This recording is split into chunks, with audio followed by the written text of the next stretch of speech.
ਗੱਜ ਕੇ ਆਖੋ ਜੀ ਵਾਹਿਗੁਰੂ ਜੀ ਕਾ ਖਾਲਸਾ ਵਾਹਿਗੁਰੂ ਜੀ ਕੀ ਫਤਿਹ। ਇਸ ਸਬੰਧ ਦੇ ਵਿੱਚ ਇਕੱਠੇ ਹੋਏ ਆ ਵੀ ਜਿਹੜਾ ਬੇਅਦਬੀ ਨੂੰ ਲੈ ਕੇ ਸਰਕਾਰ ਵੱਲੋਂ ਕਾਨੂੰਨ ਪਾਸ ਕੀਤਾ ਗਿਆ ਹੈ ਤੇ ਜਿੱਥੇ ਜੇ ਕਾਨੂੰਨ ਸਿੱਖਾਂ ਦੇ ਫੇਵਰ ਦੇ ਵਿੱਚ ਹੁੰਦਾ ਤੇ ਸਾਰੇ ਸਿੱਖਾਂ ਦੇ ਵਿੱਚ ਮਨਾਂ ਦੇ ਵਿੱਚ ਅੱਜ ਇਸ ਚੀਜ਼ ਦਾ ਚਾਅ ਹੋਣਾ ਸੀ, ਪਰ ਅੱਜ ਉਸ ਕਾਨੂੰਨ ਦੇ ਸਬੰਧ ਵਿੱਚ ਸਾਨੂੰ ਫਿਰ ਇਕੱਠੇ ਹੋਣਾ ਪੈ ਰਿਹਾ। ਜੇ ਗੱਲ ਕਰੀਏ ਗੱਲ ਤੁਰੀ ਕਿੱਥੋਂ, ਬੇਅਦਬੀਆਂ ਦੇ ਮਸਲੇ ਨੂੰ ਕਾਨੂੰਨ ਬਣਾਉਣ ਲਈ ਇਸ ਪਹਿਲਾਂ ਸੰਗਤ ਦੇ ਵਿੱਚੋਂ ਹੀ ਆਵਾਜ਼ ਉੱਠੀ ਸੀ ਬਣਾਇਆ ਜਾਵੇ। ਜੇ ਅੱਜ ਜਿਵੇਂ ਭਾਈ ਸਾਹਿਬ ਨਾਲ ਗੱਲ ਕੀਤੀ ਵੀ ਸੁਖਬੀਰ ਬਾਦਲ ਹੋਣੀ ਆਪਣਾ ਪੱਖ ਰੱਖਦੇ ਆ, ਤੇ ਗੱਲ ਵੀ ਉਹਨਾਂ ਤੋਂ ਹੀ ਤੁਰੀ ਸੀ ਜਦੋਂ ਬਰਗਾੜੀ ਦੇ ਵਿੱਚ ਬੇਅਦਬੀਆਂ ਹੁੰਦੀਆਂ, ਬਾਈਬਲ ਦੇ ਵਿੱਚ ਹੁੰਦੀਆਂ ਤੇ ਬਾਅਦ ਚੋਂ ਕੋਟਕਪੂਰਾ ਗੋਲੀ ਕਾਂਡ ਹੁੰਦਾ। 2015 ਵਿੱਚ ਹਰੀਕੇ 7 ਦਿਨ ਦਾ ਧਰਨਾ ਚੱਲਦਾ ਤੇ ਉੱਥੇ ਬਾਦਲ ਦੀ ਸਰਕਾਰ ਹੀ, ਉਹਨੇ ਸੰਗਤ ਨੂੰ ਕੁਛ ਨਹੀਂ ਸਮਝਿਆ। ਉਦੋਂ ਬਾਅਦ ਚੋਂ ਸਰਬੱਤ ਖਾਲਸਾ ਬੁਲਾਇਆ ਗਿਆ, ਵੈਸੇ ਕੱਢਣ ਪਾਉਣ ਨੂੰ ਉਹਦੇ 'ਚ ਵੀ ਕੁਛ ਨਹੀਂ ਨਿਕਲਿਆ, ਤੁਸੀਂ ਸਾਰੇ ਭਲੀ ਭਾਂਤ ਜਾਣੋ ਜੇ।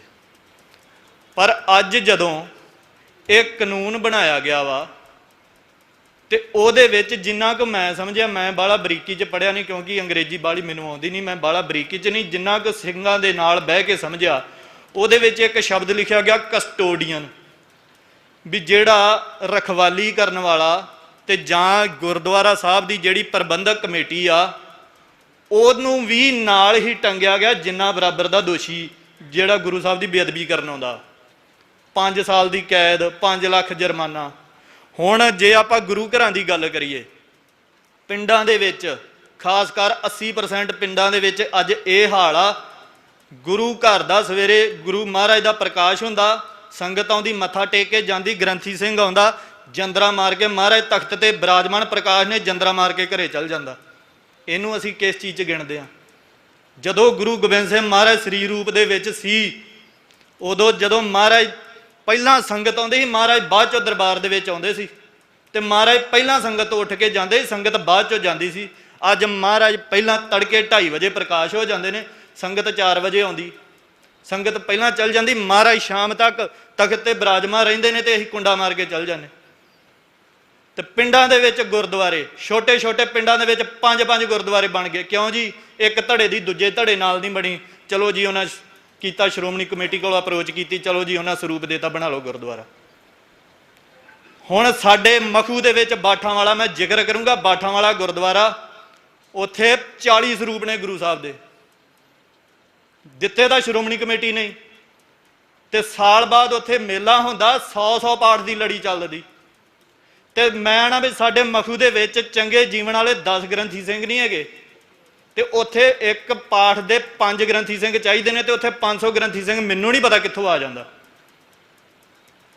ਤੇ ਉਹਦਾ ਕਦੀ ਵੀ ਜੇ 328 ਸਰੂਪਾਂ ਦਾ ਮੋਰਚਾ ਲੱਗਾ, ਭਾਈ ਪਰਮਜੀਤ ਸਿੰਘ ਅਕਾਲੀ ਸਾਡੇ ਵਿੱਚ ਬੈਠੇ ਨੇ, ਭਲੀ ਭਾਂਤ ਜਾਣੂ, ਇਹਨਾਂ ਉਸ ਮੋਰਚੇ ਦੇ ਵਿੱਚ ਤਸ਼ੱਦਦ ਵੀ ਸਿਆ, ਵੀਰ ਗੁਰਸੇਵਕ ਸਿੰਘ ਭਾਣਾ ਵੀ ਉਸ ਮੋਰਚੇ 'ਚ ਹੀ। ਪਰ ਜੇ ਅੱਜ ਲੋੜ ਪਈ, ਅੱਜ ਸਰਕਾਰ ਬਾਅਦ 'ਚ ਦੋਸ਼ੀ ਆ, ਪਹਿਲਾਂ ਸ਼੍ਰੋਮਣੀ ਕਮੇਟੀ ਨੂੰ ਪੁੱਛਿਆ ਜਾਵੇ, ਤੁਸੀਂ ਸਿੱਖਾਂ ਦੀ ਜਦੋਂ ਤਰਜਮਾਨੀ ਨਹੀਂ ਕੀਤੀ, ਜੋ ਸਿੱਖ ਤੁਹਾਡੇ ਕੋਲ ਆਉਂਦੇ ਸੀ ਤੁਸੀਂ ਇਹਨਾਂ ਨੂੰ ਡਾਂਗਾ ਮਾਰ ਕੇ ਭਜਾਉਂਦੇ ਹੁੰਦੇ ਸੀ। ਅੱਜ ਕੁਲਦੀਪ ਸਿੰਘ ਗੜਗੱਜ ਕਹਿ ਰਿਹਾ, ਮੈਂ ਮਾਫੀ ਚਾਹਣਾ, ਸਾਡੇ ਜਹੇਦਾਰ ਨੇ ਗਿਆਨੀ ਕੁਲਦੀਪ ਸਿੰਘ ਗੜਗੱਜ ਇਹ ਗੱਲ ਕਹਿ ਰਹੇ ਨੇ, ਜੋ ਉਹਨਾਂ ਦਾ ਅੱਜ ਭਗਵੰਤ ਮਾਨ ਦੇ ਨਾਲ ਵਿਰੋਧਤਾ ਕਰ ਰਹੇ ਨੇ ਉਹ ਕਾਨੂੰਨ ਦੀ। ਪਰ ਗੱਲ ਜਿਹੜੀ ਮੈਂ ਫਿਰ ਕਹਿਣਾ, ਇਹ ਤੁਰੀ ਉਦੋਂ ਹੀ ਜਦੋਂ ਬੇਅਦਬੀ ਦੇ ਕਾਨੂੰਨ ਬਣਾਉਣ ਦੇ ਸਬੰਧ ਦੇ ਵਿੱਚ, ਜਦੋਂ 2015 ਵਾਲਾ ਮੋਰਚਾ ਲੱਗਾ। 2 ਦਸੰਬਰ ਨੂੰ ਸੁਖਬੀਰ ਬਾਦਲ ਉੱਥੇ ਦੋਸ਼ੀ ਕਰਾਰ ਹੁੰਦਾ, ਉਹ ਸਾਰੇ ਆਪਦੇ ਗੁਨਾਹ ਮੰਨਦਾ ਵਾ। ਹੁਕਮਨਾਮੇ ਦੇ ਵਿੱਚ ਇਹ ਲਿਖਿਆ ਗਿਆ ਵਾ ਵੀ ਇਹ ਅਕਾਲੀ ਲੀਡਰਸ਼ਿਪ ਹੋਣ ਅਗਵਾਈ ਦੇ ਕਾਬਲ ਨਹੀਂ ਹੈਗੀ, ਇਹਨੂੰ ਖਾਰਜ ਕੀਤਾ ਜਾਂਦਾ, ਨਵੀਂ ਭਰਤੀ ਸ਼ੁਰੂ ਕਰੋ।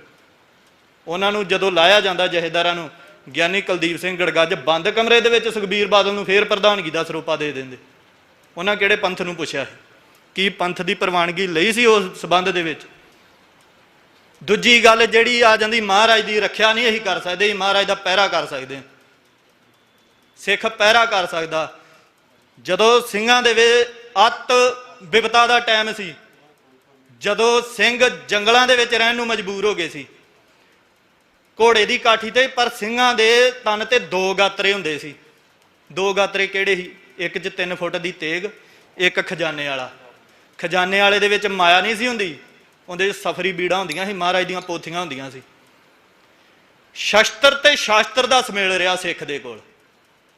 ਸ਼ਾਸਤਰ ਦੱਸਦਾ ਹੁੰਦਾ ਸੀ ਸ਼ਸਤਰ ਕਿੱਥੇ ਚੱਲਣਾ ਤੇ ਕਦੋਂ ਚੱਲਣਾ, ਕਿਵੇਂ ਚੱਲਣਾ, ਤੇ ਸ਼ਾਸਤਰ ਦੇ ਪਹਿਰੇ ਲਈ ਸ਼ਸਤਰ ਹੁੰਦਾ ਸੀ। ਅਸੀਂ ਸ਼ਸਤਰ ਵਿਸਾਰ ਤੇ ਲੁਧਿਆਣੇ ਤੋਂ ਕੋਈ ਖਬਰ ਆ ਜਾਂਦੀ ਜੀ ਅਮਰਧਾਰੀ ਸਿੰਘ ਜੀ ਉਹਦੀ ਪੱਗ ਲਾ ਕੇ ਸਿੱਖਾਂ ਭਈਆਂ ਨੇ ਕੁੱਟਤਾ, ਤੇ ਉਹਦੇ ਕੋਲ ਸ਼ਸਤਰ ਕਿੱਥੇ ਸੀ ਜਿਹੜਾ ਮਹਾਰਾਜ ਨੇ ਬਖਸ਼ਿਆ? ਮੀਰੀ ਪੀਰੀ ਦਾ ਸਿਧਾਂਤ ਜਿੱਥੇ ਇਸ ਕਾਨੂੰਨ ਨੇ ਸਾਡਾ ਖਤਮ ਕੀਤਾ, ਅਸੀਂ ਸਿੱਖੋ ਆਪ ਵੀ ਤਿਆਗ ਕਰਤਾ। ਤੇਗ ਪਾਉਣ ਲੱਗਿਆ ਸਾਨੂੰ ਸ਼ਰਮ ਆਉਂਦੀ ਏ ਵੀ 3 ਫੁੱਟ ਦੀ ਤੇਗ ਰੱਖਣ ਲੱਗਿਆ ਕੋਲ। ਅੱਜ ਜੇ ਤੁਸੀਂ ਉਹ ਸਿਧਾਂਤ ਛੱਡਿਆ, ਜੇ ਗੱਡੀ ਦੇ ਵਿੱਚ ਤੁਹਾਡੀ ਜੇ ਚੈਕਿੰਗ ਹੋ ਜੇ ਤੇ ਜੇ ਕਿਰਪਾਨ ਨਿਕਲ ਆਵੇ, ਤੁਹਾਡੀ ਖਿੱਚ ਧੂ ਹੁੰਦੀ ਉਸ ਮਾਮਲੇ 'ਚ। ਹੁਣ ਇੱਕ ਗੱਲ ਬਣ ਗਈ ਹੈ ਜੀ, ਇਹ ਕਮਲੇ ਆ ਜੀ, ਬੇਅਦਬੀ ਕਰਨ ਵਾਲੇ ਕਮਲੇ ਆਉਂਦੇ ਜੀ, ਇਹ ਮੈਂਟਲੀ ਅਪਸੈਟ ਹੁੰਦੇ ਆ। ਮੈਂ ਇਤਿਹਾਸ ਦਾ ਥੋੜਾ ਜਿਹਾ ਹਵਾਲਾ ਦਊਂਗਾ। 6ਵੇਂ ਪਾਤਸ਼ਾਹ ਗੁਰੂ ਹਰਗੋਬਿੰਦ ਸਾਹਿਬ ਮਹਾਰਾਜ ਬਿਆਸ ਦਰਿਆ ਪਾਰ ਕਰ ਰਹੇ ਸੀ। ਬਿਆਸ ਦਰਿਆ ਪਾਰ ਕੀਤਾ, ਉੱਥੇ ਦਰਿਆ ਦੇ ਕੰਢੇ ਤੇ ਇੱਕ ਕਮਲਾ ਬੈਠਾ, ਉਹਨੇ ਮਹਾਰਾਜ ਨੂੰ ਅੱਪ ਸ਼ਬਦ ਬੋਲਤੇ। ਬਾਬਾ ਬਿਧੀ ਚੰਦ ਸਾਹਿਬ ਉਤਰ ਕੇ ਉਹਨਾਂ ਨੇ ਇੱਕੋ ਗੱਲ ਆਖੀ ਵੀ ਗੁਰੂ ਸਾਹਿਬ ਨੇ ਜ਼ਬਾਨ ਚੋਂ ਕੋਈ ਸ਼ਬਦ ਨਹੀਂ ਕੱਢਣਾ। ਦੋਹਰੇ ਉਹਨੇ ਫਿਰ ਬੋਲਤਾ। ਬਾਬਾ ਬਿਧੀ ਚੰਦ ਸਾਹਿਬ ਨੇ ਟੋਟੇ ਕਰਕੇ ਦਰਿਆ ਬਿਆਸ 'ਚ ਰੋੜਤਾ ਸੀ ਉਹਨੂੰ, ਤੇ ਮਹਾਰਾਜ ਤੋਂ ਆਗਿਆ ਵੀ ਨਹੀਂ ਲਈ ਵੀ ਮੈਂ ਇਹਦਾ ਕੀ ਕਰਨਾ। ਕੇਸਗੜ੍ਹ ਸਾਹਿਬ ਥੋੜੇ ਚਿਰ ਦੀ ਗੱਲ ਆ, ਉੱਥੇ ਆ ਕੇ ਸਿਗਰਟ ਦਾ ਧੂੰਆਂ ਮਾਰ ਗਿਆ ਦਰਬਾਰ ਦੇ ਵਿੱਚ। ਸ਼੍ਰੋਮਣੀ ਕਮੇਟੀ ਵਾਲਿਆਂ ਫੜ ਕੇ ਬੰਦਾ ਪੁਲਿਸ ਨੂੰ ਦੇਤਾ। ਤੁਹਾਨੂੰ ਚਾਹੀਦਾ ਸੀ ਉਹਦਾ ਸਿਰ ਵੱਢ ਕੇ ਚਰਨ ਗੰਗਾ 'ਚ ਸੁੱਟਿਆ ਹੁੰਦਾ, ਪਤਾ ਲੱਗ ਜਾਂਦਾ ਵੀ ਸਾਡੇ ਤਖਤ ਤੇ ਕੋਈ ਚੜ ਕੇ ਆਇਆ ਸਿੱਖ ਕਿਵੇਂ ਦੇ। ਅਸੀਂ ਘਸਿਆਰੇ ਹੋ ਗਏ ਹਾਂ। ਅਸੀਂ ਅੱਜ ਇੱਥੋਂ ਤੱਕ ਸੀਮਤ, ਸਰਕਾਰ ਸਾਨੂੰ ਕਾਨੂੰਨ ਬਣਾ ਕੇ ਦੇਵੇ ਵੀ ਅਸੀਂ ਗੁਰੂ ਸਾਹਿਬ ਦੇ ਵੀ ਕਿਵੇਂ ਅਸੀਂ ਪਹਿਰਾ ਕਰ ਸਕਦੇ ਹਾਂ ਜਾਂ ਕੀ ਸੇਫਟੀ ਰਹਿ ਸਕਦੀ ਗੁਰੂ ਘਰਾਂ 'ਚ। ਸੋ ਮੈਂ ਤਾਂ ਇੰਨੀਆਂ ਕੁ ਬੇਨਤੀ, ਮੈਂ ਟੈਕਨੀਕਲੀ ਬਾਹਲਾ ਕਾਨੂੰਨ ਬਾਰੇ ਨਹੀਂ ਜਾਣਦਾ, ਪਰ ਮੈਂ ਇੰਨੀ ਗੱਲ ਕਹਿਣਾ, ਜੇ ਗੁਰੂ ਸਾਹਿਬ ਦੀ, ਜੇ ਅਸੀਂ ਗੁਰੂ ਸਾਹਿਬ ਦੇ ਆਪਦੇ ਆਪ ਨੂੰ ਸਿੱਖ ਕਹਾਉਣੇ ਆ, ਤੇ ਰੱਖਿਆ ਕੇਵਲ ਸ਼ਸਤਰ ਨਾ ਹੋ ਸਕਦੀ। ਜੇ ਗੁਰ ਕੀ ਨਿੰਦਾ ਸੁਨੇ ਨਾ ਕਾਨ, ਭੇਟ ਕਰੋ ਤਿਸ ਸੰਗ ਕਿਰਪਾਨ। 10ਵੇਂ ਪਾਤਸ਼ਾਹ ਨੇ ਸਿੱਖ ਨੂੰ ਇਹ ਬਚਨ ਕੀਤੇ ਸੀ। ਕਿਤੇ ਸਿੱਖਾਂ ਨੇ ਵੀ ਕਾਨੂੰਨ ਬਾਰੇ ਪੁੱਛਿਆ ਹੋਣਾ ਵੀ ਮਹਾਰਾਜ ਕੱਲ ਨੂੰ ਗੁਰੂ ਸਾਹਿਬ ਦੇ ਸਬੰਧ ਦੇ ਵਿੱਚ ਕਾਨੂੰਨ ਕੀ ਚਾਹੀਦਾ। ਮਹਾਰਾਜ ਨੇ 2 ਪੰਕਤੀਆਂ ਦੇ ਵਿੱਚ ਕਾਨੂੰਨ ਸਮਝਾਤਾ ਸੀ ਸਾਨੂੰ, ਗੁਰ ਕੀ ਨਿੰਦਾ ਸੁਨੇ ਨਾ ਕਾਨ, ਭੇਟ ਕਰੋ ਤਿਸ ਸੰਗ ਕਿਰਪਾਨ। ਜੇ ਸਿੱਖੋ ਤੁਸੀਂ ਆਪ ਕਾਨੂੰਨ ਬਹਾਲ ਕਰਨਾ, ਪੰਥ ਦਾ ਕਾਨੂੰਨ ਇਹੋ ਜੇ, ਕਿਉਂਕਿ ਗੁਰੂ ਤੋਂ ਬਿਨਾਂ, ਗੁਰੂ ਤੋਂ ਬਾਹਰ ਸਾਡੇ ਲਈ ਕੱਖ। ਜਿੱਥੇ ਗੱਲ ਗੁਰੂ ਦੀ ਆ ਗਈ ਉੱਥੇ ਕੋਈ ਮਾਫੀ ਨਹੀਂ, ਕੋਈ ਕੁਝ ਨਹੀਂ, ਉੱਥੇ ਸੋਧਾ ਬਣਦਾ ਭਾਵੇਂ ਕੋਈ ਵੀ ਆ ਜੇ। ਤੇ ਜਿੱਥੋਂ ਤੱਕ ਇਹ ਸਾਡੇ ਆਪਦੇ ਫੈਸਲੇ ਗੁਰਮਤੇ ਨੇ ਵੀ ਅਸੀਂ ਗੁਰੂ ਘਰਾਂ ਦਾ ਪ੍ਰਬੰਧ ਕਿਵੇਂ ਚਲਾਉਣਾ, ਇਹ ਗੱਲਾਂ ਤਾਂ ਹੀ ਸਰਕਾਰ ਕੋਲ ਪਹੁੰਚੀਆਂ ਵੀ ਜੇ ਸਾਡੇ ਗੁਰੂ ਘਰਾਂ ਦੇ ਅੱਜ ਪ੍ਰਬੰਧਾਂ ਦੇ ਵਿੱਚ ਕਮੀਆਂ ਆ ਗਈਆਂ ਨੇ। ਇੱਥੋਂ ਤੱਕ ਸਾਡੀ ਸਿੱਖਾਂ ਦੀ ਸ਼ਹੀਦੀਆਂ ਦੇ ਕੇ ਬਣਾਈ ਹੋਈ ਜਥੇਬੰਦੀ, ਉਹਦੇ ਵਿੱਚ ਇੰਨੀ ਗਿਰਾਵਟ ਆ ਗਈ ਹੈ। ਸੋ ਇੰਨੀਆਂ ਕਿ ਬੇਨਤੀਆਂ ਨਾਲ ਮੈਂ ਖਿਮਾ ਦਾ ਜਾਚਕ ਹਾਂ। ਬਾਕੀ ਮੇਰੇ ਤੋਂ ਸੂਝਵਾਨ ਸਿੰਘ ਬੈਠੇ ਨੇ ਸਾਰੇ, ਉਹ ਆਪਣੇ ਵਿਚਾਰ ਰੱਖਣਗੇ। ਵਾਹਿਗੁਰੂ ਜੀ ਕਾ ਖਾਲਸਾ, ਵਾਹਿਗੁਰੂ ਜੀ ਕੀ ਫਤਿਹ।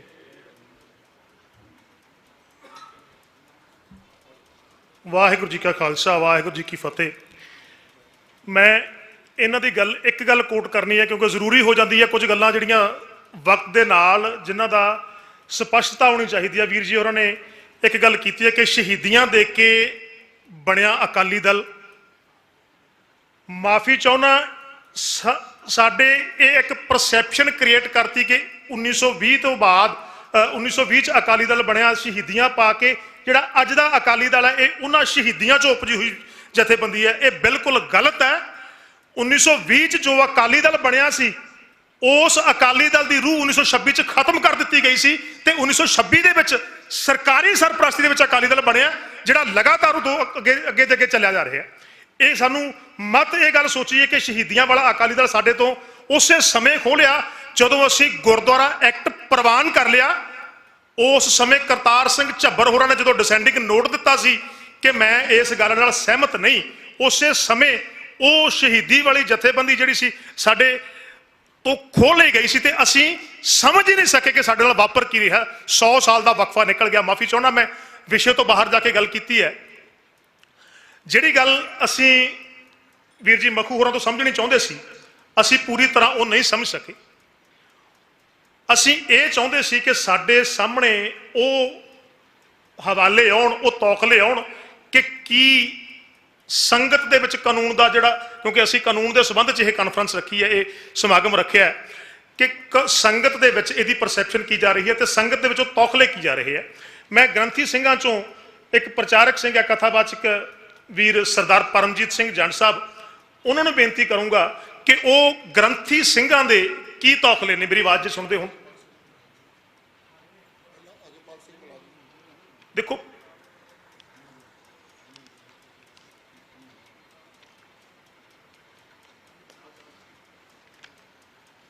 ਮੇਰੀ ਸੰਖੇਪ ਗੱਲ ਸਮਝਿਆ ਜੇ ਕਿ ਜੋ ਤੌਖਲੇ ਵੀਰ ਜੀ ਤੁਸੀਂ ਉਹ ਗੱਲ ਸਾਂਝੀ ਕਰਨੀ ਹੈ, ਤੁਸੀਂ ਉਹ ਗੱਲ ਸਾਂਝੀ ਕਰਨੀ ਹੈ, ਸੰਖੇਪ ਵਿਸ਼ੇ ਤੇ ਰਿਹਾ ਜੇ ਕਿ ਸਾਨੂੰ ਇਹਦੇ 'ਚ ਸ਼ੰਕੇ ਕੀ ਨੇ।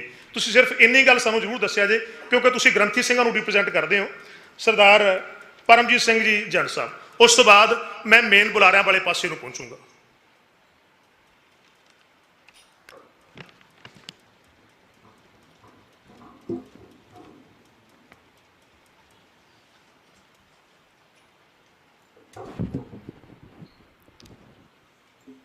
बहुत सम्मानयोग गुरु के प्यारे, गुरु के सवारे, साजन वाजे गुरु के खालसा जीओ, सत्कार सहित फतेह बुलाओ। वाहिगुरु जी का खालसा, वाहिगुरु जी की फतेह। सम्मानयोग गुरु के प्यारे, बेनती ये आ वेखो दास कोई बहुता वड्डा बुलारा नहीं, एक दू एक चढ़ांदिया कौन जाने मेरा नाव जीओ। सारे बहुत सूझवान गुरमुख प्यारे, बड़े विद्वान ते इस कानून दियां बरीकियां नूं समझण वाले ते समझाउण वाले गुरमुख जन बैठे हुए ने, प्रचारक भी ने ते धर्म दे गुरमत दे प्रचार प्रसार नूं संगत दे विच निता प्रति साझा करन वाले वीर भी हाजिर होए ने।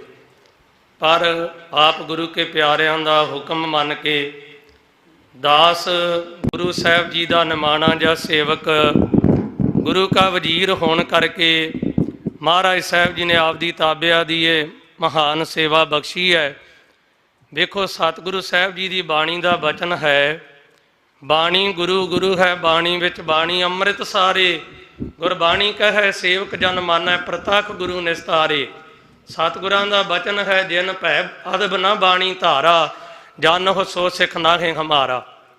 देखो जिहड़ा गुरु का वजीर आ ਉਹਦੀ ਇਹ ਵੱਡੀ ਸੇਵਾ ਆ। ਜਿੰਨੇ ਵੀ ਗੁਰੂ ਕੇ ਵਜ਼ੀਰ ਬੈਠੇ ਜਾਂ ਸੁਣਦੇ ਆ, ਉਹਨਾਂ ਨੇ ਮਹਾਰਾਜ ਸਾਹਿਬ ਜੀ ਦਾ ਪਾਠ ਕਰਨਾ, ਸਰਬੱਤ ਦੇ ਭਲੇ ਦੀ ਅਰਦਾਸ ਕਰਨੀ, ਸਤਿਗੁਰਾਂ ਦੀ ਸੇਵਾ ਸੰਭਾਲ ਪਹਿਰੇਦਾਰੀ, ਮਹਾਰਾਜ ਦੀ ਤਾਬਿਆਦਾਰੀ ਕਰਨੀ, ਤਿਆਰ ਬਰ ਤਿਆਰ ਹੋ ਕੇ ਸੇਵਾਵਾਂ ਨੂੰ ਬਾਖੂਬੀ ਨਿਭਾਉਣਾ, ਇਹ ਮਹਾਰਾਜ ਸਾਹਿਬ ਜੀ ਦੇ ਵਜ਼ੀਰਾਂ ਦੇ ਹਿੱਸੇ ਆਇਆ।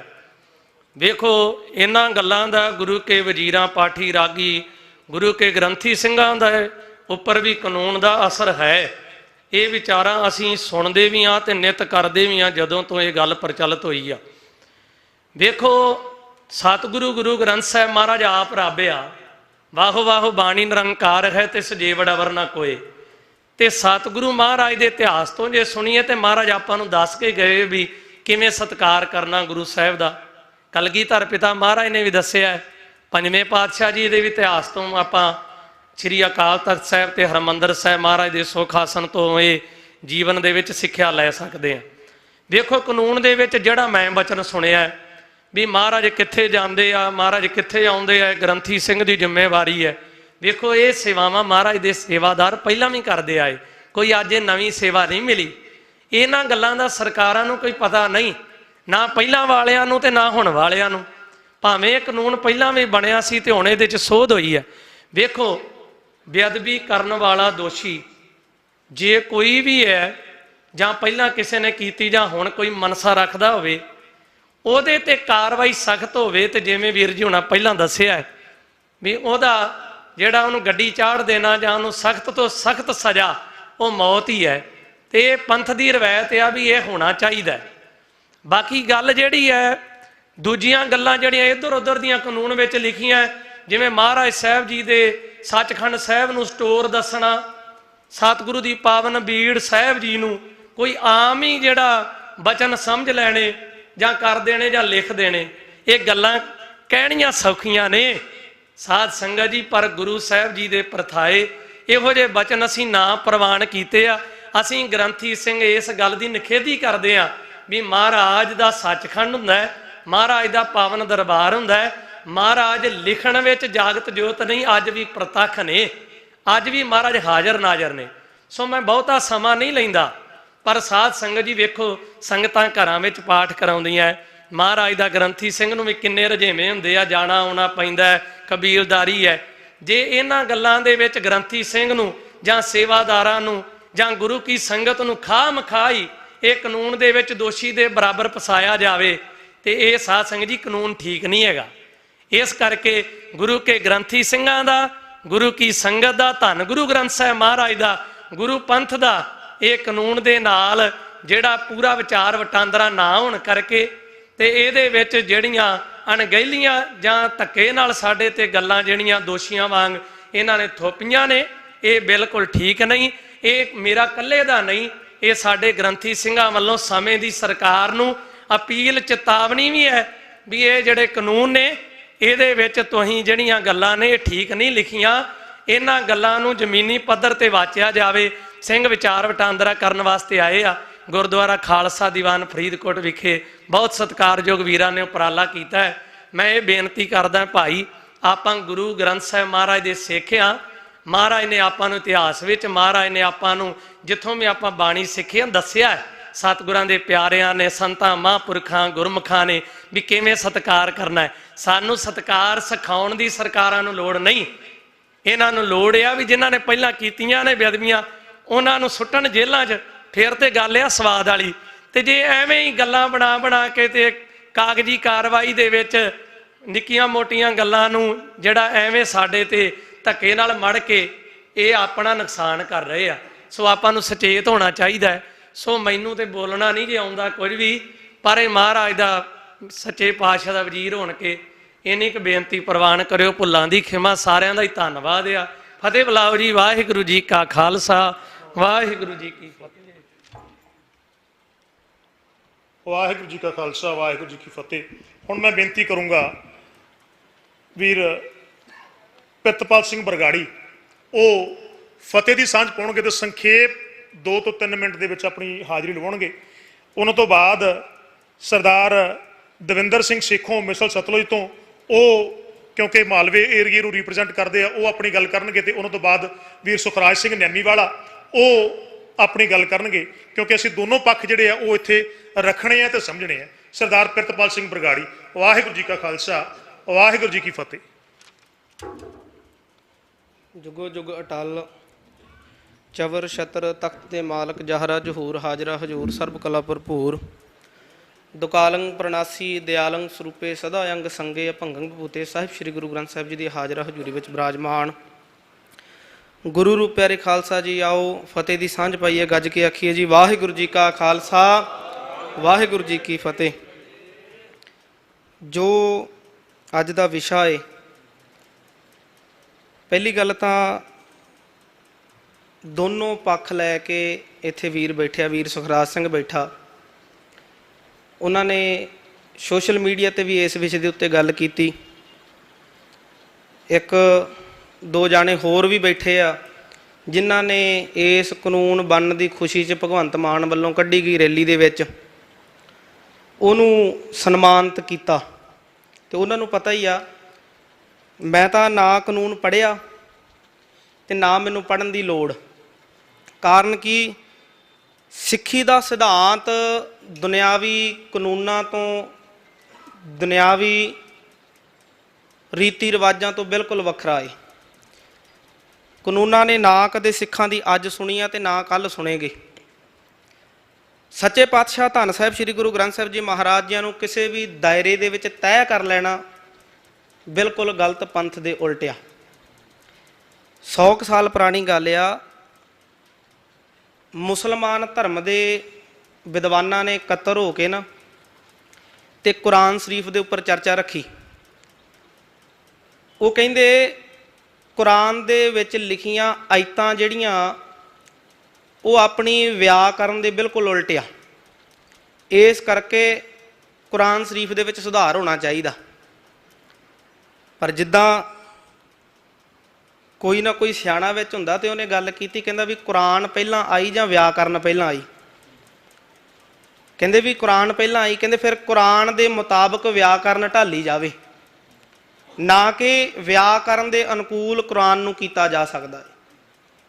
ਤੇ ਇਹੀ ਗੱਲ ਸਿੱਖਾਂ ਨੂੰ ਸਮਝਣ ਵਾਲੀ ਆ ਵੀ ਅੱਜ ਅਸੀਂ ਨਾ ਮੈਂ ਕਾਨੂੰਨ ਬਣਨ ਦੇ ਹੱਕ ਦੇ ਵਿੱਚ ਆ, ਨਾ ਮੈਂ ਵਿਰੋਧ ਦੇ ਵਿੱਚ ਆ। ਇਹ ਮੇਰੀ ਗੱਲ ਸਪਸ਼ਟ ਆ, ਕਿਉਂਕਿ ਜੇ ਅਸੀਂ ਆਪਣੇ ਆਪ ਨੂੰ ਖਾਲਸਾ ਸਮਝਦੇ ਆ, ਖਾਲਸਾ ਪੰਥ ਦਾ ਹਿੱਸਾ ਮੰਨਦੇ ਆ, ਤੇ ਸਾਨੂੰ ਨਿਆਰੇ ਹੋ ਕੇ ਹੀ ਚੱਲਣਾ ਪਊਗਾ। ਜੋ ਸਾਡਾ ਸਿਧਾਂਤ ਆ, ਮੌਕੇ ਦੇ ਉੱਤੇ ਸਜ਼ਾ ਦੇਣ ਦਾ ਸਾਨੂੰ ਉਸੇ ਦੇ ਉੱਤੇ ਖਿਆਲ ਕਰਨਾ ਚਾਹੀਦਾ ਮੇਰੇ ਖਿਆਲ ਦੇ ਨਾਲ। ਪਰ ਜੋ ਅੱਜ ਦੀ ਇਹ ਮੀਟਿੰਗ ਆ, ਇਹਦੇ ਵਿੱਚ ਮੈਂ ਇਹੀ ਗੱਲ ਭਾਈ ਸਾਹਿਬ ਹੋਣਾ ਨੂੰ ਕਹਿਣਾ ਚਾਹੁੰਦਾ ਸੀ। ਪਹਿਲਾਂ ਵੀਰ ਸੁਖਰਾਜ ਸਿੰਘ ਹੋਣਾ ਨੇ ਇਸ ਗੱਲ ਦੇ ਉੱਤੇ ਵੀਡੀਓ ਪਾਈ ਆ ਵੀ ਇਹਨਾਂ ਨੂੰ ਹੁਣ ਸੰਗਤ ਦੇ ਵਿੱਚ ਪਹਿਲਾਂ ਉਹ ਸਾਰਾ ਪੱਖ ਰੱਖਣਾ ਚਾਹੀਦਾ ਵੀ ਆਹ ਗੱਲ ਆ, ਉਸ ਤੋਂ ਬਾਅਦ ਇਹਦੇ ਉੱਤੇ ਵਿਚਾਰ ਕਰਨ ਵਾਲੇ ਇਹਦੇ ਵਿਰੋਧੀ ਪੱਖ ਦੇ ਵਿੱਚ, ਜਾਂ ਕਹਿਣ ਤੋਂ ਭਾਵ ਜਿਹੜੇ ਕਾਨੂੰਨ ਦੇ ਨਾਲ ਸਹਿਮਤ ਨਹੀਂ ਆ, ਉਹਨਾਂ ਦੇ ਵਿਚਾਰ ਸਾਂਝੇ ਕਰਕੇ, ਉਹਨਾਂ ਤੋਂ ਵਿਚਾਰ ਸੁਣ ਕੇ ਤੇ ਇਸ ਮਸਲੇ ਦੇ ਉੱਤੇ ਕੋਈ ਨਾ ਕੋਈ ਨਿਰਣਾ ਲਿਆ ਜਾ ਸਕਦਾ। ਮੇਰੀ ਇੰਨੀ ਕੋਈ ਬੇਨਤੀ ਸੀ। ਵਾਹਿਗੁਰੂ ਜੀ ਕਾ ਖਾਲਸਾ, ਵਾਹਿਗੁਰੂ ਜੀ ਕੀ ਫਤਿਹ ਜੀ। ਵਾਹਿਗੁਰੂ ਜੀ ਕਾ ਖਾਲਸਾ, ਵਾਹਿਗੁਰੂ ਜੀ ਕੀ ਫਤਿਹ। ਵੀਰ ਪ੍ਰਿਤਪਾਲ ਸਿੰਘ ਬਰਗਾੜੀ ਹੋਰਾਂ ਨੇ ਬੜੇ ਸੰਖੇਪ ਸ਼ਬਦਾਂ ਦੇ ਵਿੱਚ ਸਿਧਾਂਤ ਦੀ ਗੱਲ ਕੀਤੀ ਹੈ। ਮੈਂ ਜਿਹੜੀ ਗੱਲ ਸਟਾਰਟਿੰਗ 'ਚ ਕਰਨੀ ਚਾਹੁੰਦਾ ਸੀ ਮੈਂ ਉੱਕ ਗਿਆ। ਮੈਂ ਹੁਣ ਇਹ ਗੱਲ ਬੇਨਤੀ ਕਰਦਿਆਂ ਦੁਹਰਾ ਦਿਆਂ ਕਿ ਇੱਥੇ ਅਸੀਂ ਪੱਖ ਦੀ ਗੱਲ ਵੀ ਸਾਡੇ ਕੋਲ ਆਉਣੀ ਹੈ ਤੇ ਸਾਡੇ ਕੋਲ ਵਿਰੋਧ ਦੀ ਗੱਲ ਵੀ ਆਉਣੀ ਹੈ। ਅਖੀਰ ਤੇ ਜਾ ਕੇ ਅਸੀਂ ਅੱਜ ਦੇ ਸਮਾਗਮ 'ਚੋਂ ਨਿਤਾਰਾ ਕਰਾਂਗੇ ਕਿ ਸਾਨੂੰ ਕਿਸ ਵਾਲੇ ਪਾਸੇ ਨੂੰ ਤੁਰਨਾ ਚਾਹੀਦਾ। ਸਾਰੇ ਬੁਲਾਰਿਆਂ ਦੇ ਪੱਖ ਸੁਣ ਕੇ, ਪੱਖ ਵੀ ਸੁਣਾਂਗੇ ਅਸੀਂ, ਵਿਰੋਧ ਵੀ ਸੁਣਾਂਗੇ। ਤੇ ਇੱਕ ਮੇਰੀ ਬੇਨਤੀ ਹੈ ਕਿ ਕਿਸੇ ਨੂੰ ਉਹਦੀ ਸਮਝ ਦੇ ਅਨੁਸਾਰ ਹਰ ਇੱਕ ਨੇ, ਜੇ ਮੈਂ ਅੱਜ ਕੋਈ ਗੱਲ ਕਰ ਰਿਹਾ ਤੇ ਮੈਂ ਗੱਲ ਕਰ ਰਿਹਾ ਆਪਣੀ ਸਮਝ ਮੁਤਾਬਕ, ਮੇਰੀ ਸਮਝ ਦਾ ਇੱਕ ਲੈਵਲ ਹੈ। ਮੈਂ ਇਹ ਜ਼ਰੂਰੀ ਨਹੀਂ ਕਿ ਮੈਂ ਬੇਈਮਾਨ ਹੋ ਸਕਦਾ, ਪਰ ਜ਼ਰੂਰੀ ਨਹੀਂ ਕਿ ਮੈਂ ਬੇਈਮਾਨੀ ਹਾਂ। ਜੇ ਕੋਈ ਕਾਨੂੰਨ ਦੇ ਹੱਕ 'ਚ ਬੋਲ ਰਿਹਾ ਉਹਨੂੰ ਵੀ ਬੇਈਮਾਨ ਨਾ ਸਮਝਿਆ ਜਾਵੇ, ਜਾਂ ਉਹਨੂੰ ਸਰਕਾਰੀ ਦਾ ਸਰਟੀਫਿਕੇਟ ਨਾ ਦਿੱਤਾ ਜਾਵੇ। ਜਿਸ ਤਰ੍ਹਾਂ ਸਮਾਣਾ ਮੋਰਚੇ ਨੂੰ ਅੱਜ ਅਸੀਂ ਇੱਕੋ ਦਮ ਇਹ ਗੱਲ ਕਹਿਤੀ ਕਿ ਉਹ ਸਰਕਾਰੀ ਹੈ, ਇਹ ਗੱਲ ਉਹਨਾਂ ਦੀ ਭਾਵਨਾ ਦੀ ਅਸੀਂ ਕਦਰ ਕਰਦੇ ਹਾਂ, ਉਹਨਾਂ ਦੀ ਭਾਵਨਾ ਨੂੰ ਸਤਿਕਾਰ ਦਿੱਤਾ ਜਾਵੇ। ਤੇ ਜੇ ਅੱਜ ਸੰਗਤ ਕਾਨੂੰਨ ਦੀ ਵਿਰੋਧਤਾ ਕਰ ਰਹੀ ਹੈ, ਉਹਦੀ ਵੀ ਭਾਵਨਾ ਦਾ ਸਤਿਕਾਰ ਅਸੀਂ ਕਰਨਾ ਹੈ। ਅਸੀਂ ਕਿਸੇ ਨੂੰ ਤੋੜ ਕੇ ਨਹੀਂ ਚੱਲਣਾ, ਅਸੀਂ ਸਮਝਣ ਦੀ ਕੋਸ਼ਿਸ਼ ਕਰਨੀ ਹੈ ਤੇ ਇਹਦੀਆਂ ਬਰੀਕੀਆਂ ਸਮਝ ਕੇ ਫਿਰ ਅਸੀਂ ਅੱਗੇ ਸਭ ਨੂੰ ਨਾਲ ਲੈ ਕੇ ਅੱਗੇ ਤੁਰਨਾ ਹੈ। ਹੁਣ ਮੈਂ ਬੇਨਤੀ ਕਰੂੰਗਾ ਸਰਦਾਰ ਦਵਿੰਦਰ ਸਿੰਘ ਸੇਖੋਂ, ਜਿਹੜੇ ਮਿਸਲ ਸਤਲੁਜ ਦੇ ਮਾਲਵਾ ਰੀਜਨ ਨੂੰ ਰਿਪਰੈਜ਼ੈਂਟ ਕਰਦੇ ਨੇ, ਜਨਰਲ ਸਕੱਤਰ ਹੈ। ਇੱਕ ਮੰਚ ਵੱਲੋਂ ਬੇਨਤੀ ਹੈ ਕਿ ਜਿਹੜੇ ਬੁਲਾਰੇ ਆ ਇਦਾਂ ਉਹ ਪਿਰਤ ਅਸੀਂ ਨਹੀਂ ਪਾਉਣਾ ਚਾਹੁੰਦੇ ਕਿ ਜਿਹਨੇ ਆਪਣੀ ਗੱਲ ਰੱਖੀ ਤੇ ਉਸ ਤੋਂ ਬਾਅਦ ਉਹ ਚਲਾ ਜਾਵੇ। ਹਜੇ ਤੱਕ ਜਿੰਨੇ ਆ ਉਹ ਇੱਥੇ ਹਾਜ਼ਰ ਨੇ ਤੇ ਸਾਰੇ ਅਖੀਰ ਤੱਕ ਅਸੀਂ ਇਹਨੂੰ ਬੜੇ ਸੀਮਤ ਸਮੇਂ 'ਚ ਨਿਬੇੜਾਂਗੇ। ਅਖੀਰ ਤੱਕ ਸਾਡੀ ਬੇਨਤੀ ਹੈ ਕਿ ਇਹ ਬੜਾ ਸੰਵੇਦਨਸ਼ੀਲ ਮਸਲਾ ਹੈ। ਤੁਹਾਡੀ ਰਾਏ, ਤੁਹਾਡੀ ਸਮਝ ਅਸੀਂ ਸਮਝਣੀ ਹੈ। ਇਸ ਤੋਂ ਬਾਅਦ ਵੀ ਅਸੀਂ ਗੱਲ ਕਰਾਂਗੇ ਕਿ ਅਗਲਾ ਪ੍ਰੋਗਰਾਮ ਤੁਹਾਡੇ ਨਾਲ ਰਲ ਕੇ ਉਹ ਲਿਖਿਆ ਜਾਣਾ। ਮੈਂ ਬੇਨਤੀ ਕਰਾਂ ਸਰਦਾਰ ਦਵਿੰਦਰ ਸਿੰਘ ਸੇਖੋਂ, ਜਨਰਲ ਸਕੱਤਰ ਮਿਸਲ ਸਤਲੁਜ, ਉਹ ਆਪਣੇ ਵਿਚਾਰ ਰੱਖਣਗੇ। ਸਭ ਤੋਂ ਪਹਿਲਾਂ ਤਾਂ ਗੁਰੂ ਦੀ ਬਖਸ਼ੀ ਹੋਈ ਫਤਿਹ ਦੀ ਸਾਂਝ ਪਾਈਏ। ਵਾਹਿਗੁਰੂ ਜੀ ਕਾ ਖਾਲਸਾ, ਵਾਹਿਗੁਰੂ ਜੀ ਕੀ ਫਤਿਹ। ਮੈਨੂੰ ਜੋ ਸਮਝ ਲੱਗੀ ਆ ਹੁਣ ਤੱਕ ਉਹ ਇਹ ਲੱਗੀ ਆ ਵੀ ਇੱਕ ਤਾਂ ਆਪਾਂ ਬੰਦੇ ਹੁੰਦੇ ਆ ਵੀ ਗੁਲਾਮ, ਤੇ ਇੱਕ ਹੋ ਜਾਂਦਾ ਵੀ ਗੁਲਾਮੀ ਸਿਰ ਚੜ੍ਹ ਕੇ ਬੋਲਣੀ। ਤੇ ਜਿੰਨਾ ਵੀ ਸਾਡੀ ਕੁਆਇਤ ਆ ਨਾ ਸਿੱਖੀ ਦੀ, ਉਹ ਮੈਨੂੰ ਨਹੀਂ ਲੱਗਦਾ ਸਿੱਖੀ ਚੋਂ ਨਿਕਲਦੀ। ਉਹ ਸਾਡੇ ਆਂਢੀਆਂ ਗੁਆਂਢੀਆਂ ਦਾ ਅਸਰ ਆ। ਇੱਕ ਪਾਸੇ ਤਾਂ ਸਾਡੇ ਤੇ ਸਲਾਮ ਵਾਲਾ ਕੱਟੜਵਾਦ ਸਿਰ ਚੜਿਆ ਤੇ ਦੂਜੇ ਪਾਸੇ ਆਉਣ ਦਾ ਬੇਪਰਵਾਹ ਸਿਰ ਚੜਿਆ। ਤੇ ਸਾਡੇ ਚੋਂ ਜਿੰਨੇ ਇੱਥੇ ਫਿਰਦੇ ਆ, ਮੈਨੂੰ ਨਹੀਂ ਲੱਗਦਾ ਗੁਰੂ ਸਾਹਿਬ ਦੇ ਕਦੇ ਚਰਨੀ ਲੱਗੇ ਹੋਵਾਂਗੇ ਅਸੀਂ। ਮੈਨੂੰ ਤਾਂ ਲੱਗਦਾ ਅਸੀਂ 5 ਜਿਹੜੀਆਂ ਬਾਣੀਆਂ ਵਾਲੇ ਵੀ ਹੈ ਨਹੀਂ ਵਾਲੇ। ਸੋ ਮੈਂ ਜੋ ਸਮਝਦਾ ਗੁਰੂ ਗ੍ਰੰਥ ਸਾਹਿਬ ਦੀ ਬਾਣੀ ਬਹੁਤ ਬਿਆਨਤਾ ਆਪਣੀ ਸਮਝ ਜਿੰਨੀ ਕੁ ਮੱਤ ਉਨੀ ਪੈਣੀ ਆ। ਇੱਕ ਨਾ ਰਤਨ ਸਿੰਘ ਭੰਗੂ ਹੋਣਾ ਦਾ ਕਲਯੁਗ ਦਾ ਤੇ ਗੁਰੂ ਨਾਨਕ ਸਾਹਿਬ ਦੀ ਇੱਕ ਵਾਰਤਾ, ਉਹ ਜ਼ਰੂਰ ਪੜ੍ਹ ਲਿਆ ਕਰੋ। ਰਤਨ ਸਿੰਘ ਭੰਗੂ ਨੇ ਲਿਖੀ ਆ। ਉਹ ਆਂਦੇ ਕਲਯੁਗ ਆਇਆ ਗੁਰੂ ਨਾਨਕ ਸਾਹਿਬ ਕੋਲੇ। ਉਹ ਆਂਦਾ ਵੀ ਇਹ ਪਾਪੀ ਲੋਕ ਆ ਕਲਯੁਗ 'ਚ, ਕਿਉਂਕਿ ਕਲਯੁਗ 'ਚ ਪਾਪ ਆ, ਪਾਪ ਪ੍ਰਧਾਨ। ਉਹ ਆਂਦਾ ਮੈਂ ਇਹਨਾਂ ਨੂੰ ਪਾਪੀਆਂ ਨੂੰ ਦੰਡ ਦੇਣਾ, ਇਹਨਾਂ ਨੂੰ ਸਜ਼ਾ ਦੇਣੀ ਆ, ਤੇ ਪਰ ਤੁਸੀਂ ਜਿਹੜੇ ਹੈਗੇ ਆ ਤੁਸੀਂ ਉਹਨਾਂ ਨੂੰ ਦੰਡ ਨਹੀਂ ਦਿੰਦੇ। ਤੇ ਗੁਰੂ ਸਾਹਿਬ ਅੱਗੋਂ ਇਹ ਆਂਦੇ ਆ ਵੀ ਮੈਂ ਇਹਨਾਂ ਨੂੰ ਦੰਡ ਦੇਣ ਨਹੀਂ ਆਇਆ, ਇਹਨਾਂ ਦੀ ਮੈਂ ਘਾੜਤ ਬਦਲ ਕੇ ਇਹਨਾਂ ਨੂੰ ਸਿੱਧੇ ਰਾਹੇ ਪਾਉਣ ਆਇਆ। ਸੋ ਆਪਣੀ ਨਾ ਸਮਝ ਇੱਥੋਂ ਨਿਕਲਣੀ ਚਾਹੀਦੀ ਆ ਜਦੋਂ ਆਪਾਂ ਸਿੱਖੀ ਦੀ ਗੱਲ ਕਰਦੇ ਹਾਂ। ਹੁਣ ਜੇ ਕਾਨੂੰਨ ਦੀ ਗੱਲ ਆ ਵੀ ਕਾਨੂੰਨ ਬਣ ਗਿਆ, ਇਹ ਮੈਂ ਨਾ ਵੀ ਗੁਰੂ ਸਾਹਿਬ ਸਾਡੇ ਬਿਆਨਤਾ ਵੀ ਹਰੇਕ ਵਾਰੀ ਸਾਨੂੰ ਬਚਾ ਲੈਂਦੇ ਆ। ਜਿਹੜਾ ਕੁਝ ਆਪਾਂ ਪਿਛਲੇ 2-3 ਸਾਲ 'ਚ ਕਰਿਆ, 5-7 ਸਾਲ 'ਚ ਮੋਰਚਿਆਂ ਤੇ ਜਾ ਕੇ, ਕਿਉਂਕਿ ਅਸੀਂ ਅਸਲ ਗੱਲ ਤਾਂ ਕਹਿੰਦੇ ਨਹੀਂ ਆ, ਕੈਮਰੇ ਲੱਗੇ ਹੁੰਦੇ ਆ, ਫਿਰ ਅਸੀਂ ਫੇਸਬੁੱਕ ਨੂੰ ਪੱਠੇ ਪਾਉਂਦੇ ਆ ਵੀ ਜੇ ਕੋਈ ਉਵੇਂ ਗੱਲ ਕਰਤੀ ਤਾਂ ਫਿਰ ਉਹ ਚੱਲਣੀ ਨਹੀਂ ਸਾਡੀ। ਦੂਜੇ ਤੋਂ ਵੱਡਾ ਸਿੱਖ ਪ੍ਰੂਵ ਕਰਨਾ ਨਾ ਫੇਸਬੁੱਕ ਤੇ ਅਸੀਂ ਆ ਕੈਮਰਿਆਂ ਤੇ ਪ੍ਰੂਵ ਕਰਨਾ ਜਿਹੜੇ ਲੱਗੇ ਆ। ਉਦੋਂ ਇਹੀ ਗੱਲ ਚੱਲਦੀ ਸੀ ਵੀ ਸਖਤ ਕਾਨੂੰਨ ਚਾਹੀਦਾ, ਹੋਰ ਸਖਤ ਕਾਨੂੰਨ ਚਾਹੀਦਾ। ਤੇ ਫਿਰ ਇਹ ਮੈਂ ਜਿਹੜੀ ਗੱਲ ਕਰਦਾ ਵੀ ਗੁਰੂ ਸਾਹਿਬ ਬਿਆਨਤਾ ਵੀ ਇਹ ਜਿਹੜੇ ਆਪਾਂ ਫਿਰਦੇ ਆ ਨਾ ਪੰਥਕ ਆਪਣੀ ਸਰਕਾਰ ਬਣੀ ਹੁੰਦੀ, ਕਾਨੂੰਨ ਆਪਾਂ ਵੀ ਇਹੀ ਬਣਾਉਣਾ ਸੀਗਾ, ਇਹੋ ਜਿਹਾ ਹੀ ਕਾਨੂੰਨ ਬਣਨਾ ਸੀ, ਕਿਉਂਕਿ ਵਕੀਲਾਂ ਨੇ ਇਹੋ ਜਿਹੀਆਂ ਇੰਟਰਪ੍ਰੀਟੇਸ਼ਨ ਹੀ ਦੇਣੀਆਂ ਸੀ। ਤੇ ਜਿਹੜਾ ਕੁਝ ਫੇਸਬੁੱਕ ਤੇ ਹੁਣ ਚੱਲ ਰਿਹਾ ਵੀ ਜੇ ਕੋਈ ਮਾੜਾ ਜਿਹਾ ਦੂਜੇ ਪਾਸੇ ਹੋ ਗਿਆ ਤੇ ਉਹਦੀ ਗਾਲੀ ਗਲੋਚ ਤੇ ਜਿਹੜਾ ਕੁਝ ਆਪਣਾ ਫੇਸਬੁੱਕ ਤੇ ਕਿ ਨਾ ਕਹਿਣਾ ਚੱਲਦੇ ਆ, ਤੇ ਮੈਨੂੰ ਸਰਕਾਰ ਬਣੀ ਹੁੰਦੀ ਤਾਂ ਆਪਾਂ ਮਾਰਨ ਤੱਕ ਜਾਣਾ ਸੀ ਵੀ ਤੂੰ ਭਾਈ ਤੂੰ ਇਹਦੇ ਉਲਟ ਕਿਵੇਂ ਬੋਲ ਪਿਆ। ਇਹ ਸਾਡੇ ਨਾਲ ਹੋਣਾ ਸੀਗਾ, ਇਹ ਗੁਰੂ ਸਾਹਿਬ ਸਾਨੂੰ ਬਾਰ-ਬਾਰ ਬਚਾਈ ਜਾਂਦੇ ਆ।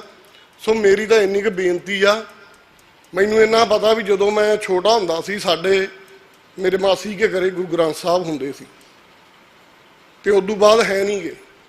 ਤੇ ਜਿੰਨਾ ਆਪਾਂ ਇਹਨੂੰ ਸਖਤ ਜਿਹੜੇ ਪਾਸੇ ਨੂੰ ਲਿਜਾਨੇ ਆ ਨਾ, ਅਖੀਰ ਇਹ ਹੋਣਾ ਵੀ ਪਿੰਡਾਂ ਦੇ ਵਿੱਚੋਂ ਗ੍ਰੰਥੀ ਸਿੰਘ ਨਹੀਂ ਮਿਲਣੇ, ਅਖੀਰ ਇਹ ਹੋਣਾ ਜਿਹੜਾ ਮਾੜਾ ਮੋਟਾ ਕਿਤੇ ਤਾਬਿਆ ਬੈਂਦਾ ਉਹ ਨਹੀਂ ਲੱਗਣਾ, ਫਿਰ ਆਪਾਂ ਦੂਜੇ ਪਾਸੇ ਹੋ ਜਾਣਾ। ਫਿਰ ਸਾਡਾ ਵੀ ਸਾਡੇ ਚੋਂ ਘਟਦੇ ਜਾਂਦੇ ਆ ਜੀ, ਸਿੱਖੀ ਚੋਂ ਬਾਹਰ ਹੋ ਗਏ ਜੀ ਬੰਦੇ।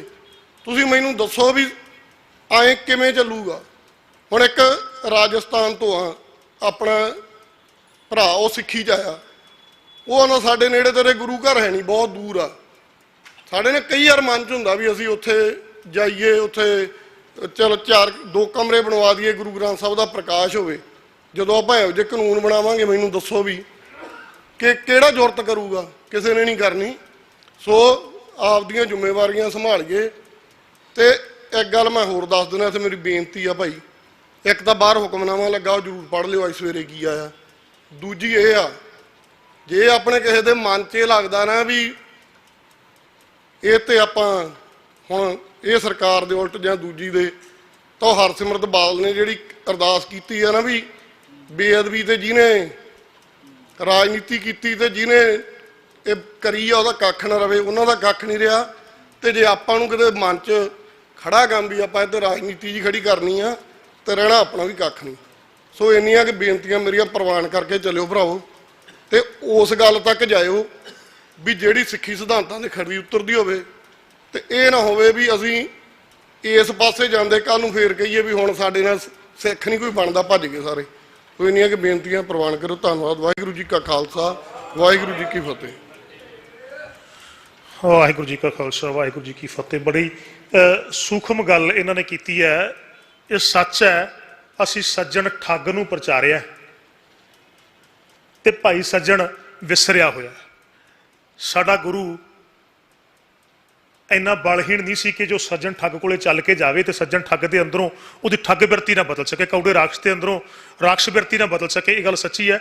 ਅਸੀਂ ਉਹ ਚੀਜ਼ਾਂ ਨੂੰ ਮਨ 'ਚ ਰੱਖਣਾ ਹੈ ਕਿ ਹਰ ਇੱਕ ਦੇ ਵਿੱਚ ਬਦਲਾਅ ਦੀ ਸੰਭਾਵਨਾ ਹੈ, ਅਸੀਂ ਤੋੜ ਕੇ ਨਹੀਂ ਚੱਲਣਾ। ਅੱਜ ਜੋ ਵਾਰ-ਵਾਰ ਉਹ ਗੱਲ ਹੈ ਕਿ ਅੱਜ ਜੋ ਸਮਝ ਹੈ ਉਹ ਜ਼ਰੂਰੀ ਨਹੀਂ ਕਿ ਕੱਲ੍ਹ ਨੂੰ ਵੀ ਹੋਵੇ। ਜੋ ਮੈਂ ਇਸ ਤੋਂ ਪਹਿਲਾਂ ਮੈਂ ਇੱਕ ਗੱਲ ਕਰਦੇ ਹਾਂ ਕਿ ਕਈ ਵਾਰ ਅਸੀਂ ਜਾਣੇ ਅਣਜਾਣੇ ਦੇ ਵਿੱਚ ਕਿਸੇ ਗੱਲ ਦੀ ਮੰਗ ਰੱਖ ਬੈਠਦੇ ਹਾਂ ਤੇ ਉਸ ਤੋਂ ਬਾਅਦ ਸਾਨੂੰ ਪਤਾ ਲੱਗਦਾ ਕਿ ਸਾਡੇ ਤੋਂ ਇਹ ਗਲਤੀ ਹੋ ਗਈ, ਤੇ ਸਾਨੂੰ ਉਸ ਗਲਤੀ ਨੂੰ ਮੰਨ ਲੈਣਾ ਚਾਹੀਦਾ।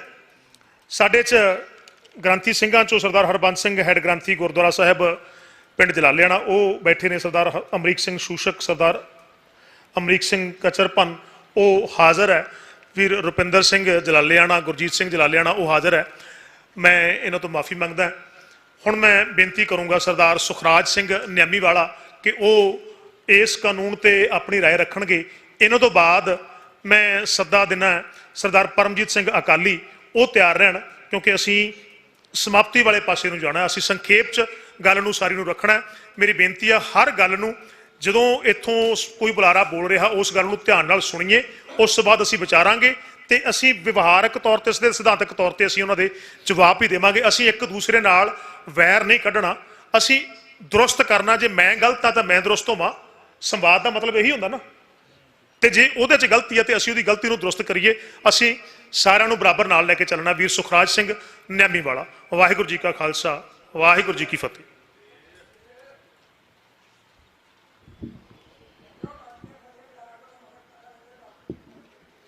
ਧੰਨ ਸਾਹਿਬ ਸ੍ਰੀ ਗੁਰੂ ਗ੍ਰੰਥ ਸਾਹਿਬ ਜੀ ਦੀ ਪਾਵਨ ਪਵਿੱਤਰ ਹਜ਼ੂਰੀ ਅੰਦਰ ਜੁੜ ਬੈਠੀ ਗੁਰੂ ਪਿਆਰੀ ਸੰਗਤ ਜੀ, ਫਤਿਹ ਪ੍ਰਵਾਨ ਕਰੋ ਜੀ। ਗੱਜ ਕੇ ਆਖੋ ਵਾਹਿਗੁਰੂ ਜੀ ਕਾ ਖਾਲਸਾ, ਵਾਹਿਗੁਰੂ ਜੀ ਕੀ ਫਤਿਹ। ਧੰਨਵਾਦ ਕਰਦਾ ਮੈਂ ਸਾਰੇ ਵੀਰਾਂ ਦਾ ਜਿਨ੍ਹਾਂ ਨੇ ਅੱਜ ਦੀ ਇਕੱਤਰਤਾ ਰੱਖੀ ਆ। ਆਪਾਂ ਲੇਟ ਜ਼ਰੂਰ ਹੋਏ ਆ ਇਸ ਗੱਲ ਦੇ ਲਈ, ਪਰ ਫਿਰ ਵੀ ਮੈਂ ਧੰਨਵਾਦ ਕਰਦਾ ਕਿਉਂਕਿ ਜਿਹੜੀ ਇਹ ਇਕੱਤਰਤਾ ਇਸ ਕਾਨੂੰਨ ਬਣਨ ਤੋਂ ਪਹਿਲਾਂ ਰੱਖੀ ਜਾਣੀ ਚਾਹੀਦੀ ਸੀ, ਉਹ ਅਸੀਂ ਬਣੇ ਤੋਂ ਬਾਅਦ ਰੱਖੀ ਆ।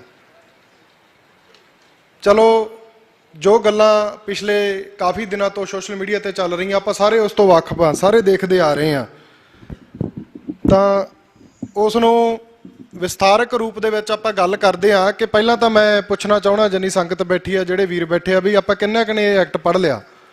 ਜਿਹੜੇ ਨੇ ਪੜ੍ਹਿਆ ਉਹਨਾਂ ਦੇ ਚਿਹਰੇ ਸਾਫ਼ ਦੱਸਦੇ ਆ, ਜਿਹੜਿਆਂ ਨੇ ਮੇਰੇ ਵਰਗਿਆਂ ਨੇ ਇਕੱਲਾ ਮਤਲਬ ਨਹੀਂ ਪੜ੍ਹਿਆ, ਬੋਲਣਾ ਹੀ ਆ, ਸੁਣੀਆਂ ਸੁਣਾਈਆਂ ਗੱਲਾਂ 'ਚ ਗੱਲ ਕਰਨੀ ਆ, ਉਹ ਬਹਿਸ ਹੈ, ਉਹ ਇੱਕ ਦੂਜੇ ਨਾਲ ਵੈਰ ਖੱਟਣਾ, ਜਿੰਨਾ ਮਰਜ਼ੀ ਖੱਟ ਲਓ।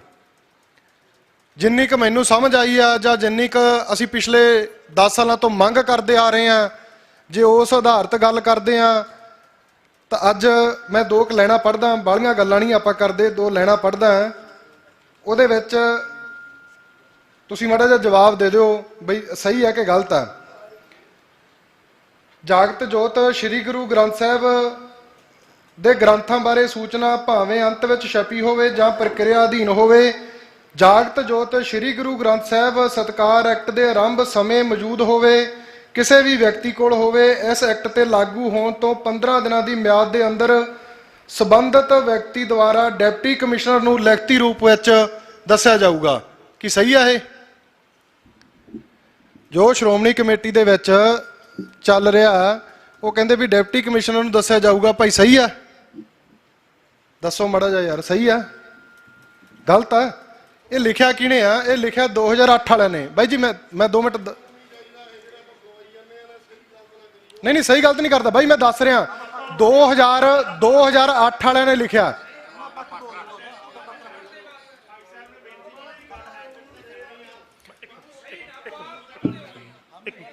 ਮੈਂ ਬੇਨਤੀ ਕਰਾਂ, ਜਿਸ ਰੂਪ ਚ ਅਸੀਂ ਬਹਿਸ ਸ਼ੁਰੂ ਕੀਤੀ ਸੀ, ਉਹਨੂੰ ਅਸੀਂ ਕੁਐਸਚਨਿੰਗ ਨਹੀਂ, ਇਸ ਰੂਪ ਚ ਨਹੀਂ ਲੈ ਕੇ ਜਾਣਾ। ਮੇਰੀ ਬੇਨਤੀ, ਮਾਫੀ ਮੰਗ ਕੇ ਗੱਲ ਕਰਦਾ ਮੈਂ। ਤੁਸੀਂ ਆਪਣੀ ਗੱਲ ਰੱਖਣੀ ਹੈ, ਉਸ ਤੋਂ ਅੱਗੇ ਸੰਗਤ ਦੇ ਵਿੱਚੋਂ ਅੱਗੇ ਗੱਲ ਆਉਣੀ ਤੇ ਆਪਾਂ ਸਮਝ ਆਪਣੀ ਅੱਗੇ ਬਣਾ ਕੇ ਲੈ ਕੇ ਜਾਣੀ, ਪਲੀਜ਼। ਠੀਕ ਹੈ ਜੀ।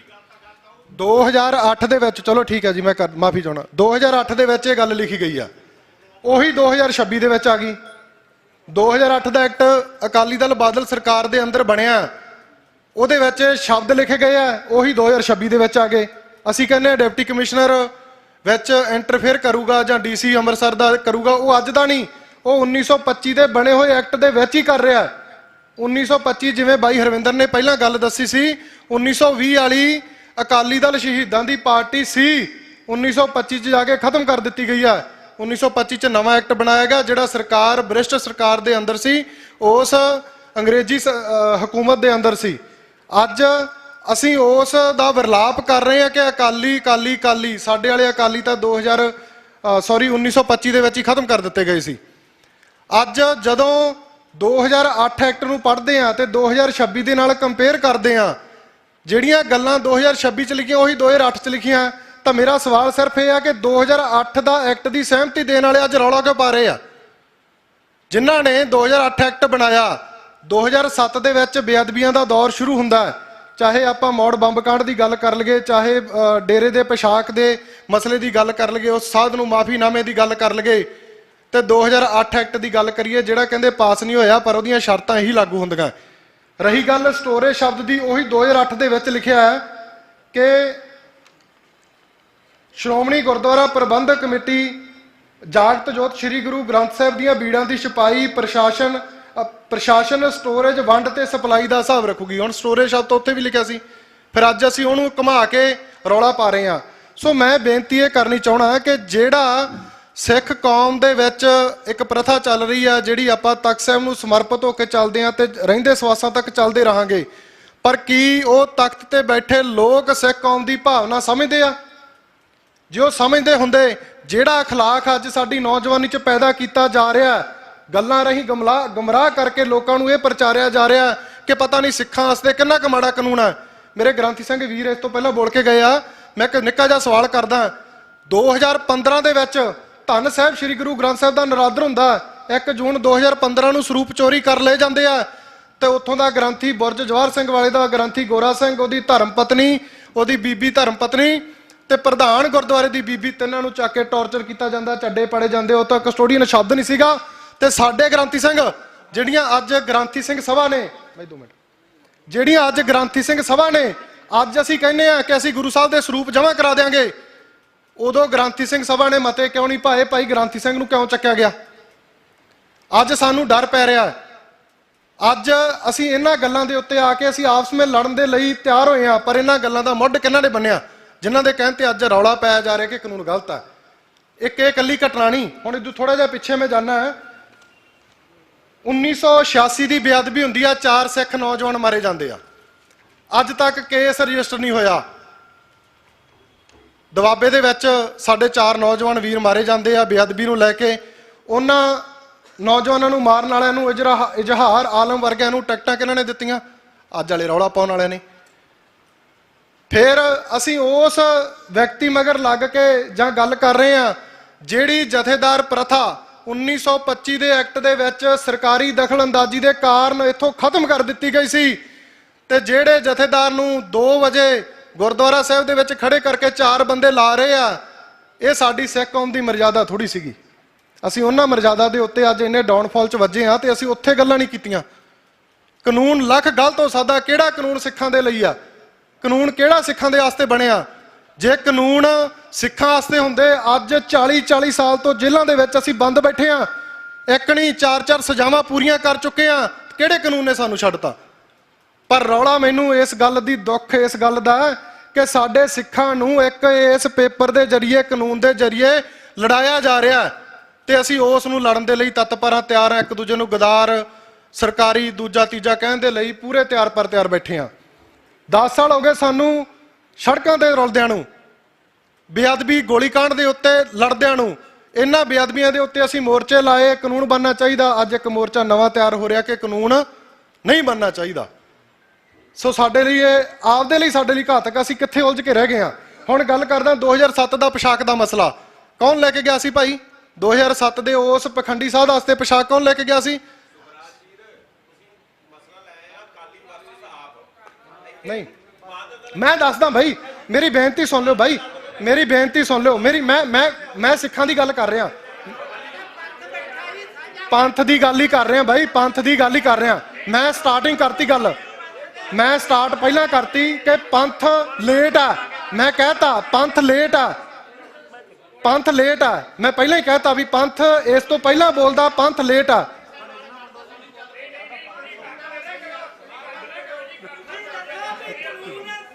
ਮੈਂ ਕਾਨੂੰਨ ਦੀ ਸਹਿਮਤੀ, ਮੈਂ ਸਹਿਮਤੀ ਜਤਾ ਕੇ ਗੱਲ ਕਰ ਰਿਹਾ ਨਾ, ਮੈਂ ਸਹਿਮਤੀ ਜਿਹੜੀ ਗੱਲ ਦੀ ਗੱਲ ਕਰ ਰਿਹਾ, ਮੈਂ ਗੱਲ ਮੈਂ ਵਾਰ-ਵਾਰ ਬੇਨਤੀ ਕਰਦਾ ਫਿਰ ਅਸੀਂ ਕਿ ਵਾਰ-ਵਾਰ ਬੇਨਤੀ ਕਰਦਾ ਕਿ ਇੱਕ ਤਾਂ ਸਮਾਂ ਉਹਨੂੰ ਆਪਣੀ ਗੱਲ ਨੂੰ ਸੁਖਰਾਜ ਸਿੰਘ ਵੀਰ ਜੀ ਤੁਸੀਂ 1 ਤੋਂ 2 ਮਿੰਟ ਦੇ ਵਿੱਚ ਆਪਣੀ ਗੱਲ ਨੂੰ ਸਮਾਪਤ ਕਰੋ। ਜਿਸ ਕਿਸਮ ਦੇ ਤੌਖਲੇ ਨੇ, ਸੁਣਿਓ ਪਲੀਜ਼, ਜਿਸ ਕਿਸਮ ਦੇ ਤੌਖਲੇ ਆ ਉਹਨਾਂ ਨੂੰ ਕਾਊਂਟਰ ਕਰਨ ਵਾਸਤੇ ਮੇਰੀ ਜ਼ਿੰਮੇਵਾਰੀ ਲੱਗੀ ਹੈ। ਜਿਸ ਕਿਸਮ ਦੇ ਇੱਥੋਂ ਗੱਲ ਆ ਰਹੀ ਹੈ ਉਹਨੂੰ ਕਾਊਂਟਰ ਕਰਨ ਵਾਸਤੇ ਮੇਰੀ ਜ਼ਿੰਮੇਵਾਰੀ ਲੱਗੀ ਹੈ। ਮੈਂ ਸਿਰਫ ਇੱਥੇ ਨਾਮ ਬੋਲਣ ਵਾਸਤੇ ਨਹੀਂ ਖੜਾ। ਤੁਹਾਡੀ ਭਾਵਨਾ ਹੈ, ਜੋ ਆ ਰਹੀ ਹੈ, ਜੋ ਇੱਥੋਂ ਆ ਰਹੀ, ਮੈਂ ਨਵੀਂ ਗੱਲ ਇਹਦੇ ਵਿੱਚੋਂ ਕੀ ਨਿਕਲਦੀ ਮੈਂ ਸੰਗਤ ਦੇ ਸਾਹਮਣੇ ਰੱਖਣੀ ਹੈ, ਅਗਲੇ ਬੁਲਾਰਿਆਂ ਦੇ ਸਾਹਮਣੇ ਰੱਖਣੀ ਹੈ, ਕੁਐਸਚਨ ਰੱਖਣੇ ਹੈ, ਉਹਨਾਂ ਦੇ ਜਵਾਬ ਅਸੀਂ ਲਵਾਂਗੇ। ਇਸ ਹਾਲ ਦਾ ਜਿਹੜਾ ਡਿਸਪਲਿਨ ਉਹ ਬਣਾ ਕੇ ਰੱਖੋ। ਮੈਂ ਬੇਨਤੀ ਕਰੂੰਗਾ ਵੀਰ ਸੁਖਰਾਜ ਸਿੰਘ ਹੋਰਾਂ ਨੂੰ ਕਿ ਉਹ ਆਪਣੀ ਗੱਲ ਨੂੰ 1 ਤੋਂ 2 ਮਿੰਟ ਦੇ ਵਿੱਚ ਨਿਬੇੜਨਗੇ ਤੇ ਵਿਸ਼ੇ ਤੇ ਕੇਂਦਰਿਤ ਰਹਿਣਗੇ ਪਲੀਜ਼। ਗੱਲ ਜੇ ਆਪਾਂ ਵਿਚਾਰ ਤੇ ਖੜੇ ਸੀ ਤਾਂ ਵਿਚਾਰ ਹੀ ਆ, ਹਨਾ। ਮੇਰੇ ਸਾਰੇ ਭਰਾ, ਮੈਂ ਸਾਰਿਆਂ ਨੇ ਵਿਚ ਰਿਹਾ। ਮੈਂ ਕੋਈ ਇਹ ਨਹੀਂ ਆ ਵੀ ਮੈਂ ਸਰਕਾਰੀ ਪੱਖ ਤੋਂ ਹੀ ਖੜਾ ਇੱਥੇ ਜਾਂ ਸਰਕਾਰ ਵਾਲੀ ਗੱਲ ਤੋਂ। ਬਾਈ 10 ਸਾਲ ਹੋ ਗਏ ਮੈਂ ਆਪਦਾ ਕੈਰੀਅਰ ਇਸ ਕੇਸ ਦੇ ਉੱਤੇ ਲਾਇਆ ਹੋਇਆ। 10 ਸਾਲ ਦਾ ਕਿਹੜੇ ਸਾਡੇ ਚੋਂ ਸਿੱਖ ਆ ਜਿਹੜੇ ਗੋਲੀकांड ਦੇ ਉੱਤੇ ਜਾ ਕੇ ਆਪਾਂ ਗੱਲ ਕਰਦੇ ਹਾਂ? ਸਾਰੇ ਕੇਸ ਪੰਜਾਬ ਤੋਂ ਬਾਹਰ ਵੱਜੇ ਆ। ਅਸੀਂ ਉਦੋਂ ਇਕੱਠੇ ਹੁੰਨੇ ਆ ਜਿੱਦੇ ਸਾਡਾ ਕੋਈ ਇੱਥੇ ਮਰ ਜਾਂਦਾ, ਮਾਰਿਆ ਜਾਂਦਾ ਸਰਕਾਰ ਵੱਲੋਂ, ਉਦੋਂ ਅਸੀਂ ਇਕੱਠੇ ਹੁੰਨੇ ਆ। ਬੇਅਦਬੀ ਦੇ ਉੱਤੇ ਸੋਧਾ।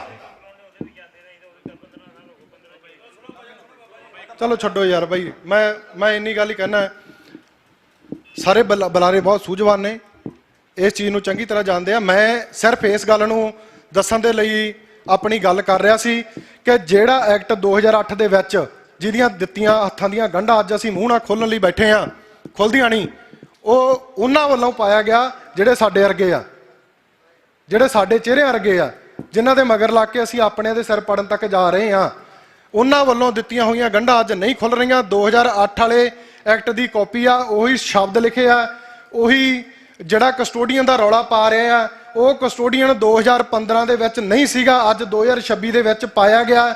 ਤੇ ਫਿਰ ਜੇ ਕਸਟੋਡੀਅਨ 2026 ਦੇ ਵਿੱਚ ਆਇਆ ਤੇ 2015 ਵਾਲੇ ਗ੍ਰਾਂਥੀ ਸਿੰਘ ਨੂੰ ਕਸਟੋਡੀਅਨ ਸਮਝ ਕੇ ਕਿਉਂ ਚੱਡੇ ਪਾੜੇਗੇ ਬਈ?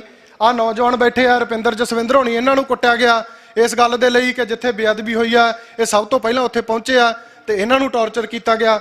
ਸੋ ਇਸ ਤਰੀਕੇ ਦੀਆਂ ਗੱਲਾਂ ਜਿਹੜੀਆਂ ਸਾਡੇ ਵਿੱਚ ਪੈਦਾ ਕੀਤੀਆਂ ਗਈਆਂ, ਜਥੇਦਾਰ ਦੀ ਪਦਵੀ ਨੂੰ ਸਾਡੇ ਸਿੱਖਾਂ ਨੇ ਇੰਨਾ ਮਹਾਨ ਰੱਖਿਆ ਕਿ ਤਖਤ ਦੇ ਮੂਹਰੇ ਸਰਕਾਰਾਂ ਕੁਝ ਵੀ ਨਹੀਂ। ਪਰ ਜੇ ਕਾਨੂੰਨ ਬਣਾਉਣ ਤੋਂ, ਕਿਉਂਕਿ ਕਾਨੂੰਨ ਦੇ ਲਈ ਤਾਂ 15 ਦਿਨ ਪਹਿਲਾਂ ਬੋਲ ਦਿੱਤਾ ਗਿਆ, ਮਹੀਨਾ ਪਹਿਲਾਂ ਬੋਲ ਦਿੱਤਾ ਗਿਆ ਕਿ ਭਾਈ 14 ਨੂੰ ਖਾਲਸਾ ਸਾਜਨਾ ਦਿਵਸ ਦੇ ਉੱਤੇ ਵਿਧਾਨ ਸਭਾ ਸੱਦੀ ਜਾਊਗੀ ਤੇ ਕਾਨੂੰਨ ਬਣੂਗਾ। ਤੇ ਜਥੇਦਾਰ ਸਾਹਿਬ ਇੱਕ ਨੋਟਿਸ ਕੱਢਦੇ ਤਖਤ ਸਾਹਿਬ ਵੱਲੋਂ, ਸਰਕਾਰ ਦੇ ਨੁਮਾਇੰਦੇ ਨਾ ਹਾਜ਼ਰ ਹੁੰਦੇ ਤੇ ਅੱਜ ਮੈਂ ਆ ਪੇਪਰਾਂ ਦੇ ਉੱਤੇ ਬਹਿਸ ਹੀ ਨਾ ਕਰਦਾ ਹੁੰਦਾ। ਅਸੀਂ ਇੱਕ ਤਰਫਾ ਖੜਦੇ ਕਿ ਭਾਈ ਤਖਤ ਸਾਹਿਬ ਨੇ ਸੱਦਿਆ ਸੀ, ਆਏ ਨਹੀਂ, ਇਹਨਾਂ ਨੇ ਕਾਨੂੰਨ ਦੀ ਵਿਆਖਿਆ ਨਹੀਂ ਦਿੱਤੀ। ਕਾਨੂੰਨ ਬਣਨ ਤੋਂ ਬਾਅਦ ਅਸੀਂ ਵਿਆਖਿਆ ਕਰਕੇ ਸਾਡੀ ਕੌਮ ਦੇ ਵਿੱਚ ਖਲਾਕ ਪੈਦਾ ਕਰ ਰਹੇ ਹਾਂ, ਸਾਡੇ ਉਹਨਾਂ ਸੰਘਰਸ਼ੀ ਲੋਕਾਂ ਨੂੰ ਲੜਾ ਰਹੇ ਹਾਂ ਜਿਹੜੇ ਨਿੱਤ ਆਵਾਜ਼ਾਂ ਚੱਕਦੇ ਆ। ਮੈਨੂੰ ਦੱਸੋ ਕਿਹੜੀ ਐਸਜੀਪੀਸੀ ਨੇ 328 ਸਰੂਪਾਂ ਦਾ ਹਿਸਾਬ ਦਿੱਤਾ? ਕਿਹੜੀ ਐਸਜੀਪੀਸੀ ਨੇ 2015 ਦੀ ਬੇਅਦਬੀ ਦਾ ਅੱਜ ਤੱਕ ਕੇਸ ਲੜ ਲਿਆ? ਇੱਕ ਮਿੰਟ ਗੱਲ ਕਹਿ ਕੇ ਬਈ ਸਮਾਪਤੀ ਕਰਨ ਲੱਗਿਆ। ਬੇਅਦਬੀ ਦਾ ਉੱਤੇ ਸੋਧੇ ਦੀ ਗੱਲ ਕੀਤੀ ਆ ਜਥੇਦਾਰ ਨੇ, ਮੈਂ ਮੰਨਦਾ ਸੋਧਾ ਲੱਗਣਾ ਚਾਹੀਦਾ, ਸਿੱਖੀ ਦੇ ਵਿੱਚ ਸੋਧੇ ਦਾ ਕਨਸੈਪਟ ਆ। ਤੇ ਜਿਹੜੇ ਸੋਧਾ ਲਾਉਣ ਵਾਲੇ ਸਾਡੇ 20 ਨੌਜਵਾਨ ਪੰਜਾਬ ਦੀਆਂ ਵੱਖ-ਵੱਖ ਜੇਲ੍ਹਾਂ ਦੇ ਵਿੱਚ ਬੰਦ ਆ, ਕਿਹੜੇ ਦੇ ਨਾਲ ਜਾ ਕੇ ਜਥੇਦਾਰ ਤੇ ਸ਼੍ਰੋਮਣੀ ਕਮੇਟੀ ਜਾ ਕੇ ਖੜ ਗਈ ਆ? ਕਿਹੜੇ ਨੇ ਜਾ ਕੇ ਘਰ ਪਵਾਤੇ ਆ? 2 ਨੌਜਵਾਨ ਜੈਤੋ ਦੇ ਆ ਜਿਹੜੇ ਮੇਰੇ ਕੋਲੇ ਇਸ ਵੇਲੇ 2 ਵਾਰ ਨਹੀਂ 10 ਵਾਰ ਆ ਚੁੱਕੇ ਆ, ਜਿਨ੍ਹਾਂ ਦੇ ਘਰ ਬੈਂਕ ਕੋਲੇ ਗਹਿਣੇ ਪਏ ਆ, ਨਿਲਾਮੀ ਹੁੰਦੀ ਆ। ਲਾਹਨਤ ਆ ਸਾਡਿਆਂ ਤੇ ਜਿਹੜੇ ਅਸੀਂ ਲੋਕਾਂ ਦੇ ਵਿੱਚ ਖਲਾਕ ਪੈਦਾ ਕਰਨ ਦੇ ਲਈ ਕੌਮ ਦੇ ਵਿੱਚ ਸ਼ੋਸ਼ਾ ਛੱਡ ਸਕਦੇ ਆ, ਪਰ ਸੋਧੇ ਸ਼ਬਦ ਨੂੰ ਰਿਪਰੈਜ਼ੈਂਟ ਕਰਨ ਵਾਸਤੇ ਜਿਨ੍ਹਾਂ ਨੇ ਕੀਤਾ ਉਹਨਾਂ ਦੇ ਪਰਿਵਾਰਾਂ ਨਾਲ ਨਹੀਂ ਖੜ ਸਕਦੇ। ਸੋ ਮੈਂ ਇੰਨੀਆਂ ਕੁ ਬੇਨਤੀਆਂ ਕਰਦਾ, ਖਿਮਾ ਦਾ ਜੱਜਗਾ। ਕਾਨੂੰਨ 10 ਸਾਲ ਦੀ ਸਜ਼ਾ, 5 ਸਾਲ ਦੀ ਸਜ਼ਾ ਜਿਹੜਾ 2008 ਦਾ ਸੀਗਾ, ਉਹਦੇ ਚ 2 ਸਾਲ ਦੀ ਸਜ਼ਾ ਜਿਹੜੀ ਨਾਲ ਦੀ ਨਾਲ ਬੇਲ ਹੁੰਦੀ ਆ ਉਹ ਹੈ, ਤੇ 2026 ਦੇ ਵਿੱਚ 2 ਸਾਲ ਨੂੰ ਵਧਾ ਕੇ 5 ਸਾਲ ਕੀਤਾ, ਭਾਵ ਉਹਦੀ ਬੇਲ ਨਾ ਹੋਵੇ। ਕਿਉਂਕਿ ਅਸੀਂ ਜਿਹੜੇ ਕੇਸ ਦੇਖਦੇ ਆਏ ਆ 3 ਸਾਲ ਦੀ ਸਜ਼ਾ, ਜਿਨ੍ਹਾਂ ਨੂੰ ਸਜ਼ਾ ਹੋਈ ਆ ਉਹ ਨਾਲ ਦੀ ਨਾਲ ਜ਼ਮਾਨਤਾਂ ਲੈ ਕੇ ਘਰੇ ਆਏ ਆ। ਜੇ 50,000 ਜੁਰਮਾਨਾ ਲਿਖਿਆ ਸੀ 2008 ਦੇ ਵਿੱਚ ਤੇ 2026 ਦੇ ਵਿੱਚ ਉਹਨਾਂ ਨੇ 5 ਲੱਖ 10 ਲੱਖ ਜੁਰਮਾਨਾ ਕਰਤਾ। ਜਿਹੜੀ ਰਹੀ ਗੱਲ ਕਸਟੋਡੀਅਨ ਵਾਲੀ ਕਹਿੰਦੇ ਆ ਜਾਂ ਸ਼ਬਦਾਂ ਦੇ ਬਦਲ ਫੇਰ ਦੀ, ਮੈਂ ਇਹ ਗੱਲ ਦੀ ਹਮਾਇਤ ਕਰਦਾ ਕਿ ਸਟੋਰੇਜ ਸਾਡਾ ਸੱਭਿਅਕ ਭਾਸ਼ਾ ਦਾ, ਸਿੱਖਿਆ ਦਾ, ਇਤਿਹਾਸ ਦਾ ਸ਼ਬਦ ਨਹੀਂ ਹੈ, ਉਹ ਸੱਚਖੰਡ ਹੋਣਾ ਚਾਹੀਦਾ, ਜਿਹਦੇ ਲਈ ਸਾਡਾ ਸਾਰਿਆਂ ਦਾ ਗੁਰਮਤਾ ਹੋਣਾ ਚਾਹੀਦਾ। ਇਹ ਗੁਰਮਤ ਦੇ ਰਾਹੀਂ ਮੈਂ ਸਰਕਾਰ ਨੂੰ ਵੀ ਇਹ ਗੱਲ ਕਹਿਣਾ, ਸਰਕਾਰ ਦੇ ਨੁਮਾਇੰਦਿਆਂ ਨੂੰ ਵੀ ਕਹਿਣਾ ਕਿ ਸਟੋਰੇਜ ਸ਼ਬਦ ਨੂੰ ਬਦਲ ਕੇ ਸੱਚਖੰਡ ਵਿੱਚ ਤਬਦੀਲ ਕਰ ਦੇਣਾ ਚਾਹੀਦਾ। ਬੀੜਾਂ ਤੇ ਸਰੂਪਾਂ ਦੇ ਵਿੱਚ ਮੇਰੀ ਸੋਝੀ ਮੁਤਾਬਕ ਮੈਨੂੰ ਉਹਦੇ 'ਚ ਕੋਈ ਅੰਤਰ ਨਹੀਂ ਲੱਗਦਾ, ਕਿਉਂਕਿ ਅਸੀਂ ਆਮ ਘਰਾਂ ਦੇ ਵਿੱਚ ਗੱਲ ਕਰਦੇ ਹਾਂ ਕਿ ਗੁਰੂ ਸਾਹਿਬ ਦੇ ਸਰੂਪ ਬਿਰਾਜਮਾਨ ਨੇ, ਅਸੀਂ ਸਰੂਪ ਪ੍ਰਕਾਸ਼ ਕਰਾਏ ਨੇ। ਤਾਂ ਮੈਨੂੰ ਜਿੰਨੀ ਕਿ ਮੇਰੀ ਸਮਝ ਆ, ਮੈਂ ਸਰੂਪ ਅਤੇ ਬੀੜ ਸ਼ਬਦ ਨੂੰ ਸੇਮ ਰਿਸਪੈਕਟ ਕਰਦਾ, ਜਿਹੜੀ ਸਰੂਪ ਨੂੰ ਰਿਸਪੈਕਟ ਦਿੰਦਾ ਉਹੀ ਬੀੜ ਸ਼ਬਦ ਨੂੰ ਰਿਸਪੈਕਟ ਦਿੰਦਾ। ਸੋ ਗੱਲ ਇਹ ਹੈ ਕਿ ਸਾਡੇ 'ਚ ਆਪਸ ਵਿੱਚ ਇੱਕ ਦੂਜੇ 'ਚ ਖਲਾਕ ਨਹੀਂ ਪੈਦਾ ਹੋਣਾ ਚਾਹੀਦਾ, ਸਾਨੂੰ ਇਸ ਦੇ ਬਗੈਰ ਮਨਸ਼ਾ ਦੇਖਣੀ ਚਾਹੀਦੀ ਆ। ਜੇ 2008 ਦੇ ਵਿੱਚ ਐਕਟ ਪਾਸ ਹੋ ਜਾਂਦਾ, ਵੱਡੀਆਂ ਸਜ਼ਾ ਦੇ ਤਹਿਤ 2000 ਐਕਟ ਪਾਸ ਹੋ ਜਾਂਦਾ 8 ਵਾਲਾ, ਤੇ ਕੀ ਮਜਾਲ ਸੀ 2015 ਵਾਲੇ ਜਿੰਨੇ ਦੋਸ਼ੀ ਫੜੇ ਗਏ ਆ ਉਹਨਾਂ ਦੇ ਉੱਤੇ ਇਹਨਾਂ ਦੇ ਤਹਿਤ ਸਜ਼ਾਵਾਂ ਲਾਗੂ ਨਾ ਹੁੰਦੀਆਂ। ਜੇ ਇਹੀ ਕਾਨੂੰਨ ਇੱਕ ਬੇਨਤੀ ਹੋਰ, ਇਹੀ ਕਾਨੂੰਨ 2017 ਦੇ ਵਿੱਚ ਪਾਸ ਹੋ ਜਾਂਦਾ ਤੇ ਜਿਹੜੀ ਬੇਅਦਬੀ 15 ਚ ਹੋਈ ਆ ਜਾਂ 2022 ਚ 23 24 25 ਚ ਪਾਸ ਹੋ ਜਾਂਦਾ, ਜਿਨ੍ਹਾਂ ਦੀਆਂ ਉਦੋਂ ਬਾਅਦ ਚ ਗ੍ਰਿਫਤਾਰੀਆਂ ਹੋਈਆਂ ਉਹਨਾਂ ਤੇ ਲਾਗੂ ਹੋਣਾ ਸੀ। ਸੋ ਇੰਨੀ ਇੱਕ ਬੇਨਤੀ,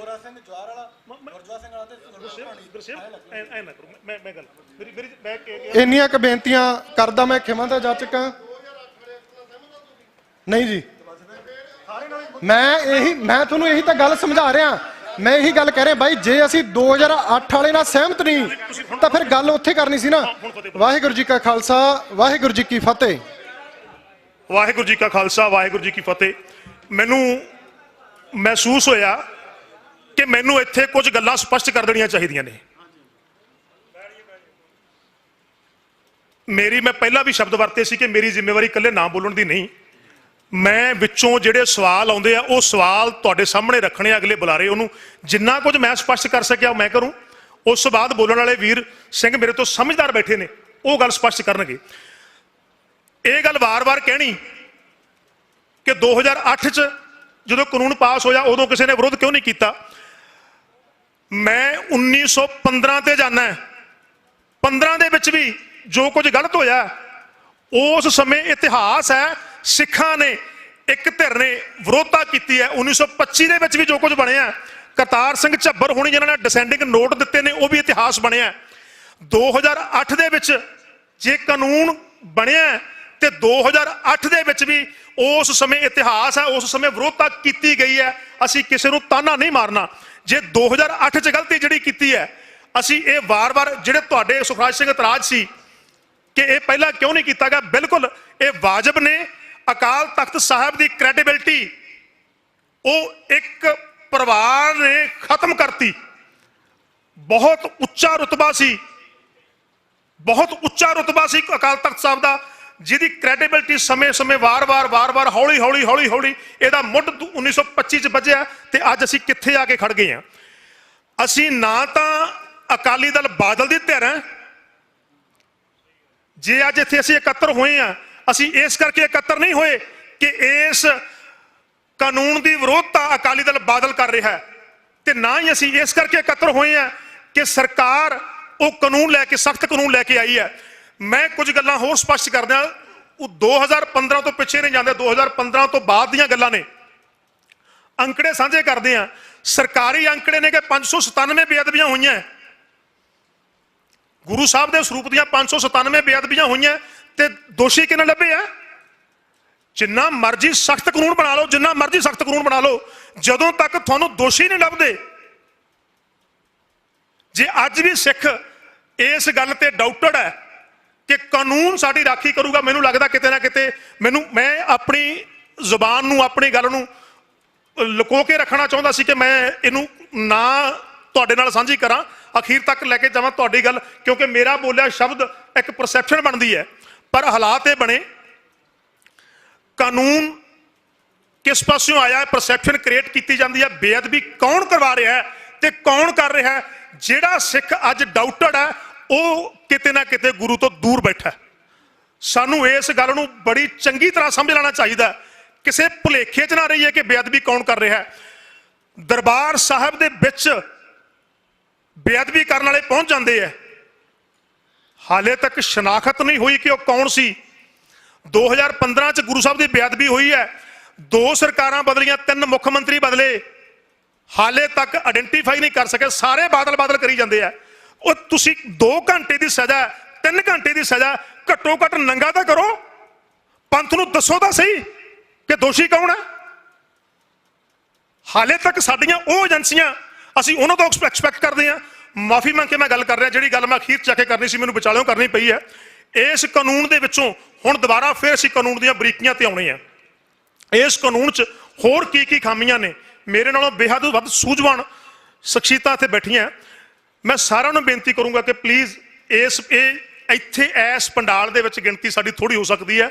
ਮੀਡੀਆ ਦੇ ਜ਼ਰੀਏ ਧੰਨਵਾਦੀ ਹਾਂ ਸਾਰੇ ਸੋਸ਼ਲ ਮੀਡੀਆ ਦਾ, YouTube ਮੀਡੀਆ ਦਾ, ਜਿਹੜੇ ਵੀਰ ਆਪਣੇ ਸਮੇਂ ਚੋਂ ਸਮਾਂ ਕੱਢ ਕੇ ਇੱਥੇ ਆਏ ਆ ਤੇ ਇਹਨੂੰ ਲਾਈਵ ਚਲਾ ਰਹੇ ਆ। ਸਾਡੀ ਗੱਲ ਸਮੁੱਚੇ ਵਿਸ਼ਵ ਦੇ ਵਿੱਚ ਜਾ ਰਹੀ ਹੈ, ਸਾਰੇ ਸਿੱਖਾਂ ਕੋਲੇ ਪਹੁੰਚ ਰਹੀ ਹੈ। ਮੈਂ ਬੇਨਤੀ ਕਰਦਾ ਖਾਸ ਕਰਕੇ ਵਿੱਚੋਂ ਸਮਾਂ ਲੈ ਕੇ ਸਪੈਸ਼ਲੀ ਧੰਨਵਾਦ ਕਰਦਾ ਹਾਂ ਸਰਦਾਰ ਕੁਲਦੀਪ ਸਿੰਘ ਖਾਲਸਾ, ਬਾਬਾ ਅਛਰ ਸਿੰਘ ਗਾਤਿਆ ਖਾੜਾ ਵਾਲੇ, ਮਿੰਟੂ ਦੀਪ ਸਿੰਘ ਵਾਲਾ, ਗੈਰੀ ਸੰਧੂ, ਸੁਖਜਿੰਦਰ ਸਿੰਘ, ਸਰਦਾਰ ਸੁਖਪਾਲ ਸਿੰਘ, ਸਰਦਾਰ ਅਮਰਜੀਤ ਸਿੰਘ ਸਰਪੰਚ, ਸਨੀ ਸੁਖਾਨੰਦ, ਕੋਮਲ ਕਰੀਰਵਾਰੀ, ਬਲਜਿੰਦਰ ਸਿੰਘ ਮਖੂ, ਜਸਪ੍ਰੀਤ ਸਿੰਘ, ਗੁਰਜੀਤ ਸਿੰਘ ਹੈਰੀ, ਰਣਪਿੰਦਰ ਸਿੰਘ ਗੋਲਡੀ, ਤੇ ਖਾਸ ਕਰਕੇ ਸਮੁੱਚੇ ਮੀਡੀਆ ਕਰਮੀਆਂ ਦਾ ਮੈਂ ਧੰਨਵਾਦ ਕਰਦਾ ਕਿ ਜਿਨ੍ਹਾਂ ਦੀ ਬਦੌਲਤ ਅੱਜ ਸਮੁੱਚੇ ਵਿਸ਼ਵ ਦੇ ਵਿੱਚ ਸਾਡੀ ਗੱਲ ਜਾਰੀ ਹੈ। ਹੁਣ ਮੈਂ ਬੇਨਤੀ ਕਰੂੰਗਾ ਸਰਦਾਰ ਪਰਮਜੀਤ ਸਿੰਘ ਅਕਾਲੀ ਹੋਰਾਂ ਨੂੰ ਕਿ ਉਹ ਕਾਨੂੰਨ ਦਾ ਸਿਧਾਂਤਕ ਪੱਖ ਸਾਡੇ ਨਾਲ, ਅਸੀਂ ਸਬਜੈਕਟ ਵਾਈਜ਼ ਚੱਲਾਂਗੇ, ਸਿਧਾਂਤਕ ਪੱਖ ਜਿਹੜਾ ਉਹ ਸਾਡੇ ਨਾਲ ਸਾਂਝਾ ਕਰਨਗੇ। ਵੀਰ ਪਰਮਜੀਤ ਸਿੰਘ ਅਕਾਲੀ। ਵਾਹਿਗੁਰੂ ਜੀ ਕਾ ਖਾਲਸਾ, ਵਾਹਿਗੁਰੂ ਜੀ ਕੀ ਫਤਿਹ।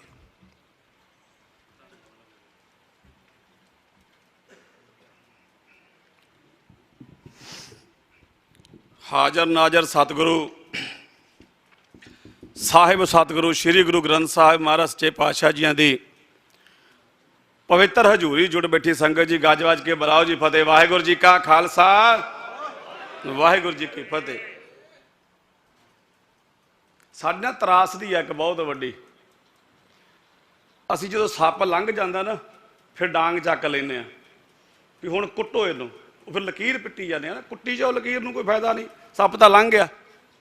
ਤੇ ਇਹ ਹੁਣ ਨਹੀਂ ਆ ਵੀ ਆਪਾਂ ਆਹ ਸਮੇਂ 'ਚ 2015 ਤੋਂ ਬਾਅਦ ਜਾਂ ਆਹ ਸਮੇਂ ਦੇ ਵਿੱਚ ਕਰ ਰਹੇ ਆ, ਇਹ ਪਹਿਲਾਂ ਵੀ ਚੱਲਦਾ ਆਇਆ।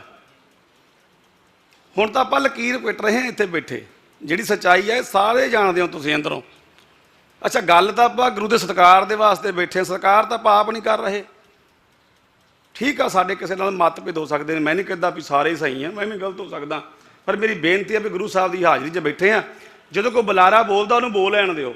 ਤੁਹਾਡੀ ਵਾਰੀ ਆਊਗੀ, ਤੁਸੀਂ ਉਹਨੂੰ ਜਸਟੀਫਾਈ ਕਰ ਦਿਓ। ਇਹ ਇੱਕ ਕਿਰਪਾ ਮੇਰੇ ਤੇ ਕਰਿਓ ਸਾਰੇ ਭਰਾ ਕਿ ਆ ਸਤਿਕਾਰ ਮੈਂ ਦਾ ਬਹਾਲ ਰੱਖੀਏ। ਦੂਜੀ ਗੱਲ, ਪਹਿਲਾਂ ਤਾਂ ਫੈਸਲਾ ਇਹ ਕਰੀਏ ਵੀ ਆਪਾਂ ਸਿੱਖ ਕਿਹਦੇ ਆ। ਸਿੱਖ ਗੁਰੂ ਦੇ ਆ ਕਿ ਕਿਸੇ ਬੰਦੇ ਦੇ, ਕਿ ਕਿਸੇ ਸਰਕਾਰ ਦੇ, ਕਿ ਕਿਸੇ ਧੜੇ ਦੇ? ਆਪਾਂ ਸਿੱਖ ਆ ਗੁਰੂ ਗ੍ਰੰਥ ਸਾਹਿਬ ਦੇ ਤੇ ਪੁੱਤ ਦਸਮ ਪਾਤਸ਼ਾਹ ਦੇ। ਤੇ ਹੁਕਮ ਤਾਂ ਕਰ ਗਿਆ ਤੁਹਾਨੂੰ, ਉਹ ਗੱਲ ਤਾਂ ਨਿਬੇੜ ਗਿਆ ਤੁਹਾਡੇ ਨਾਲ। ਆ ਤੁਹਾਨੂੰ ਸੁਣਾਈ ਤਾਂ ਹੈ ਸਿੰਘ ਨੇ ਕਿੱਡੀ ਵਧੀਆ ਸਾਖੀ ਵੀ ਬਾਬਾ ਬਿਧੀ ਚੰਦ ਨੇ ਝੜਕਾ ਕੇ ਉਹਨੂੰ ਸੁੱਟਤਾ ਸੀ ਦਰਿਆ ਦੇ ਵਿੱਚ, ਗੁਰ ਕੀ ਨਿੰਦਾ ਸੁਣੇ ਨਾ ਕਾਨ। ਸਾਡੀ ਕਹਾਣੀ ਇੱਥੇ ਖਤਮ ਹੋ ਜਾਂਦੀ। ਸਾਡਾ ਇਹ ਵਿਸ਼ਾ ਹੀ ਨਹੀਂ ਹੈਗਾ ਵੀ ਕੋਈ ਦੁਨਿਆਵੀ ਕਾਨੂੰਨ ਬਣੇ ਤੇ ਉਹ ਸਾਡੇ ਗੁਰੂ ਦੀ ਰੱਖਿਆ ਦੀ ਗੱਲ ਕਰੇ, ਉਹ ਸਾਡੇ ਗੁਰੂ ਦੇ ਹੋਏ ਕਿਸੇ ਤਰ੍ਹਾਂ ਦੇ ਕਿਸੇ ਵੀ ਪਹਿਰੇ ਦੇ ਵਾਸਤੇ ਗੱਲ ਕਰੇ। ਹੋ ਹੀ ਨਹੀਂ ਸਕਦਾ, ਪੋਸੀਬਿਲਿਟੀ ਨਹੀਂ ਹੈਗੀ। ਜੇ ਆਪਾਂ ਸਿੱਖਿਆਂ ਤੇ, ਜੇ ਗੁਰੂ ਗ੍ਰੰਥ ਸਾਹਿਬ ਦੇ ਸਿੱਖਿਆਂ ਤੇ, ਹਾਂ ਜੇ ਕਿਸੇ ਧੜੇ ਦੇ ਆ, ਕਿਸੇ ਬੰਦੇ ਦੇ ਆ, ਤੇ ਫਿਰ ਗੱਲ ਵੱਖਰੀ ਆ। ਇਹ ਗੱਲ ਸਾਨੂੰ ਪਹਿਲਾਂ ਸਮਝਣੀ ਪਊਗੀ ਵੀ ਕਾਨੂੰਨ ਕੀ ਸਿੱਖਾਂ ਦੇ ਵਾਸਤੇ ਜਿਹੜੇ ਹੁਣ ਤੱਕ ਬਣੇ ਨੇ, ਜਿੰਨੇ ਵੀ ਕਾਨੂੰਨ ਬਣੇ ਨੇ 47 ਤੋਂ ਬਾਅਦ ਜਿਹੜੀ ਅਖੌਤੀ ਆਜ਼ਾਦੀ ਆਪਾਂ ਗੱਲ 'ਚ ਪਾਈ ਫਿਰਦੇ ਹਾਂ, ਉਸ ਤੋਂ ਬਾਅਦ ਦੇ ਕਾਨੂੰਨ, ਕੀ ਉਹਨਾਂ ਕਾਨੂੰਨਾਂ ਨੇ ਸਿੱਖਾਂ ਨੂੰ ਕਿਸੇ ਵੀ ਤਰੀਕੇ ਦੇ ਨਾਲ ਇਨਸਾਫ ਦਿੱਤਾ? ਕੀ ਤੁਸੀਂ ਅੱਜ ਤੱਕ ਦੇ ਹੋਏ ਵਰਤਾਰੇ ਦੇ ਵਿੱਚ ਆਪਣੇ ਆਪ ਨੂੰ ਇਹ ਜਸਟੀਫਾਈ ਕਰਦੇ ਹੋ ਕਿ ਤੁਹਾਨੂੰ ਇਨਸਾਫ ਮਿਲਿਆ ਕਦੇ?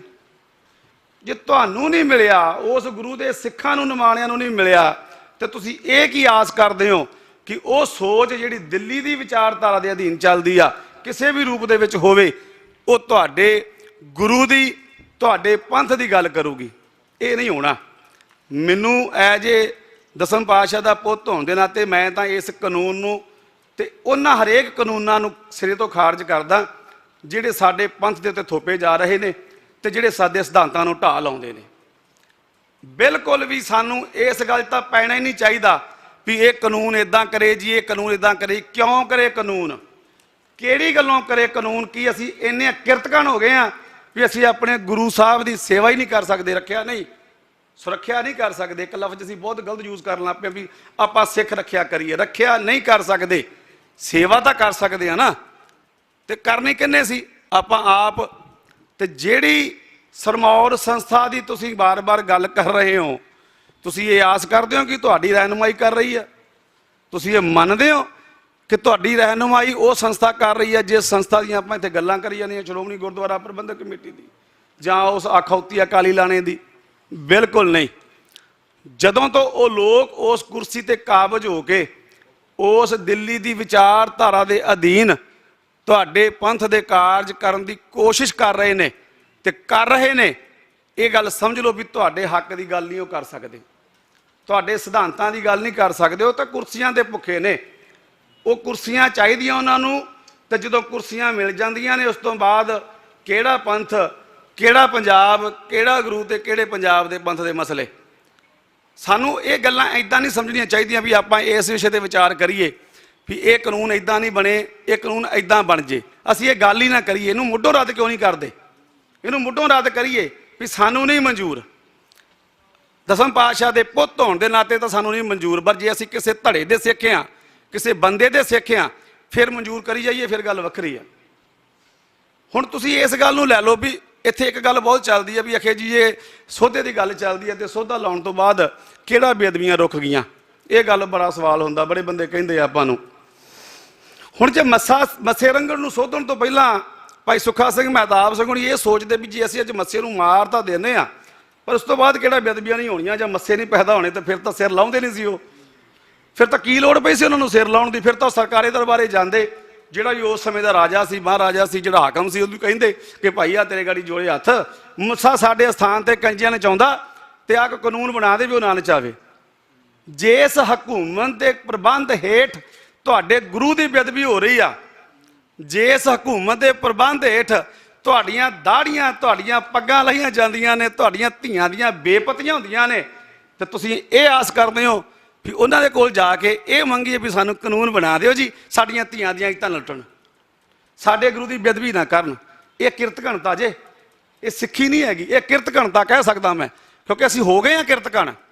ਮੈਂ ਸਮੇਤ, ਮੈਂ ਨਹੀਂ ਕਹਿੰਦਾ ਕਿ ਮੈਂ ਬੜਾ ਸੱਚਾ, ਮੈਨੂੰ ਤਾਂ ਨਹੀਂ ਪਤਾ ਕਿ ਮਹਾਰਾਜ ਦੇ ਪ੍ਰਤੀ ਮੇਰਾ ਕੀ ਸਤਿਕਾਰ ਆ, ਮੈਂ ਦੱਸ ਨਹੀਂ ਸਕਦਾ ਨਾ, ਮੈਂ ਮਹਿਸੂਸ ਵੀ ਨਹੀਂ ਕਰਾ ਸਕਦਾ ਤੁਹਾਨੂੰ। ਤੁਸੀਂ ਵੱਡੇ ਸਿੱਖ ਹੋ ਮੇਰੇ ਤੋਂ, ਤੁਹਾਡੀ ਬੜੀ ਸ਼ਰਧਾ ਗੁਰੂ ਸਾਹਿਬ ਤੇ, ਪਰ ਮੈਂ ਦੱਸਾਂ ਤੁਹਾਨੂੰ ਸੱਚ, ਆਪਾਂ ਸਟੇਜਾਂ ਤੇ ਰੌਲਾ ਪਾਉਣ ਜੋਗੇ ਰਹਿ ਗਏ ਜੇ, ਬੜੀਆਂ ਵੱਡੀਆਂ ਬੜਕਾਂ ਮਾਰਨ ਜੋਗੇ ਰਹਿ ਗਏ ਜੇ। ਗੁਰੂ ਦੀ ਗੱਲ ਗਰਾਊਂਡ ਲੈਵਲ ਦੇ ਉੱਤੇ ਕਰਨ ਤੋਂ ਅਸੀਂ ਬਹੁਤ ਜ਼ਿਆਦਾ ਪਿੱਛੇ ਹਟ ਗਏ ਹਾਂ। ਗੁਰੂ ਦਾ ਸਿਧਾਂਤ ਗਰਾਊਂਡ ਤੇ ਲਾਗੂ ਕਰਨ ਦੇ ਵਿੱਚ ਅਸੀਂ ਬਹੁਤ ਜ਼ਿਆਦਾ ਪਿੱਛੇ ਹੋ ਗਏ, ਭੰਡੀ ਅਸੀਂ ਜਾਂਦੇ ਹਾਂ। ਅੱਛਾ, ਇੱਕ ਪਾਸੇ ਅਸੀਂ ਕਹਿੰਦੇ ਵੀ ਸ਼੍ਰੋਮਣੀ ਗੁਰਦੁਆਰਾ ਪ੍ਰਬੰਧਕ ਕਮੇਟੀ ਜਿਹੜੀਆਂ ਬਹੁਤ ਸੰਸਥਾਵਾਂ ਜਿਹੜੀਆਂ ਸਰਕਾਰ ਦੇ ਪ੍ਰਭਾਵ ਹੀ ਕੰਮ ਕਰਦੀਆਂ ਵੀ ਉਹ ਕੁਝ ਨਹੀਂ ਕਰ ਰਹੀਆਂ, ਉਹ ਸਰਕਾਰੀ ਹੋ ਗਈਆਂ। ਅੱਛਾ, ਫਿਰ ਅਸੀਂ ਉਹਨਾਂ ਤੋਂ ਆਸ ਵੀ ਰੱਖਦੇ ਹਾਂ। ਅਸੀਂ ਇਹ ਵੀ ਕਹਿੰਦੇ ਹਾਂ ਵੀ ਤੁਸੀਂ ਐਂ ਕਿਉਂ ਨਹੀਂ ਕਰਦੇ, ਜਦੋਂ ਤੁਹਾਨੂੰ ਪਤਾ ਵੀ ਤੁਹਾਡੇ ਉਹ ਹੱਕ 'ਚ ਭੁਗਤਦੀਆਂ ਹੀ ਨਹੀਂ, ਤੁਸੀਂ ਉਹਨਾਂ ਤੋਂ ਆਸ ਹੀ ਕਿਉਂ ਰੱਖਦੇ ਹੋ? ਫਿਰ ਆਪਾਂ ਆਪ ਕਿਉਂ ਨਹੀਂ ਕਰਦੇ? ਗੁਰਬਾਣੀ 'ਚ ਇੱਕ ਪਿੱਤਰ ਫਰਮਾਨ ਆ ਕਿ ਦੱਦਾ ਦੋਸ਼ ਨਾ ਦਿਉ, ਦੋਸ਼ ਕਰਮਾ ਆਪਣਿਆ, ਜੋ ਮੈਂ ਕੀਆ ਸੋ ਮੈਂ ਪਾਇਆ, ਦੋਸ਼ ਨਾ ਦੀਜੇ ਵਰਜਨਾ। ਦੋਸ਼ ਤਾਂ ਅਸੀਂ ਆਪ ਕਰੀ ਜਾਂਦੇ ਹਾਂ। ਬੇਰੁਮਤੀ ਦੀ ਗੱਲ ਚੱਲਦੀ ਆ, ਕੋਈ ਦੁਸ਼ਟ ਆਉਂਦਾ ਵਾ, ਗੁਰੂ ਦੇ ਅੰਗ ਪਾੜਦਾ, ਗਲੀਆਂ ਨਾਲੀਆਂ 'ਚ ਖਿਲਾਰਦਾ, ਆਪਾਂ ਕਲਪ ਰਹੇ ਹਾਂ। ਆਪਣੇ ਸਿੰਘ ਵੀ ਸ਼ਹੀਦ ਹੋਏ, ਸੁਖਰਾਜ ਸਿੰਘ ਨਹੀਂ ਬੈਠੇ ਆ, ਉਸ ਤੋਂ ਪਹਿਲਾਂ ਵੀ ਬੜੀਆਂ ਸ਼ਹਾਦਤਾਂ ਹੋਈਆਂ। ਸ਼ਹਾਦਤਾਂ ਦਾ ਕੋਈ ਦੁੱਖ ਨਹੀਂ, ਚੜ੍ਹਦੀ ਕਲਾ ਵਾ, ਕੋਈ ਗੱਲ ਨਹੀਂ। ਇਹ ਵੀ ਗੱਲ ਕੀਤੀ ਜਾਂਦੀ ਵੀ ਬੇਅਦਬੀ ਹੋਣ ਤੋਂ, ਜਿਵੇਂ ਸੁਖਰਾਜ ਸਿੰਘ ਵੀਰ ਵੀ ਕਰ ਗਿਆ, ਚਲੋ ਮੈਂ ਉਹ ਜਿਵੇਂ ਜਵਾਬ ਦੇਣ ਦੀ ਗੱਲ ਵੀ ਆਪਾਂ ਉਹ ਗੱਲ ਤੇ ਗੱਲ ਵੀ ਕਰੀਏ ਵੀ ਜਿਨ੍ਹਾਂ ਨੇ ਸੋਧੇ ਲਾਏ ਉਹਨਾਂ ਦੇ ਪਰਿਵਾਰ ਨੂੰ ਨਹੀਂ ਪੁੱਛਿਆ, ਫਿਰ ਕੀ ਹੋ ਗਿਆ ਨਹੀਂ ਪੁੱਛਿਆ? ਤੇ ਰੋਲ ਜਾਣ ਦਿਓ ਯਾਰ, ਰੋਲ ਜਾਣ, ਘਰਾਂ 'ਚ ਘਾਹ ਉੱਗ ਜੇ, ਕੋਈ ਪਰਵਾਹ ਨਹੀਂ ਇਸ ਗੱਲ ਦੀ। ਗੱਲ ਤਾਂ ਗੁਰੂ ਦੀ ਕੀਤੀ ਨਾ ਉਹਨਾਂ ਨੇ, ਧੌਣ ਤਾਂ ਇਸ ਕਰਕੇ ਲਾਈ, ਉਹਨਾਂ ਨੇ ਧੌਣ ਤਾਂ ਇਸ ਕਰਕੇ ਲਾਈ ਵੀ ਸਾਡੇ ਗੁਰੂ ਦੀ ਬੇਅਦਬੀ ਕੀਤੀ, ਸਾਡੇ ਕੋਲ ਨਹੀਂ ਜਾ ਰਹੀ, ਇਹਦੀ ਝਟਕਾਤਾ। ਤੇ ਜੇ ਉਹ ਧੌਣ ਲਾਉਣ ਤੋਂ ਪਹਿਲਾਂ ਇਹ ਸੋਚਦੇ ਵੀ ਹਾਏ ਜੇ ਮੇਰੇ ਤਲਵਾਰ ਮਾਰਤੀ ਤਾਂ ਮੇਰਾ ਤਾਂ ਪਰਿਵਾਰ ਰੁੱਲ ਜੂ, ਫਿਰ ਨਹੀਂ ਸੀ ਹੋਣਾ ਕੁਝ ਵੀ। ਜਿਨ੍ਹਾਂ ਦਾ ਇਤਿਹਾਸ ਪੜ੍ਹਦੇ ਆ ਨਾ, ਜਿਹਦੀ ਅਰਦਾਸ ਆਪਾਂ ਹੁਣ ਪਹਿਲਾਂ ਵੀ ਕੀਤੀ ਵੀ ਚਰਖੜੀਆਂ ਤੇ ਚੜੇ, ਬੰਦ ਕਟਾਏ, ਖੋਪਰੀਆਂ ਲੁਹਾਈਆਂ, ਜੇ ਕਿਤੇ ਉਹ ਇਹ ਗੱਲਾਂ ਸੋਚਣ ਲੱਗ ਪੈਂਦੇ ਸਾਡਾ ਅੱਜ ਇਤਿਹਾਸ ਇਹ ਹੋਣਾ ਹੀ ਨਹੀਂ ਸੀ। ਈਵਨ ਸਾਡੀ ਅਰਦਾਸ ਹੀ ਨਹੀਂ ਸੀ ਹੋਣੀ, ਇਹ ਅਸੀਂ ਅਰਦਾਸ ਕੋਈ ਸ਼ਾਇਦ ਹੋਰ ਕਰ ਰਹੇ ਹੁੰਦੇ। ਇਹਨਾਂ ਗੱਲਾਂ 'ਚ ਨਾ ਪਈਏ, ਇਹਨਾਂ ਗੱਲਾਂ 'ਚ ਪਈਏ ਵੀ ਸਾਡੇ ਸਿਧਾਂਤ ਕੀ ਨੇ, ਸਾਨੂੰ ਗੁਰੂ ਸਾਹਿਬ ਨੇ ਹੁਕਮ ਕੀ ਕੀਤਾ ਤੇ ਅਸੀਂ ਕਰਨਾ ਕੀ ਆ। ਸਾਡੀ ਕਮਜ਼ੋਰੀ ਆ ਇਹ ਗੱਲ ਦੀ ਵੀ ਦੁਸ਼ਮਣ ਆਪਣਾ ਕੰਮ ਬੜੀ ਇਮਾਨਦਾਰੀ ਨਾਲ ਕਰ ਰਿਹਾ ਜੀ, ਕਿਸੇ ਵੀ ਰੂਪ ਦੇ ਵਿੱਚ ਲੈ ਲਓ, ਭਾਵੇਂ ਉਹ ਸਰਕਾਰੀ ਰੂਪ 'ਚ ਲੈ ਲਓ, ਧਾਰਮਿਕ ਪੰਥਕ ਕਿਤੇ ਵੀ ਰੂਪ 'ਚ ਲੈ ਲਓ, ਉਹ ਆਪਣਾ ਕੰਮ ਬੜੀ ਇਮਾਨਦਾਰੀ ਨਾਲ ਕਰ ਰਿਹਾ। ਅਸੀਂ ਡਿਫੈਂਡ ਨਹੀਂ ਕਰ ਪਾ ਰਹੇ। ਕਲਪੀ ਪਤਾ ਕਿਉਂ ਚਾਹੁੰਦੇ ਆਪਾਂ ਵੀ ਆਪਾਂ ਡਿਫੈਂਡ ਹੀ ਨਹੀਂ ਕਰ ਪਾ ਰਹੇ? ਤੇ ਡਿਫੈਂਡ ਕਿਉਂ ਨਹੀਂ ਪਾ ਰਹੇ ਵੀ ਅਸੀਂ ਸਟੇਜਾਂ ਤੇ ਹੋਕਾ ਦਿੰਦੇ ਹਾਂ ਵੀ ਪੰਥ ਇਕੱਤਰ ਹੋਵੇ, ਇੱਕ ਹੋਵੇ ਤੇ ਪੰਥ ਐਂ ਕਰੇ, ਪੰਥ ਜਿਉਂ ਕਰੇ, ਪਰ ਹੁੰਦੇ ਨਹੀਂ ਅਸੀਂ। ਇੱਥੇ ਮੈਂ ਵੀ ਹੋਕਾ ਦੇ ਕੇ ਸਟੇਜ ਤੇ ਗੱਡੀ 'ਚ ਬਹਿ ਕੇ ਬਹਿ ਜਾਣਾ ਵੀ ਹੁਣ ਪੰਥ ਮੈਂ ਹੀ ਹਾਂ। ਸਾਡੀ ਵੱਡੀ ਤਰਾਸਦੀ ਹੈ ਵੀ 4 ਬੰਦੇ ਇਕੱਠੇ ਹੁੰਦੇ ਆ, ਇਹ ਫੈਸਲਾ ਕਰ ਦਿੰਦੇ ਵੀ ਪੰਥ ਨੇ ਫੈਸਲਾ ਕਰਤਾ। ਪੰਥ 4 ਬੰਦੇ, 4 ਧੜੇ, 4 ਜਥੇਬੰਦੀਆਂ ਨਹੀਂ। ਪੰਥ ਦਾ ਰੂਪ ਬਹੁਤ ਵੱਡਾ ਤੇ ਵਿਸ਼ਾਲ ਆ, ਤੇ ਜੇ ਉਸ ਵਿਸ਼ਾਲਤਾ ਨੂੰ ਨਾਲ ਲੈ ਕੇ ਚੱਲਣਾ ਤੇ ਸਾਨੂੰ ਪਹਿਲਾਂ ਸਭ ਤੋਂ ਵੱਡਾ ਕੰਮ ਇਹ ਕਰਨਾ ਪੈਣਾ ਵੀ ਸਾਨੂੰ ਨਿਜ ਤਿਆਗਣਾ ਪੈਣਾ, ਸਾਨੂੰ ਮੂੰਹ ਗੁਰੂ ਵੱਲ ਕਰਨਾ ਪੈਣਾ। ਹੁਣ ਅਸੀਂ ਪਿੱਠ ਕੀਤੀ ਹੋਈ ਆ, ਗੁਰੂ ਵੱਲ ਮੂੰਹ ਨਹੀਂ ਸਾਡਾ। ਅਰਦਾਸ ਦੀ ਗੱਲ ਕਰਦੇ ਆ ਵੀ ਅਰਦਾਸ ਕੀਤੀ ਗਈ ਵੀ ਜਿਨ੍ਹਾਂ ਨੇ ਸਿਆਸਤਾਂ ਕੀਤੀਆਂ ਬੇਅਦਬੀਆਂ ਦੇ ਉੱਤੇ ਦਾ ਬੇੜਾ ਗਰਕ ਹੋਵੇ, ਹੋਇਆ ਵੀ ਆ। ਤੁਹਾਡੇ ਰੂਪ ਦੇ ਵਿੱਚ ਤੁਸੀਂ ਦੇਖ ਲਿਆ, ਉਹ ਅਕਾਲੀ ਦਲ ਲਾਣਾ ਜਿਹੜਾ ਅਖੌਤੀ ਆਪਣੇ ਆਪ ਨੂੰ ਕਹਿੰਦਾ, ਉਹਦਾ ਹੋ ਰਿਹਾ, ਸਿਆਸੀ ਤੌਰ ਤੇ ਹੋ ਰਿਹਾ। ਅੱਗੇ ਵੀ ਮਹਾਰਾਜ ਜਿੱਦਾਂ ਹੁਕਮ ਕਰਨਗੇ ਹੋਊਗਾ। ਪਰ ਕੀ ਤੁਸੀਂ ਇਹ ਸੋਚਦੇ ਹੋ ਤੇ ਇਹ ਮੰਨਦੇ ਹੋ ਕਿ ਬੇਅਦਬੀ ਦਾ ਦੋਸ਼ੀ ਇਹ ਇਕੱਲਾ ਬਾਦਲ ਲਾਣਾ ਆਪਾਂ ਨਹੀਂ ਹੈਗੇ, ਜਾਂ ਬੇਅਦਬੀ ਇਕੱਲੇ ਉਹ ਲੋਕ ਕਰ ਰਹੇ ਨੇ ਜਿਨ੍ਹਾਂ ਨੂੰ ਸਰਕਾਰਾਂ ਭੇਜਦੀਆਂ ਨੇ, ਜਾਂ ਜੋ ਪੰਥ ਦੋਖੀ ਨੇ ਕਿਸੇ ਵੀ ਰੂਪ ਦੇ ਵਿੱਚ? ਨਹੀਂ, ਸਭ ਤੋਂ ਵੱਡੀ ਬੇਅਦਬੀ ਅਸੀਂ ਆਪ ਕਰ ਰਹੇ ਹਾਂ। ਇੱਥੇ ਗੱਲ ਚੱਲੀ ਸੀ, ਉਸ ਕਾਨੂੰਨ 'ਚ ਵੀ ਲਿਖਿਆ ਵੀ ਗੁਰੂ ਸਾਹਿਬ ਦੇ ਸਰੂਪ ਪ੍ਰਕਾਸ਼ਮਾਨ ਕਰਨ, ਪੋਥੀਆਂ ਪ੍ਰਕਾਸ਼ ਕਰਨ ਦਾ ਅਧਿਕਾਰ ਸ਼੍ਰੋਮਣੀ ਗੁਰਦੁਆਰਾ ਪ੍ਰਬੰਧਕ ਕਮੇਟੀ ਕੋਲ ਹੋਵੇ। ਇਹ ਗੱਲ ਬੜੇ ਲੰਮੇ ਸਮੇਂ ਤੋਂ ਮੈਂ ਸੁਣਦਾ ਤੇ ਕਰਦਾ ਆ ਰਿਹਾ। ਆਓ ਮੇਰੇ ਨਾਲ ਚੱਲੀਏ, ਕਿਸੇ ਦਰਬਾਰ ਸਾਹਿਬ ਦੇ ਆਲੇ ਦੁਆਲੇ ਚੱਲਦੇ ਹਾਂ। ਦੁਕਾਨਾਂ ਦੇ ਉੱਤੇ ਪੋਥੀਆਂ ਦੀ ਸੇਲ ਹੁੰਦੀ ਆ, ਤੇ ਪਤਾ ਕਿੱਦਾਂ ਵਿਕਦੀਆਂ ਨੇ? ਜਿਵੇਂ ਕਿਤਾਬਾਂ ਵਿਕਦੀਆਂ ਨੇ। ਅਸੀਂ ਉਹਨਾਂ ਦੁਕਾਨਾਂ ਤੇ ਜਾ ਕੇ ਮਹਾਰਾਜ ਨੇ ਸਾਡੇ ਕੋਲ ਸੇਵਾ ਲਈ। ਅਸੀਂ ਚੈੱਕ ਕੀਤਾ, ਗੁਰਸੇਵਕ ਸਿੰਘ, ਜਿਵੇਂ ਕਿਤਾਬਾਂ ਪੈਰਾਂ 'ਚ ਪਈਆਂ ਹੁੰਦੀਆਂ ਨਾ, ਆਮ ਕਾਪੀਆਂ ਗੁਰਬਾਣੀ ਦੀਆਂ ਪੋਥੀਆਂ ਉਹਨਾਂ ਦੁਕਾਨਾਂ ਦੇ ਉੱਤੇ ਪੈਰਾਂ 'ਚ ਪਈਆਂ ਹੋਈਆਂ, ਤੇ ਭਈਏ ਤਮਾਕੂ ਪੀਣੇ ਉਹ ਪੋਥੀਆਂ ਸੇਲ ਕਰ ਰਹੇ ਨੇ। ਕਿੱਥੇ ਖੜੇ ਆ ਅਸੀਂ? ਕਿਹੜੀ ਬੇਅਦਬੀ ਦੀ ਗੱਲ ਕਰੀ ਜਾਂਦੇ ਆ? ਗੁਰੂ ਗ੍ਰੰਥ ਸਾਹਿਬ ਦੇ ਪ੍ਰਕਾਸ਼ ਕਰਨ ਦੇ, ਜਿਨ੍ਹਾਂ ਨੂੰ ਕਿ ਬਾਈਂਡਿੰਗ ਕਹਿ ਦਿੰਦੇ ਆ, ਸਰੂਪ ਬਣਾਉਣ ਦਾ ਨਾਂ ਦਿੰਦੇ ਆ, ਅਖਤਿਆਰ ਉਹਨਾਂ ਲੋਕਾਂ ਨੂੰ ਦਿੱਤੇ ਨੇ ਜਿਨ੍ਹਾਂ ਨੂੰ ਸਿੱਖੀ ਦੇ ਨਾਂ ਦਾ ਇਲ ਕੋਕੋ ਵੀ ਨਹੀਂ ਪਤਾ, ਤੇ ਉਹ ਤੁਹਾਨੂੰ ਛਪਾਈ ਕਰਕੇ ਜਿਹਨੂੰ ਕਹਿੰਦੇ ਤੁਸੀਂ ਦੇ ਰਹੇ ਹੋ। ਸਾਡੇ ਕੋਲ ਅਸੀਂ ਵਿਦਿਆਲਾ ਚਲਾਉਂਦੇ ਹਾਂ, ਅਸੀਂ ਪੋਥੀਆਂ ਲਿਆਏ ਸੰਥਿਆ ਦੇ ਵਾਸਤੇ। ਮੈਂ ਮਾਫੀ ਚਾਹੁੰਦਾ, ਸਮਾਂ ਤੁਹਾਡਾ ਕੀਮਤੀ ਆ, ਪਰ ਇਹ ਗੱਲਾਂ ਆਪਾਂ ਨੂੰ ਕਰਨੀਆਂ ਪੈਣੀਆਂ। ਅਸੀਂ ਪੋਥੀਆਂ ਲਿਆਏ ਸੰਥਿਆ ਵਾਸਤੇ ਬੱਚਿਆਂ ਦੀਆਂ, ਤੇ ਪੋਥੀਆਂ ਜਿਨ੍ਹਾਂ ਨੂੰ ਇਹ ਬਾਈਂਡ ਕਹਿੰਦੇ ਨਾ, ਵੀ ਬਾਈਂਡ ਕੀਤੀਆਂ। ਅੱਧੀ ਗੁਰਬਾਣੀ ਪੁੱਠੇ ਪਾਸੇ ਛਪੀ ਹੋਈ ਸੀ ਤੇ ਅੱਧੇ ਪੁੱਠੇ ਪਾਸੇ ਛਪੀ ਸੀ। ਅੱਧੀ ਅੰਗ ਇੱਕ ਜਗ੍ਹਾ ਤੇ ਸੀ, ਅੱਧੇ ਇੱਕ ਜਗ੍ਹਾ ਤੇ ਸੀਗਾ। ਤੇ ਉਹ ਕੌਣ ਕਰ ਰਿਹਾ ਸੀ? ਜਿਨ੍ਹਾਂ ਨੂੰ ਅਧਿਕਾਰ ਸਾਡੇ ਅਖੌਤੀ ਪੰਥਕਾਂ ਨੇ ਦਿੱਤਾ ਹੋਇਆ, ਆਪਣੇ ਆਪ ਨੂੰ ਸਰਮੌਰ ਕਹਿਣ ਵਾਲਿਆਂ ਨੇ ਦਿੱਤਾ ਹੋਇਆ। ਸਾਡੀਆਂ ਤਰਾਸਦੀਆਂ ਇਹ ਆ ਵੀ ਅਸੀਂ ਰੌਲਾ ਬਹੁਤ ਪਾਉਂਦੇ ਆ, ਪਰ ਅਸੀਂ ਗਰਾਊਂਡ ਤੇ ਕੰਮ ਨਹੀਂ ਕਰਦੇ, ਤੇ ਜਦੋਂ ਅਸੀਂ ਕੰਮ ਕਰਦੇ ਆ ਉਹਦਾ ਰਿਜ਼ਲਟ ਆਉਣ ਤੋਂ ਪਹਿਲਾਂ ਅਸੀਂ ਪੈਰ ਪਿੱਛੇ ਕਰ ਲੈਂਦੇ ਆ। ਇਹ ਸਾਡੇ ਨਾਲ ਹੁਣ ਤੱਕ ਬਹੁਤ ਵਾਰੀ ਹੋ ਚੁੱਕਾ, ਆਪਣੇ ਨਾਲ ਹੰਡਾਇਆ ਆਪਾਂ। ਤੇ ਜਿਹੜਾ ਕੋਈ ਬੰਦਾ ਗੱਲ ਕਰਦਾ ਠੋਕ ਕੇ, ਉਹ ਕਹਿੰਦੇ ਵੀ ਤਾਂ ਸਰਕਾਰੀ ਹੈ ਜੀ, ਹਾਏ ਜੀ ਇਹ ਐਡੀ ਗੱਲ ਕਰਦਾ, ਇਹਨੂੰ ਪੁਲਿਸ ਕਿਉਂ ਨਹੀਂ ਫੜਦੀ, ਇਹ ਤੇ ਪਰਚਾ ਕਿਉਂ ਨਹੀਂ ਹੁੰਦਾ। ਮੈਂ ਪਰਮਜੀਤ ਸਿੰਘ ਮੰਡ ਦੀ ਗੱਲ ਕਰਦਾ, ਮੈਨੂੰ ਕਿਸੇ ਬੰਦੇ ਦਾ ਫੋਨ ਆਇਆ, ਕਹਿੰਦਾ ਜੀ ਆ ਤੁਸੀਂ ਗੱਲ ਕਰਦੇ ਹੋ ਵੀ ਇਦਾਂ ਗੱਲ ਕਰਦੇ, ਇਹ ਨੌਜਵਾਨ ਤਾਂ ਬੜਾ ਗਰਮ ਬੋਲਦਾ, ਇਹਨੂੰ ਤਾਂ ਪੁਲਿਸ ਕਹਿੰਦੀ ਕੁਛ ਨਹੀਂ। ਮੈਂ ਕਿਹਾ ਪਰ ਆਪਾਂ ਇਦਾਂ ਕਰੀਏ, ਇੱਕ ਦਰਖਾਸਤ ਲਿਖੀਏ ਤੇ ਮੰਡ ਦੇ ਖਿਲਾਫ ਦੇ ਦਈਏ, ਜਾਂ ਉਹਦੇ ਵਰਗੇ ਹਰੇਕ ਬੰਦੇ ਦੇ ਖਿਲਾਫ ਦੇ ਦਈਏ ਜਿਹੜਾ ਪੰਥ ਦੀ ਗੱਲ ਕਰ ਰਿਹਾ, ਵੀ ਚੱਕ ਲਓ ਭਾਈ ਇਹਨੂੰ, ਇਹ ਸਾਨੂੰ ਚੰਗਾ ਨਹੀਂ ਲੱਗਦਾ। ਮੇਰੀ ਗੱਲ ਨੂੰ ਸਮਝੋ, ਮੈਂ ਐਗਜ਼ਾਮਪਲ ਤਾਂ ਦਿੱਤਾ ਵੀ ਮੇਰੇ ਸਾਹਮਣੇ ਉਹ ਸਿੰਘ ਬੈਠਾ। ਹੁਣ ਗੱਲ ਇਹ ਆ ਵੀ ਜੇ ਤਾਂ ਅਸੀਂ ਇਹ ਆਸ ਕਰਦੇ ਹਾਂ ਵੀ ਅਸੀਂ ਗੁਰੂ ਦੀ ਗੱਲ ਕਰਨੀ, ਗੁਰੂ ਦੀ ਸੁਣਨੀ, ਗੁਰੂ ਅਨੁਸਾਰ ਚੱਲਣਾ, ਤੇ ਫਿਰ ਸਾਨੂੰ ਇਹ ਧੜੇਬੰਦੀਆਂ ਆਪੋ ਆਪਣੇ ਨੂੰ ਉੱਚਾ ਕਰਨ ਦੀ ਹਉਮੈ ਇਹ ਤਿਆਗਣੀ ਪੈਣੀ ਆ, ਤੇ ਗੁਰੂ ਵੱਲ ਮੁੱਖ ਕਰਕੇ ਚੱਲਣਾ ਪੈਣਾ। ਬਾਕੀ ਬੜੇ ਸੂਝਵਾਨ ਬੁਲਾਰੇ ਨੇ। ਮੈਂ ਕਾਨੂੰਨ ਦੀ ਜੇ ਗੱਲ ਕਰਾਂ, ਉਹ ਲਗਭਗ ਪੁਆਇੰਟ ਆਪਣੇ ਸਾਹਮਣੇ ਨੇ, ਪੜ੍ਹ ਹੀ ਲਿਆ ਲਗਭਗ ਸਾਰਿਆਂ ਨੇ। ਉਹ ਪੰਜਾਬੀ 'ਚ ਵੀ ਟਰਾਂਸਲੇਸ਼ਨ ਕਰਾਇਆ ਸੀ, ਬਹੁਤ ਸਿੰਘਾਂ ਨੂੰ ਭੇਜਿਆ ਵੀ ਆ, ਭੇਜ ਵੀ ਰਹੇ ਆ ਕਿ ਉਹਨੂੰ ਪੜ੍ਹ ਲਓ ਤੇ ਵਿਚਾਰ ਲਓ। ਬਿਲਕੁਲ ਵੀ ਇੱਕ ਉਹਦੇ ਵਿੱਚੋਂ ਲਫ਼ਜ਼, ਇੱਕ ਵੀ ਧਾਰਾ ਆਪਣੇ ਹੱਕ ਵਿੱਚ ਨਹੀਂ, ਪੰਥ ਦੇ ਹਿੱਤਾਂ ਵਿੱਚ ਨਹੀਂ। ਉਹ ਨੁਕਸਾਨ ਕਰੂਗੀ। ਹਾਂ, ਜਿਹੜੇ ਕੰਡੇ ਸਾਡੇ ਪਹਿਲਿਆਂ ਨੇ ਬੀਜੇ ਨੇ, ਜਿਹਨੂੰ ਸ਼੍ਰੋਮਣੀ ਗੁਰਦੁਆਰਾ ਪ੍ਰਬੰਧਕ ਕਮੇਟੀ ਜਾਂ ਹੋਰ ਬੰਦਿਆਂ ਨੇ ਬੀਜੇ ਨੇ, ਉਹ ਕੰਡੇ ਅੱਜ ਵੱਡੇ ਹੋ ਕੇ ਬਬੂਲ ਬਣ ਗਏ ਆ, ਜਿਹੜੇ ਸਾਡੇ ਪੈਰਾਂ 'ਚ ਚੁੱਭ ਰਹੇ ਨੇ, ਤੇ ਅੱਗੇ ਜਾ ਕੇ ਸਾਡਾ ਹੋਰ ਵੱਡਾ ਨੁਕਸਾਨ ਕਰਨਗੇ। ਤੇ ਇਸ ਨੁਕਸਾਨ ਤੋਂ ਬਚਣ ਦੇ ਲਈ ਸੌਖਾ ਤੇ ਸੁਰ ਤਰੀਕਾ ਇਹ ਆ ਵੀ ਉਸ ਗੁਰੂ ਦੇ ਸਨਮੁਖ ਖੜ ਕੇ, ਤੇ ਜਿੰਨੇ ਆਪਾਂ ਇੱਥੇ ਅੱਜ ਬੈਠੇ ਆ ਪੰਥ ਦਰਦੀ, ਇੰਨੇ ਵੀ ਤੇ ਸਾਰਾ ਪੰਥ ਵੀ ਇਹ ਬੇਨਤੀ ਕਰੇ ਕਿ ਮਹਾਰਾਜ ਅਸੀਂ ਤੁਹਾਨੂੰ ਸਮਰਪਿਤ ਹਾਂ, ਤੁਹਾਡੇ ਸਿਧਾਂਤਾਂ ਨੂੰ ਸਮਰਪਿਤ ਹਾਂ, ਤੇ ਜੇ ਸਾਡੇ ਮਨਾਂ 'ਚ ਆਪਣੇ ਆਪ ਨੂੰ ਵੱਡਾ ਕਰਨ ਦੀ ਕੋਈ ਹਉਮੈ ਆ, ਜਾਂ ਅਸੀਂ ਕਿਸੇ ਧੜੇ ਨੂੰ ਵੱਡਾ ਕਰਨ ਤੁਰੇ ਹਾਂ, ਤੇ ਤੁਸੀਂ ਜਾਣੀ ਜਾਣ ਹਾਜ਼ਰ ਨਾਜ਼ਰ ਜੇ ਫੈਸਲਾ ਕਰਿਓ। ਇਹ ਅਰਦਾਸ ਆਪਾਂ ਕਰੀਏ, ਤੇ ਫਿਰ ਮੈਂ ਤੁਹਾਨੂੰ ਇਹ ਵਾਅਦਾ ਕਰਦਾ ਕਿ ਗੁਰੂ ਸਾਹਿਬ ਇੰਨੀ ਕੁ ਕਿਰਪਾ ਕਰਨਗੇ ਕਿ ਆਪਾਂ ਨੂੰ ਸਮਝ ਨਹੀਂ ਆਉਣੀ ਵੀ ਖੇਡ ਵਾਪਰ ਕੀ ਰਹੀ ਆ। ਸਾਡਾ ਕਾਰਨ ਵੱਡਾ ਖੁਆਰੀਆਂ ਦਾ ਵੀ ਸਾਡਾ ਗੁਰੂ ਤੇ ਭਰੋਸਾ ਨਹੀਂ, ਉਹਦੇ ਅੱਗੇ ਕੀਤੀ ਅਰਦਾਸ ਤੇ ਅਸੀਂ ਭਰੋਸਾ ਨਹੀਂ ਕਰਦੇ, ਤੇ ਉਹਦੇ ਕਰਕੇ ਸਾਨੂੰ ਖੁਆਰੀਆਂ ਹੋ ਰਹੀਆਂ। ਰੋਜ਼ ਤਾਂ ਪੜ੍ਹਦੇ ਹਾਂ, ਖੁਆਰ ਹੋਏ ਸਭ ਮਿਲਾਂਗੇ, ਬਚੇ ਸ਼ਰਨ ਜੋਏ, ਤੇ ਸ਼ਰਨ ਤਾਂ ਹੀ ਬਚਾਂਗੇ ਜੇ ਜਾ ਕੇ ਉਹਦੀ ਸ਼ਰਨ ਪਾਵਾਂਗੇ। ਸ਼ਰਨ ਨਹੀਂ ਪੈ ਰਹੇ, ਇਹ ਸਾਡੀਆਂ ਖਾਮੀਆਂ ਤੇ ਕਮਜ਼ੋਰੀਆਂ ਨੇ। ਹੋਈਆਂ ਭੁੱਲਾਂ ਦੀ ਖਿਮਾ। ਵਾਹਿਗੁਰੂ ਜੀ ਕਾ ਖਾਲਸਾ, ਵਾਹਿਗੁਰੂ ਜੀ ਕੀ ਫਤਿਹ। ਵਾਹਿਗੁਰੂ ਜੀ ਕਾ ਖਾਲਸਾ, ਵਾਹਿਗੁਰੂ ਜੀ ਕੀ ਫਤਿਹ। ਬੜੇ ਸੰਖੇਪ ਸ਼ਬਦਾਂ 'ਚ ਸਿਧਾਂਤ ਦੀ ਗੱਲ ਕੀਤੀ ਹੈ। ਸਾਡੇ 'ਚ ਸਰਦਾਰ ਮਾਨ ਸਿੰਘ ਹਰਿਆਣਾ, ਸਤਨਾਮ ਸਿੰਘ ਫਰੀਦਕੋਟ, ਵੀਰ ਦਇਆ ਸਿੰਘ ਸੰਧੂ ਫਰੀਦਕੋਟ ਤੋਂ ਬੈਠੇ ਹੈ, ਅਮਨਦੀਪ ਸਿੰਘ ਭਾਣਾ ਬੈਠੇ ਨੇ। ਮੈਂ ਜਿਉਂ ਕਹਿੰਦਾ। ਹੁਣ ਮੈਂ ਬੇਨਤੀ ਕਰਾਂ ਸਰਦਾਰ ਅਜੇਪਾਲ ਸਿੰਘ ਬਰਾੜ, ਉਹ ਕਾਨੂੰਨ ਤੇ ਜਿਹੜਾ ਵਿਸਥਾਰ ਸਹਿਤ ਕਾਨੂੰਨ ਦੀਆਂ ਬਰੀਕੀਆਂ ਨੂੰ ਸਾਨੂੰ ਸਮਝਾਉਣਗੇ ਕਿ ਇਹਦੇ 'ਚ ਕਿਹੜੀਆਂ ਮੱਦਾਂ ਨੇ ਆਪਾਂ ਕਾਨੂੰਨ ਤੇ ਆਈਏ ਤੇ ਸਿਧਾਂਤ ਦੀਆਂ ਗੱਲਾਂ। ਸਰਦਾਰ ਅਜੇਪਾਲ ਸਿੰਘ ਬਰਾੜ ਜਿਹੜੇ ਪ੍ਰਧਾਨ ਮਿਸਲ ਸਤਲੁਜ ਤੇ ਬੜੇ ਲੰਬੇ ਸਮੇਂ ਤੋਂ ਪੰਥਕ ਸਫਾਂ ਦੇ ਵਿੱਚ ਵਿਚਰ ਰਹੇ ਹੈ। ਵਾਹਿਗੁਰੂ ਜੀ ਕਾ ਖਾਲਸਾ, ਵਾਹਿਗੁਰੂ ਜੀ ਕੀ ਫਤਿਹ।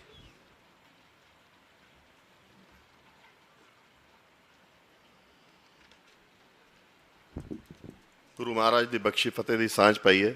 ਵਾਹਿਗੁਰੂ ਜੀ ਕਾ ਖਾਲਸਾ, ਵਾਹਿਗੁਰੂ ਜੀ ਕੀ ਫਤਿਹ।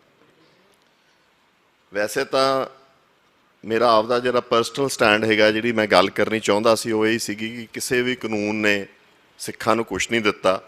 ਤੇ ਆਪਾਂ ਜਿਹੜਾ ਧਰਮ ਦਾ ਪੱਖ ਆ ਉਹ ਕਾਨੂੰਨੀ ਦਾਇਰੇ 'ਚ ਲਿਆਉਣਾ ਆਪਣੇ ਆਸ ਤੇ ਬਹੁਤ ਵੱਡੀ ਬੇਵਕੂਫੀ ਹੋਊਗੀ, ਬਹੁਤ ਵੱਡੀ ਗਲਤੀ ਹੋਊਗੀ, ਜਿਹੜੀ ਤਰਾਸਦੀ ਨੂੰ ਆਪਾਂ ਪਹਿਲਾਂ ਹੀ ਭੁਗਤਦੇ ਆ ਰਹੇ ਹਾਂ ਸ਼੍ਰੋਮਣੀ ਗੁਰਦੁਆਰਾ ਪ੍ਰਬੰਧਕ ਕਮੇਟੀ ਦੇ ਰੂਪ ਦੇ ਵਿੱਚ, ਉਦੋਂ ਬਾਅਦ ਆ 2008 ਦੇ ਕਾਨੂੰਨ ਦੇ ਵਿੱਚ ਤੇ ਉਦੋਂ ਬਾਅਦ ਹੋਰ ਕਾਨੂੰਨਾਂ ਦੇ ਵਿੱਚ। ਪਰ ਹੁਣ ਇੱਥੇ ਗੱਲ ਪਹਿਲਾਂ ਉੱਠ ਖੜੀ ਸੀਗੀ ਕਿ ਕਾਨੂੰਨ ਦੇ ਵਿੱਚ ਕੀ ਪ੍ਰੋਬਲਮ ਹੈ। ਹਾਲਾਂਕਿ ਮੈਂ ਕਾਨੂੰਨ ਨੂੰ ਬਿਲਕੁਲ ਹੱਥ ਨਹੀਂ ਲਾਉਣਾ ਚਾਹੁੰਦਾ ਸੀ, ਮੈਂ ਇਹ ਸਮਝਦਾ ਕਿ ਕਾਨੂੰਨ ਨੂੰ ਉਸ ਨੂੰ ਪੜ੍ਹਨਾ ਵੀ ਗਲਤੀ ਹੈਗੀ, ਉਹਦੇ ਵਿੱਚੋਂ ਗਲਤੀਆਂ ਕੱਢਣੀਆਂ ਵੀ ਲੋੜ ਨਹੀਂ, ਕਾਨੂੰਨ ਦੇ ਪੱਖ 'ਚ ਹੀ ਹੈ ਨਹੀਂ। ਪਰ ਮੈਂ ਤੁਹਾਨੂੰ ਹਰ ਬੰਦਾ ਜਦੋਂ ਇੰਟਰਪ੍ਰੇਟ ਕਰਦਾ ਹੈ ਕਾਨੂੰਨ ਨੂੰ ਤਾਂ ਉਹ ਆਪਦੇ ਪੱਖ ਨਾਲ ਇੰਟਰਪ੍ਰੇਟ ਕਰਦਾ ਹੈ। ਅੱਜ ਤੱਕ ਜਿਹੜੀ ਸਟੇਜ ਆਈ ਆ ਉਹ ਇਸ ਪੱਖ ਨਾਲ ਇੰਟਰਪ੍ਰੇਟ ਕੀਤਾ ਗਿਆ ਕਿ ਕਸਟੋਡੀਅਨਸ ਨੂੰ ਕੀ ਪ੍ਰੋਬਲਮ ਆ, ਮਤਲਬ ਗ੍ਰੰਥੀ ਸਿੰਘਾਂ ਨੂੰ ਜਾਂ ਜਿਹੜੇ ਉਹਨੂੰ ਸਾਂਭ ਸੰਭਾਲ ਕਰਦੇ ਆ ਉਹਨਾਂ ਨੂੰ ਕੀ ਦਿੱਕਤ ਆ। ਬਿਲਕੁਲ ਸੁਖਰਾਜ ਸਿੰਘ ਦੀ ਗੱਲ ਸਹੀ ਆ ਕਿ ਜੇ ਕੱਲ ਨੂੰ ਕੋਈ ਪਰਚਾ ਦਰਜ ਹੁੰਦਾ, ਜੇ ਉਹਦੇ ਸ਼ਬਦ ਕਸਟੋਡੀਅਨ ਨਾ ਵੀ ਲਿਖਿਆ ਜਾਂਦਾ ਤਾਂ ਪੁਲਿਸ ਦੀ ਜਿਹੜੀ ਲੀਗਲ ਜਾਂ ਲੌਜੀਕਲ ਕੰਕਲੂਜਨ ਹੋਣਾ ਸੀ, ਉਹਨਾਂ ਨੇ ਉਸ ਬੰਦੇ ਤੱਕ ਪਹੁੰਚਣਾ ਹੀ ਪਹੁੰਚਣਾ ਸੀ ਤੇ ਉਹਨੂੰ ਪੁਲਿਸ ਰਿਮਾਂਡ ਤੇ ਲੈਣਾ ਹੀ ਲੈਣਾ ਸੀ। ਸੋ ਲਿਖੋ ਨਾ ਲਿਖੋ ਕੋਈ ਪ੍ਰੋਬਲਮ ਨਹੀਂ, ਆਪਾਂ ਨੂੰ ਉਸ ਗੱਲ ਤੇ ਬਹਿਸੀਏ ਨਾ ਬਹਿਸੀਏ ਕੋਈ ਨਹੀਂ, ਆਪਾਂ ਕਾਨੂੰਨ ਬਣਵਾ ਕੇ ਆਪਦੀ ਦਾੜੀ ਤਾਂ ਫੜਾ ਹੀ ਲਈ ਉਹਨਾਂ ਦੇ ਹੱਥ 'ਚ। ਹੁਣ ਮੈਂ ਤੁਹਾਨੂੰ ਉਹਦਾ ਦੂਜੇ ਪੱਖ ਤੇ ਲੈ ਕੇ ਜਾਣਾ ਜਿਹੜਾ ਕਿ ਉਦੋਂ ਵੀ ਬਹੁਤ ਡੇਂਜਰਸ ਹੈਗਾ, ਜਿਹੜਾ ਕਿ ਐਕਚੁਅਲੀ ਸਰਕਾਰ ਨੇ ਖੇਡਿਆ ਤੇ ਪਰਮਜੀਤ ਸਿੰਘ ਮੰਡ ਵਰਗਿਆਂ ਨੌਜਵਾਨਾਂ ਨੂੰ ਪਤਾ ਲੱਗੂਗਾ 2 ਸਾਲਾਂ 3 ਸਾਲਾਂ ਨੂੰ, ਜਿਹੜੇ ਇਹ ਜੇ ਨੌਜਵਾਨ ਬੋਲਦੇ ਆ ਜਾਂ ਹੋਰ ਜਿਹੜੇ ਸਟੇਟ ਦੇ ਅਗੇਂਸਟ ਬੋਲਦੇ ਆ, ਉਹਨਾਂ ਨੂੰ ਜੋ ਸਜ਼ਾਵਾਂ ਮਿਲਣਗੀਆਂ ਜਾਂ ਉਹ ਕਾਨੂੰਨ ਕਿਵੇਂ ਫਸਾਊਗਾ, ਜਿਹੜੇ ਆਪਦੇ ਹੱਕ ਦੀ ਗੱਲ ਕਰਦੇ ਆ ਉਹਨਾਂ ਨੂੰ ਕਿਵੇਂ ਲੈ ਕੇ ਉਸ ਦਾਇਰੇ 'ਚ ਲੈ ਕੇ ਜਾਊਗਾ। ਅੰਗਰੇਜ਼ੀ ਦੇ ਕਿਉਂਕਿ ਕਾਨੂੰਨ ਦੇ ਵਿੱਚ ਹੁੰਦਾ ਕਾਫੀ ਡੂੰਘਾ ਲਿਖਿਆ, ਤਾਂ ਮੈਂ ਥੋੜ੍ਹਾ ਜਿਹਾ ਇੱਥੋਂ ਪੜ੍ਹ ਕੇ ਸੁਣਾਉਣਾ ਚਾਹੁੰਦਾ। ਹਾਂਜੀ, ਮਾਈਕ ਤੇ ਬੋਲਦਾ ਜੀ। ਇਹ ਜੀ ਅਮੈਂਡਮੈਂਟ ਟੂ ਸੈਕਸ਼ਨ 2 ਹੈਗਾ ਪ੍ਰਿੰਸੀਪਲ ਐਕਟ ਦੀ। ਇਹ ਕਹਿੰਦਾ ਹੈ ਕਿ ਸੈਕਰੇਜ ਆਫ ਸਰੂਪਸ ਆਫ ਜਾਗਤ ਜੋਤ Shri Guru Granth Sahib for purpose of this act means any willful deliberate act committed with the intent of desecration by way of physical damage, ਕਿ ਉਹਨੂੰ ਡੈਮੇਜ ਕਰਨਾ ਕਿਸੇ ਦਾ, ਉਹਦੇ ਤੇ ਡੀਫੇਸਿੰਗ ਕੁਛ ਉਹਦੇ ਤੇ ਲਿਖਣਾ ਜਾਂ ਉਹਨੂੰ ਸਾੜਨਾ ਜਾਂ ਟੀਅਰਿੰਗ ਉਹਨੂੰ ਫਾੜਨਾ ਜਾਂ ਉਹਦੀ ਚੋਰੀ ਕਰਨਾ ਸਰੂਪਾਂ ਦੀ ਆਫ ਦੀ ਜਾਗਤ ਜੋਤ ਸ੍ਰੀ ਗੁਰੂ ਗ੍ਰੰਥ ਸਾਹਿਬ ਔਰ ਪਾਰਟ ਦੇਅਰ ਆਫ, ਜਾਂ ਉਹਦੇ ਹਿੱਸੇ ਨੂੰ ਕਿਸੇ ਨੂੰ ਗੁਟਕਾ ਸਾਹਿਬ ਨੂੰ ਜਾਂ ਸਖਤ ਸੈਂਚੀਆਂ ਨੂੰ। ਪਰ ਇਸ ਕਾਨੂੰਨ ਦੇ ਵਿੱਚ ਇੱਕ ਚੀਜ਼ ਹੋਰ ਐਡ ਕਰ ਦਿੱਤੀ ਆ, ਉਹ ਸੁਣੋ ਸੀ, ਔਰ ਬਾਈ ਵਰਡਸ, ਕਿ ਬੋਲੇ ਸ਼ਬਦਾਂ ਨਾਲ, ਮਤਲਬ ਗੁਰੂ ਗ੍ਰੰਥ ਸਾਹਿਬ ਕਿਤੇ ਪਿਆ ਪ੍ਰਿਤਪਾਲ ਸਿੰਘ ਬਰਗਾੜੀ ਆਪਦੀ ਉਹ ਕਵਿਸ਼ਰੀ ਜਾਂ ਆਪਦੀ ਉਹ ਸੁਣਾ ਰਿਹਾ ਤੇ ਉੱਥੇ ਉਹ ਗੁਰੂ ਗ੍ਰੰਥ ਸਾਹਿਬ ਦੀ ਕੁਛ ਕੋਟਸ ਯੂਜ਼ ਕਰਦੇ ਆ, ਠੀਕ ਆ, ਈਦਰ ਸਪੋਕਨ ਔਰ ਰਿਟਨ, ਜਾਂ ਲਿਖੇ ਆ ਜਾਂ ਉਹਨਾਂ ਨੇ ਬੋਲੇ ਆ। ਬਾਈ ਹਰੇ ਕੋਈ ਆਪਦਾ ਇੱਕ ਵਿਜ਼ੂਅਲ ਭੇਜਣਾ ਚਾਹੁੰਦੇ ਆ ਜਿੱਥੇ ਉਹ ਕਹਿੰਦੇ ਕੁੱਤਾ ਰਾਜ ਬਹਾ ਲਈਏ, ਫਿਰ ਜੋ ਚੱਕੀ ਚੱਟੇ ਤੇ ਉਹ ਕਿਸੇ ਦੀ ਤਸਵੀਰ ਲਾ ਦਿੰਦੇ, ਤੇ ਇਹ ਕੱਲ ਨੂੰ ਕੋਈ ਕਹਿ ਸਕਦਾ ਉੱਠ ਕੇ ਕਿ ਜੀ ਇਹ ਤਾਂ ਮੇਰੀ ਭਾਵਨਾ ਨੂੰ ਠੇਸ ਪਹੁੰਚ ਗਈ ਕਿ ਗੁਰੂ ਗ੍ਰੰਥ ਸਾਹਿਬ ਦਾ ਸ਼ਲੋਕ ਆਪਣਾ ਗੁਰੂ ਗ੍ਰੰਥ ਸਾਹਿਬ ਦੀ ਜਿਹੜੀ ਤੁਕ ਹੈ ਇੱਥੇ ਵਰਤੀ ਗਈ, ਠੀਕ ਹੈ ਜੀ। ਬਾਈ ਸਾਈਨਸ ਔਰ ਬਾਈ ਰਿਵਿਜ਼ੀਬਲ ਰਿਪਰੈਜ਼ੈਂਟੇਸ਼ਨਸ ਔਰ ਥਰੂ ਡਿਜੀਟਲ ਔਰ ਇਲੈਕਟ੍ਰੋਨਿਕ ਮੀਡੀਆਜ਼, ਆਪਾਂ ਫੇਸਬੁੱਕ ਤੇ ਪਾਉਣੇ ਆ, undertaken with a deliberate intent to offend or injure the religious sentiments of a Sikh community। Sikh community ਕੌਣ ਆ? ਕੋਈ ਵੀ ਹੋ ਸਕਦਾ। ਕੱਲ ਨੂੰ ਕਾਂਗਰਸ ਵਾਲਾ ਕੋਈ ਉੱਠ ਕੇ ਪੁਰਾਣਾ ਕਹਿ ਸਕਦਾ ਵੀ 84 ਵੇਲੇ ਜਾਂ ਉਦੋਂ ਬਾਅਦ ਨਵੰਬਰ ਦੇ ਜੋ ਸਾਕੇ ਹੋਏ ਆ ਉਹਨਾਂ ਬਾਰੇ ਤੁਸੀਂ ਆਹ ਤੁਕਾਂ ਤਾਂ ਗਲਤ ਵਰਤ ਰਹੇ ਹੋ, ਤਾਂ ਮੇਰੀ ਸੈਂਟੀਮੈਂਟ ਨੂੰ ਹਰਟ ਕਰ ਰਹੀ ਆ। ਸੋ ਇਹ ਇੰਨੀ ਸਟਰੋਂਗ ਇਹ ਚੀਜ਼ ਜਿਹੜੀ ਐਡ ਕੀਤੀ ਗਈ ਹੈ ਇਸ ਕਾਨੂੰਨ ਦੇ ਵਿੱਚ, ਇਹਨੇ ਆਪਾਂ ਨੂੰ ਉਸ ਤਰੀਕੇ ਨਾਲ ਜਕੜਨਾ ਜਿਹੜਾ ਕਿ ਆਪਾਂ ਕਦੀ ਸਮਝਾਂਗੇ ਵੀ। ਇਹ ਇੰਨੀ ਬਰੋਡ ਰਿਪਰੈਜ਼ੈਂਟੇਸ਼ਨ ਹੈ ਕਿ ਉਹਦੇ ਤੇ ਤੁਹਾਡੇ ਤੇ ਪਰਚਾ ਦਰਜ ਹੋਊਗਾ, ਪਰਚਾ ਦਰਜ ਹੋ ਕੇ ਖੱਜਲ ਖੁਆਰ ਹੋਣਗੇ, ਜ਼ਮਾਨਤ ਹੋਣੀ ਨਹੀਂ, ਤੇ ਜਦੋਂ ਤੱਕ ਕ੍ਰਾਸ ਐਗਜ਼ਾਮੀਨੇਸ਼ਨ ਤੱਕ ਜਾਵਾਂਗੇ ਉਹ ਪ੍ਰੂਵ ਕਰੂਗਾ ਉਦੋਂ ਤੱਕ ਬੰਦੇ ਦੇ ਜੀਵਨ ਦੇ 6-7 ਸਾਲ ਨਿਕਲ ਚੁੱਕੇ ਹੋਣਗੇ। ਸੋ ਜਦੋਂ ਆਪਾਂ ਕਹਿੰਦੇ ਆ ਕਿ 2008 ਦਾ ਕਾਨੂੰਨ ਫਲਾਨਾ ਕਾਨੂੰਨ ਵਿੱਚ ਕੀ ਫਰਕ ਆ, ਇਹਦਾ ਆਹ ਜਿਹੜੇ ਸ਼ਬਦ ਉਹਨਾਂ ਨੇ ਵਾੜੇ ਆ ਜਿਹਦੇ ਨਾਲ ਤੁਸੀਂ ਆਪਦੀਆਂ ਗੱਲਾਂ ਕਹਿ ਸਕਦੇ ਹੋ। ਸਿੱਖ ਨੇ ਜਦੋਂ ਵੀ ਸੇਧ ਲੈਣੀ ਆ ਉਹਨੇ ਗੁਰਬਾਣੀ ਚੋਂ ਰਾਜਨੀਤਿਕ ਸੇਧ ਵੀ ਲੈਣੀ ਆ, ਉਹਨੇ ਉਹਦੇ ਵਿੱਚੋਂ ਆਪਦੇ ਰਾਜ ਦੀ ਸੇਧ ਵੀ ਲੈਣੀ ਆ, ਤੇ ਇਹ ਕਿਸੇ ਨੂੰ ਵਿੱਚੋਂ ਕੋਈ ਕਹਿ ਸਕਦਾ ਕਿ ਮੈਨੂੰ ਤਾਂ ਇਹ ਦੁੱਖ ਲੱਗਿਆ, ਮੈਨੂੰ ਤਾਂ ਇਹ ਗਲਤ ਲੱਗੀ, ਗੁਰੂ ਸਾਹਿਬ ਨੇ ਤਾਂ ਇਸ ਗੱਲ 'ਚ ਕਹੀ ਨਹੀਂ ਸੀ। ਜੇ ਇਸ ਆਪਣਾ ਸਿਸਟਮ ਨਾਲ ਲਿਆ ਜਾਵੇ ਤਾਂ ਬਲਬੀਰ ਸਿੰਘ ਭਰਪੂਰ ਦੀ ਜਿਹੜੀ ਸਪੀਚ ਆ ਜਿਹਨੂੰ ਆਪਾਂ ਵਾਰੀ-ਵਾਰੀ ਕੋਟ ਕਰਦੇ ਆ ਕਿ ਸਿੱਖ ਰਾਜ ਵੀ ਚਾਹੁੰਦਾ, ਠੀਕ ਆ, ਉਹ ਕਿਸੇ ਵੀ ਬੰਦੇ ਨੂੰ ਹਰਟ ਕਰ ਸਕਦੀ ਹੈ, ਕਿਉਂਕਿ ਜਦੋਂ ਪੂਰਾ ਪੜੂਗਾ ਉਹ ਤਾਂ ਉਹ ਕਹੂਗਾ ਕਿ ਇਹ ਤਾਂ ਵੀ ਗਲਤ ਕੋਟ ਕੀਤਾ ਬਲਬੀਰ ਸਿੰਘ ਭਰਪੂਰ ਨੇ। ਮੈਨੂੰ ਦੱਸੋ ਕਿ ਇਹ ਸਹੀ ਆ? ਆਪਾਂ ਭੱਜ ਸਕਦੇ ਇਸ ਗੱਲ ਤੋਂ? ਸੋ ਜਿਹੜੀਆਂ ਗੱਲਾਂ ਤੇ ਆਪਾਂ ਲੜ ਰਹੇ ਆ ਸਰਕਾਰ ਨਾਲ, ਜਿਹੜੀਆਂ ਗੱਲਾਂ ਆਪਾਂ ਉਹਦੇ ਤੋਂ ਗਲਤ ਕੱਢ ਰਹੇ ਆ, ਉਹ ਤਾਂ ਗੱਲਾਂ ਹੀ ਨਹੀਂ। ਜਦੋਂ ਇਹਨੇ ਐਕਚੁਅਲੀ ਆਪਦੇ ਆਪ 'ਚ ਇੰਟਰਪ੍ਰੇਟ ਹੋ ਕੇ ਆਉਣਾ ਤਾਂ ਉਹਨਾਂ ਨੇ ਤੁਹਾਡੀ ਜਿਹੜੀ ਰਾਜਨੀਤਿਕ ਸੋਚ ਗੁਰਬਾਣੀ 'ਚੋਂ ਡਿਰਾਈਵ ਕਰਦੇ ਹੋ ਉਹਦੇ ਉੱਤੇ ਕੱਟ ਮਾਰਿਆ। ਜਿਵੇਂ ਉਹਨਾਂ ਨੇ 84 ਦੇ ਹਮਲੇ 'ਚ ਅਕਾਲ ਤਖਤ ਸਾਹਿਬ ਤੇ ਹਮਲਾ ਕਰਕੇ ਆਪਾਂ ਨੂੰ ਦੱਸਿਆ ਸੀ ਕਿ ਧਰਮ ਮੰਨੀ ਜਾਓ, ਮੱਠ ਵਾਂਗੂ ਮੰਨੀ ਜਾਓ, ਰਾਜਨੀਤਿਕ ਸੋਚ ਨਾ ਸੋਚੋ, ਰਾਜ ਦੀ ਗੱਲ ਨਾ ਕਰੋ। ਅਗਲੀ ਗੱਲ ਉਹਨਾਂ ਨੇ ਤੁਹਾਡੀ ਡਿਜੀਟਲ ਮੀਡੀਆ ਤੇ ਮਾਰਨੀ ਆ। ਤੁਸੀਂ ਕੱਲ ਨੂੰ ਆਪਣਾ ਪ੍ਰਾਚੀਨ ਆਪਣਾ ਪੰਥ ਪ੍ਰਕਾਸ਼ ਦੀ ਕਥਾ ਕਰਨ ਲੱਗਦੇ ਹੋ, ਥਾਂ ਥਾਂ ਤੇ ਤੁਸੀਂ ਗੁਰਬਾਣੀ ਵਰਤੋਗੇ, ਥਾਂ ਥਾਂ ਤੇ ਤੁਸੀਂ, ਉਹਨਾਂ ਨੇ ਰਤਨ ਸਿੰਘ ਭੰਗੂ ਹੋਰਾਂ ਨੇ ਖੁਦ ਕੋਟ ਕੀਤੀ ਵੀ ਆ, ਤਾਂ ਕੀ ਤੁਸੀਂ ਕੀ ਗੱਲ ਕਰੋਗੇ ਉੱਥੇ? ਤੁਸੀਂ ਉਹ ਕਿਸੇ ਨੂੰ ਵੀ ਕੋਈ ਕਹਿ ਸਕਦਾ ਮੈਨੂੰ ਤਾਂ ਠੇਸ ਪਹੁੰਚ ਗਈ ਜੀ ਇਹਦੇ 'ਚ, ਕਿਉਂਕਿ ਤੁਸੀਂ ਆਹ ਗੱਲ ਕਰਤੀ, ਇਹਦਾ ਇੰਟਰਪ੍ਰੀਟੇਸ਼ਨ ਇਹ ਸੀਗੀ ਇਹਦੀ। ਸੋ ਪਰਚੇ ਝੱਲਣ ਨੂੰ ਤਿਆਰ ਹੋ। ਜਦੋਂ ਸਟੇਟ ਉਹਦਾ ਹੱਥ ਸਾਥ ਦੇ ਰਹੀ ਹੋਊਗੀ ਤਾਂ ਨੈਚੁਰਲੀ ਉਹ ਤਾਂ ਉਵੇਂ ਇੰਟਰਪ੍ਰੀਟ ਕਰੂਗੀ। ਆ ਬਠਿੰਡੇ ਆਪਾਂ ਵੇਖਿਆ ਨਾ, ਉਹ ਰੇੜੀਆਂ ਹੀ ਹਟਵਾ ਰਹੇ ਸੀ, ਸਟੇਟ ਨੇ ਆਪਦੇ ਹਿਸਾਬ ਨਾਲ ਇੰਟਰਪ੍ਰੀਟ ਕਰਤਾ ਸਾਰਾ ਕਾਨੂੰਨ ਚੱਕ ਕੇ। ਸੋ ਕਾਨੂੰਨ ਦੀ ਇੰਟਰਪ੍ਰੀਟੇਸ਼ਨ ਸਟੇਟ ਦੇ ਜਦੋਂ ਹੱਥ 'ਚ ਹੋਊਗੀ ਤਾਂ ਆਹ ਸਾਰਾ ਕੁਝ ਆਪਣੇ ਉਲਟ ਭੁਗਤੂਗਾ, ਤੇ ਇਹ ਬਹੁਤ ਹੀ ਸੂਖਮ ਤਰੀਕੇ ਨਾਲ ਉਸ ਕਾਨੂੰਨ ਦੇ ਵਿੱਚ ਵਾੜ ਦਿੱਤਾ ਗਿਆ। ਕਿਉਂਕਿ ਤੁਸੀਂ ਆ ਸੋਸ਼ਲ ਮੀਡੀਆ ਤੇ, ਤੁਸੀਂ ਆਪਦੀ ਕਥਾਵਾਂ ਰਾਹੀਂ, ਤੁਸੀਂ ਆਪਦੇ ਕਵਿਸ਼ਰੀਆਂ ਰਾਹੀਂ, ਤੁਸੀਂ ਜੋ ਕੁਝ ਵੀ ਢਾਡੀਆਂ ਰਾਹੀਂ ਆਪਦੇ ਥਾਟ ਨੂੰ ਪ੍ਰਚਾਰ ਪ੍ਰਸਾਰ ਕਰਦੇ ਹੋ, ਉਹਨੂੰ ਕਿਵੇਂ ਬਲੌਕ ਕੀਤਾ ਜਾਊਗਾ? ਤੁਸੀਂ ਆਪਦੀ ਰਾਜ ਦੀ ਗੱਲ ਕਰਨ ਤੋਂ ਭੱਜੋਗੇ, ਤੁਸੀਂ ਗੁਰਬਾਣੀ 'ਚੋਂ ਸੇਧ ਪੋਲੀਟੀਕਲ ਰੈਂਕ ਤੋਂ ਭੱਜੋਗੇ, ਕਿਉਂਕਿ ਇੱਕ ਐਕਟ ਖੜਾ ਹੈ ਜਿਹੜਾ ਤੁਹਾਨੂੰ ਟੰਗ ਦੂਗਾ। ਦੂਜੀ ਗੱਲ, ਜਿਹੜੀ ਸਖਤ ਸਜ਼ਾ ਕੀਤੀ ਗਈ ਆ, ਸਖਤ ਸਜ਼ਾ ਇਕੱਲੀ ਬੇਅਦਬੀ ਦੀ ਨਹੀਂ ਕੀਤੀ, ਉਦੋਂ ਬਾਅਦ ਵਾਲੀ ਜਿਹੜੀ ਸਜ਼ਾ ਕੀਤੀ ਆ ਉਹ ਸੋਸ਼ਲ ਡਿਸਹਾਰਮਨੀ ਦੀ ਕੀਤੀ ਆ, ਉਹਦੇ ਵਾਸਤੇ ਕੀਤੀ ਆ, ਜਿਹਨੂੰ ਕਹਿ ਰਹੇ ਆ ਕਿ ਅਸੀਂ ਇਹਦੇ ਵਾਸਤੇ ਕੀਤੀ ਆ। ਠੀਕ ਆ, 7 ਸਾਲ ਤੱਕ ਉਹ ਗਏ ਆ ਬੇਅਦਬੀ ਵਾਸਤੇ ਵੀ, ਬਟ ਜਿਹੜੀ ਐਕਚੁਅਲ ਸਜ਼ਾ, ਜਿਹੜੀ ਡੇਂਜਰਸ ਸਜ਼ਾ ਹੈਗੀ ਆ, ਉਹ ਸੋਸ਼ਲ ਡਿਸਹਾਰਮਨੀ ਦੀ ਆ। ਉਹ ਪਹਿਲਾਂ ਹੀ ਬੜੇ ਕਾਨੂੰਨ ਅਵੇਲੇਬਲ ਹੈਗੇ ਆ ਹਿੰਦੁਸਤਾਨ ਦੇ ਵਿੱਚ। ਸੋਸ਼ਲ ਡਿਸਹਾਰਮਨੀ ਕਰਕੇ ਤਾਂ ਕਹਿ ਕੇ ਤਾਂ ਆਪਣਾ ਅੰਮ੍ਰਿਤਪਾਲ ਸਿੰਘ ਵਰਗੇ ਨੌਜਵਾਨਾਂ ਨੂੰ 4-4 ਸਾਲ ਤੱਕ ਅੰਦਰ ਸਿੱਟਿਆ ਹੋਇਆ। ਕੀ ਇਹ ਕਾਨੂੰਨਾਂ ਦੀ ਲੋੜ ਸੀਗੀ? ਇਹ ਸਟੇਟ ਨੂੰ ਕੋਈ ਕਾਨੂੰਨਾਂ ਦੀ ਲੋੜ ਨਹੀਂ ਆਪਾਂ ਨੂੰ ਅੰਦਰ ਸਿੱਟਣ ਵਾਸਤੇ। ਸੋ ਇਹ ਗੱਲ ਮੈਂ ਕਹਿਣੀ ਤਾਂ ਇਸ ਕਰਕੇ ਕਿਹਾ ਕਿ ਵੀ ਇਹ ਪ੍ਰਚਾਰਿਆ ਜਾਂਦਾ ਪਿਆ ਕਿ ਕੁਝ ਸਜ਼ਾ ਹੀ ਸਖਤ ਕੀਤੀ ਆ। ਕਸਟੋਡੀਅਨ ਸ਼ਬਦ ਹੀ ਵਾੜਿਆ ਗਿਆ। ਕਸਟੋਡੀਅਨ ਉਹ ਲਾਉਂਦੇ ਜਾਂ ਨਾ ਲਾਉਂਦੇ, ਇੱਕ ਜਿਹੜੀ ਪੁਲਿਸ ਦੀ ਇੱਕ ਸਿਸਟਮੈਟਿਕ ਲੌਜੀਕਲ ਕੰਕਲੂਜਨ ਸੀ, ਇੱਥੇ ਜਾਣਾ ਸੀ। ਪਰ ਜਿਹੜੀ ਚੀਜ਼ ਉਹਨਾਂ ਨੇ ਮਾਰੀ ਆ ਤੁਹਾਡੀ, ਜਿੱਥੇ ਤੁਹਾਨੂੰ ਉਹ ਨੁਕਸਾਨ ਕਰਨਗੇ, ਉਹ ਬਿਲਕੁਲ ਹੀ ਡਿਫਰੈਂਟ ਲਾਈਨ ਤੇ ਆ, ਜਿਹਦਾ ਜਦੋਂ ਐਕਚੁਅਲੀ ਸ਼ੁਰੂ ਹੋਊਗਾ ਤੋਂ 2-3 ਸਾਲ ਬਾਅਦ ਆਪਾਂ ਨੂੰ ਨੁਕਸਾਨ ਹੋਣਾ, ਉਦੋਂ ਆਪਾਂ ਨੂੰ ਸਮਝ ਆਊਗੀ ਕਿ ਆਪਾਂ ਇਹਨੂੰ ਉਦੋਂ ਅਪੋਜ਼ ਕਿਉਂ ਨਹੀਂ ਕੀਤਾ। ਇਹ ਗੱਲ ਕਿਉਂ ਨਹੀਂ ਦੂਜੇ ਲੋਕ ਕੱਢਦੇ? ਬਿਕੋਜ਼ ਲਾਰਜਲੀ ਜਿਹੜੇ ਲੋਕ ਇਹਨੂੰ ਇੰਟਰਪ੍ਰੇਟ ਕਰ ਰਹੇ ਆ ਕਾਨੂੰਨ ਨੂੰ, ਉਹ ਨੈਸ਼ਨਲਿਸਟ ਭਾਵਨਾ ਵਾਲੇ ਆ, ਉਹ ਰਾਸ਼ਟਰਵਾਦੀ ਭਾਵਨਾ ਵਾਲੇ। ਉਹਨਾਂ ਨੂੰ ਇਹ ਤਾਂ ਗੱਲ ਲੱਗਦੀ ਨਹੀਂ। ਇਹ ਆਪਾਂ ਨੂੰ ਸੋਚਣ ਦਾ ਕੰਮ ਬਣਦਾ। ਆਪਾਂ ਉਸ ਕਾਨੂੰਨ ਨੂੰ ਆਪਦੇ ਸੋਚ ਦੇ ਹਿਸਾਬ ਨਾਲ ਦੇਖਣਾ, ਆਪਦੀ ਵਿਲੱਖਣ ਪਛਾਣ ਕਿਵੇਂ ਕਾਇਮ ਰੱਖਣੀ ਆ, ਆਪਦੀ ਰਾਜ ਦੀ ਭਾਵਨਾ ਕਿਵੇਂ ਕਾਇਮ ਰੱਖਣੀ ਆ, ਉਸ ਐਂਗਲ ਤੋਂ ਵੇਖਣਾ ਕਿ ਸਟੇਟ ਸਾਨੂੰ ਕਿਵੇਂ ਇਹਦੀ ਦੁਰਵਰਤੋਂ ਕਰ ਸਕਦੀ ਆ। ਸੋ ਇੰਨੀ ਗੱਲ ਤਾਂ ਮੈਂ ਕਾਨੂੰਨ ਬਾਰੇ ਕਰਨੀ ਸੀ। ਦੂਜੀ ਗੱਲ ਕਿ ਪਿਛਲੇ 4 ਸਾਲਾਂ 'ਚ ਤਕਰੀਬਨ 400 ਤੋਂ ਵੱਧ ਬੇਅਦਬੀਆਂ ਹੋਈਆਂ। ਕਿੰਨੀਆਂ ਨੂੰ ਉਹ 3 ਸਾਲ ਵਾਲੀ ਕੈਦ ਵਾਸਤੇ ਵੀ ਕਿੰਨੇ ਕੁ ਚਲਾਨ ਪੇਸ਼ ਹੋਏ ਆ? ਵੇਖ, ਮੈਂ ਕਿਹਾ 40 ਕੇ 42 ਜਾਂ ਕੋਈ 55 ਕਹਿ ਦਿੰਦਾ, ਹੋ ਸਕਦਾ ਫਿਗਰ ਮੈਂ ਇੰਨਾ ਗਲਤ ਹੋਵਾਂ। ਤੇ ਫਿਰ ਇਹ ਕਾਨੂੰਨ ਕਿਵੇਂ ਕਰਾ ਦੂਗਾ? ਇਹ ਤਾਂ ਨਹੀਂ ਕਰਾ, ਕੁਛ ਉਹ ਪ੍ਰੋਸੈਸ ਤਾਂ ਪਲੇਸ 'ਚ ਹੈ ਨਹੀਂ ਗਾ ਨਾ। ਪਰ ਸਿੱਖਾਂ ਨੂੰ ਕਰਨ ਦੀ ਕੀ ਲੋੜ ਹੈਗੀ ਆ? ਮਸਲਾ ਇਹ ਆ ਕਿ ਜਦੋਂ ਗੁਰੂ ਸਾਹਿਬ ਦਾ ਪ੍ਰਕਾਸ਼ ਹੋਣਾ ਤਾਂ ਉੱਥੇ ਕਹਿੰਦੇ 5 ਸਿੰਘ ਚਾਹੀਦੇ ਹੋਣੇ ਚਾਹੀਦੇ ਆ ਰਵਾਇਤ ਦੇ ਹਿਸਾਬ ਨਾਲ, ਜਿਨ੍ਹਾਂ 'ਚੋਂ ਬਰਛਾ ਬਰਦਾਰ ਵੀ ਇੱਕ ਸਿੰਘ ਹੁੰਦਾ ਗ੍ਰੰਥੀ ਸਿੰਘਾਂ ਤੋਂ। ਜੇ ਆਪਣਾ ਆਪ ਦਾ ਐਕਚੁਅਲੀ ਪਾਤਸ਼ਾਹ ਹੋਵੇ, ਐਕਚੁਅਲੀ ਰਾਜ ਕਰਨ ਵਾਲਾ ਹੋਵੇ ਆਪਣਾ, ਕੀ ਆਪਾਂ ਉਹਨੂੰ ਸੁਣਨਾ ਛੱਡ ਕੇ ਤੁਰ ਜਾਵਾਂਗੇ? ਆਪਾਂ ਤਾਂ ਇੱਕ ਜਾਣਾ ਨਹੀਂ ਹਿੱਲਾਂਗੇ। ਜੇ ਕੋਈ ਇੱਥੇ ਬਾਦਲ ਵਰਗਾ ਆਇਆ ਹੋਵੇ, ਕੋਈ ਹੋਰ ਆਇਆ ਹੋਵੇ, ਆਪਾਂ ਕਹਾਂਗੇ ਇਹ ਜਾਂਦੇ ਰਹਿਣ, ਫਿਰ ਅਸੀਂ ਉੱਠਾਂਗੇ। ਉੱਠਣ ਦੀ ਜ਼ਰੂਰਤ ਨਹੀਂ ਕਰਦੇ, ਆਪਾਂ ਬਾਂਹ ਨਹੀਂ ਹਿਲਾਉਂਦੇ ਜ਼ਰੂਰਤ ਕਰਦੇ। ਤੇ ਇੱਥੇ ਗੁਰੂ ਮਹਾਰਾਜ ਪਾਤਸ਼ਾਹ ਨੂੰ ਆਪਾਂ ਇਕੱਲੇ ਛੱਡ ਕੇ ਤੁਰ ਜਾਂਦੇ ਹਾਂ। ਸੋ ਆਪਾਂ ਨੂੰ ਜਿਹੜੀ ਲੋੜ ਆ, ਉਹ ਅਦਬ ਰੱਖਣ ਦੀ ਲੋੜ ਆ। ਉਹ ਅਦਬ ਨੂੰ ਕਿਵੇਂ ਮੇਨਟੇਨ ਕਰਨਾ, ਉਹ ਰੱਖਣ ਦੀ ਲੋੜ ਆ। ਉਹਦੇ ਪ੍ਰੋਸੈਸ ਪਲੇਸ 'ਚ ਬਣਾਉਣ ਦੀ ਲੋੜ ਹੈਗੀ ਆ ਕਿ ਕਿੰਨੇ ਜਾਣੇ ਪਹਿਰਾ 'ਤੇ ਰਹਿਣਗੇ, ਕੀ ਰੌਲ ਲੱਗਣੀ ਆ, ਕਿ ਕੀ ਹੋਣੀ ਆ। ਅੱਜ ਸਵੇਰੇ ਹੀ ਸਾਡੇ 'ਚੋਂ ਇੱਕ ਸਿੰਘ ਕਹਿ ਰਹੇ ਸੀਗੇ ਕਿ ਜੀ ਇਹ ਤਾਂ ਤਨਖਾਹਦਾਰ ਮੁਲਾਜ਼ਮ ਕਰ ਸਕਦੇ ਆ। ਉਹਦੀ ਪ੍ਰੋਬਲਮ ਕਿਉਂ ਆ?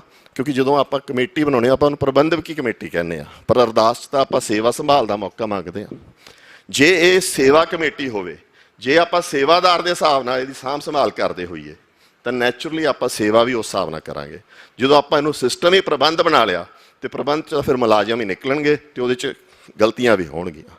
ਸੋ ਸਿੱਖਾਂ ਨੂੰ ਇਸ ਟਾਈਮ ਲੋੜ ਹੈਗੀ ਆ, ਕਾਨੂੰਨ ਬਣਿਆ ਨਾ ਬਣਿਆ ਸਾਡੇ ਵਾਸਤੇ ਸਗੋਂ ਨੁਕਸਾਨ ਹੀ ਕਰੂਗਾ, ਫਾਇਦਾ ਕੋਈ ਕਾਨੂੰਨ ਨਹੀਂ ਕਰੂਗਾ। ਆਪਾਂ ਜਿਹਨੂੰ ਬੇਅਦਬੀਆਂ ਆਪਣੀਆਂ ਹੋ ਰਹੀਆਂ ਤਾਂ ਆਪਾਂ ਨੂੰ ਪ੍ਰੀਵੈਂਟ ਕਿਵੇਂ ਕਰਨਾ, ਆਪਾਂ ਉਹ ਹੋਣ ਕਿਉਂ ਨਹੀਂ ਦੇਣੀ, ਕਿਵੇਂ ਨਹੀਂ ਦੇਣੀਆਂ। ਪਹਿਲੀ ਗੱਲ ਤਾਂ ਇਹ ਕਿ ਜਦੋਂ ਆਪਣੇ ਬਜ਼ੁਰਗ ਦੀ ਕੋਈ ਲੱਤ ਤੋੜ ਜੂ, ਬਾਂਹ ਤੋੜ ਜੂ, ਫੇਰ ਹੀ ਆਪਾਂ ਪਰਚਾ ਲਿਖਾਉਣ ਜਾਂਦੇ ਹਾਂ। ਆਪਾਂ ਇਹ ਕਹਿੰਦੇ ਨਾ ਵੀ ਸਾਡੇ ਘਰੇ ਨਾ ਹਮਲਾ ਹੋ ਜਾਏ। ਠੀਕ ਹੈ, ਪਹਿਲ ਆਪਾਂ ਰੱਖੀਏ, ਆਪਾਂ ਇਹ ਵੇਖੀਏ ਕਿ ਇਕੱਲੇ ਸੀਸੀਟੀਵੀ ਕੈਮਰਾਸ ਤੇ ਹੈ ਲੋਕਰਸ ਤੇ ਇਹਨਾਂ ਤੇ ਨਾ ਰਹੀਏ, 2 ਜਾਣੇ ਉੱਥੇ ਪਹਿਰੇਦਾਰ ਹੋਣ। ਜਿਹੜੇ ਪਿੰਡਾਂ 'ਚ ਜ਼ਿਆਦਾ ਅਫੋਰਡ ਨਹੀਂ ਕਰ ਸਕਦੇ ਉਹ ਗੁਰਦੁਆਰੇ ਇੱਕ ਕਰਨ ਦੀ ਕੋਸ਼ਿਸ਼ ਕਰੀਏ। ਸੋ ਇਹ ਜਾਗਰੂਕਤਾ ਲਹਿਰ ਚਲਾਉਣ ਦੀ ਲੋੜ ਆ, ਆਪਣੇ ਲੋਕਾਂ ਨੂੰ ਸਮਝਾਉਣ ਦੀ ਲੋੜ ਆ, ਉੱਠ ਕੇ ਤੁਰਨ ਦੀ ਲੋੜ ਆ। ਤੇ ਦੂਜਾ, ਸਰਕਾਰ ਨੂੰ ਇਹ ਜਿਹੜੀਆਂ ਵਿੱਚ ਉਹਨਾਂ ਨੇ ਐਕਸਟਰਾ ਚੀਜ਼ਾਂ ਪਾਈਆਂ ਇਹ ਆਪਾਂ ਕਢਵਾਈਏ ਤਾਂ ਕਿ ਸਾਡੇ ਬੱਚਿਆਂ ਦੇ ਵਿਰੁੱਧ ਇਹ ਵਰਤੀਆਂ ਨਾ ਜਾਣ। ਕੱਲ ਨੂੰ ਕੋਈ ਬੱਚਾ ਵੀ ਪੋਸਟ ਪਾ ਸਕਦਾ, ਕੁਝ ਵੀ ਕਰ ਸਕਦਾ, ਤੇ ਉਹ ਵਰਤੀਆਂ ਵੀ ਗਈਆਂ ਪਿਛਲੇ ਸਮੇਂ 'ਚ। ਆਪਣੇ ਬੱਚਿਆਂ ਨੇ UAP ਕਿੰਨੇ ਝੱਲੇ ਆ। ਸੋ ਇਹ ਚੀਜ਼ ਤੇ ਆਪਾਂ ਲੜੀਏ। ਇਹ ਜਿਹੜੀਆਂ ਗੱਲਾਂ ਤੇ ਆਪਾਂ ਨੂੰ ਉਲਝਾ ਰਹੇ ਆ ਉਹ ਤਾਂ ਬਹੁਤ ਛੋਟੀਆਂ, ਉਹ ਬਹੁਤ ਵੱਡੀਆਂ ਗੱਲਾਂ ਤੇ ਆਈਏ ਆਪਾਂ ਕਿ ਆਪਾਂ ਨੂੰ ਇਹ ਪੋਲੀਟੀਕਲੀ ਡੈਮੇਜ ਕਿਵੇਂ ਕਰਨਗੇ। ਸੋ ਮੈਂ ਕਹਿੰਦਾ ਕਿ ਵੀ ਆਪਾਂ ਇਸ ਐਂਗਲ ਤੋਂ ਕਾਨੂੰਨ ਨੂੰ ਦੁਬਾਰਾ ਵਾਚੀਏ, ਉਹਨੂੰ ਦੁਬਾਰਾ ਪੜ੍ਹੀਏ, ਇਹ ਵੇਖੀਏ ਕਿ ਵੀ ਇੱਕ ਸ਼ਰਾਰਤੀ ਵਕੀਲ, ਇੱਕ ਸ਼ਰਾਰਤੀ SHO, ਇੱਕ ਸ਼ਰਾਰਤੀ ਪੋਲੀਟੀਸ਼ੀਅਨ ਜਾਂ ਇੱਕ ਬਹੁਤ ਹੀ ਉਹ ਬੰਦਾ ਜਿਹੜਾ ਆਪਣੇ ਸਿੱਖ ਰਾਜ ਦਾ ਵਿਰੋਧੀ ਆ, ਉਹ ਇਸ ਕਾਨੂੰਨ ਨੂੰ ਵਰਤ ਕੇ ਸਾਨੂੰ ਆਪਦੇ ਜਿਹੜਾ ਅਸੀਂ ਮੰਗਿਆ ਹੋਇਆ ਕਾਨੂੰਨ ਮੰਗਦੇ ਪਏ ਸੀਗੇ ਉਹਦੇ ਵਿਰੋਧੀ ਕਿਵੇਂ ਚੱਲੂਗਾ। ਸੋ ਇਹ ਚੀਜ਼ ਧਿਆਨ ਦੀ ਦੇਣ ਦੀ ਲੋੜ ਆ। ਮੇਰਾ ਖਿਆਲ ਦੇ ਡੀਪਰ ਮੀਨਿੰਗਸ ਹਾਲੇ ਹੋਰ ਵੀ ਸਮਝਣ ਦੀ ਲੋੜ ਆ। ਇਹ ਮੇਰੀ ਪਹਿਲੀ ਜਾਂ ਦੂਜੀ ਰੀਡਿੰਗ 'ਚ ਮੈਂ ਇੰਨਾ ਕੁ ਸਮਝਿਆ ਕਿ ਜੇ ਕੋਈ ਗਲਤ ਸਾਨੂੰ ਯੂਜ਼ ਕਰੂਗਾ ਤਾਂ ਇਸ ਢੰਗ ਨਾਲ ਕਰੂਗਾ। ਆਪਾਂ ਇਹਨੂੰ ਹੋਰ ਵਾਚੀਏ ਤੇ ਲੋਕਾਂ ਨੂੰ ਵੀ ਜਾਗਰੂਕ ਕਰੀਏ, ਥਾਂ ਥਾਂ ਤੇ ਜਾਈਏ, ਮੀਟਿੰਗਸ ਕਰੀਏ, ਇਸ ਤਰ੍ਹਾਂ ਦਾ ਕੰਟੈਂਟ ਕ੍ਰੀਏਟ ਕਰੀਏ ਤਾਂ ਕਿ ਉਹ ਜਾਵੇ, ਸਮਝ ਆਵੇ ਕਿ ਵੀ ਗੁਰੂ ਦਾ ਅਦਬ ਪੰਥ ਨੇ ਰੱਖਣਾ।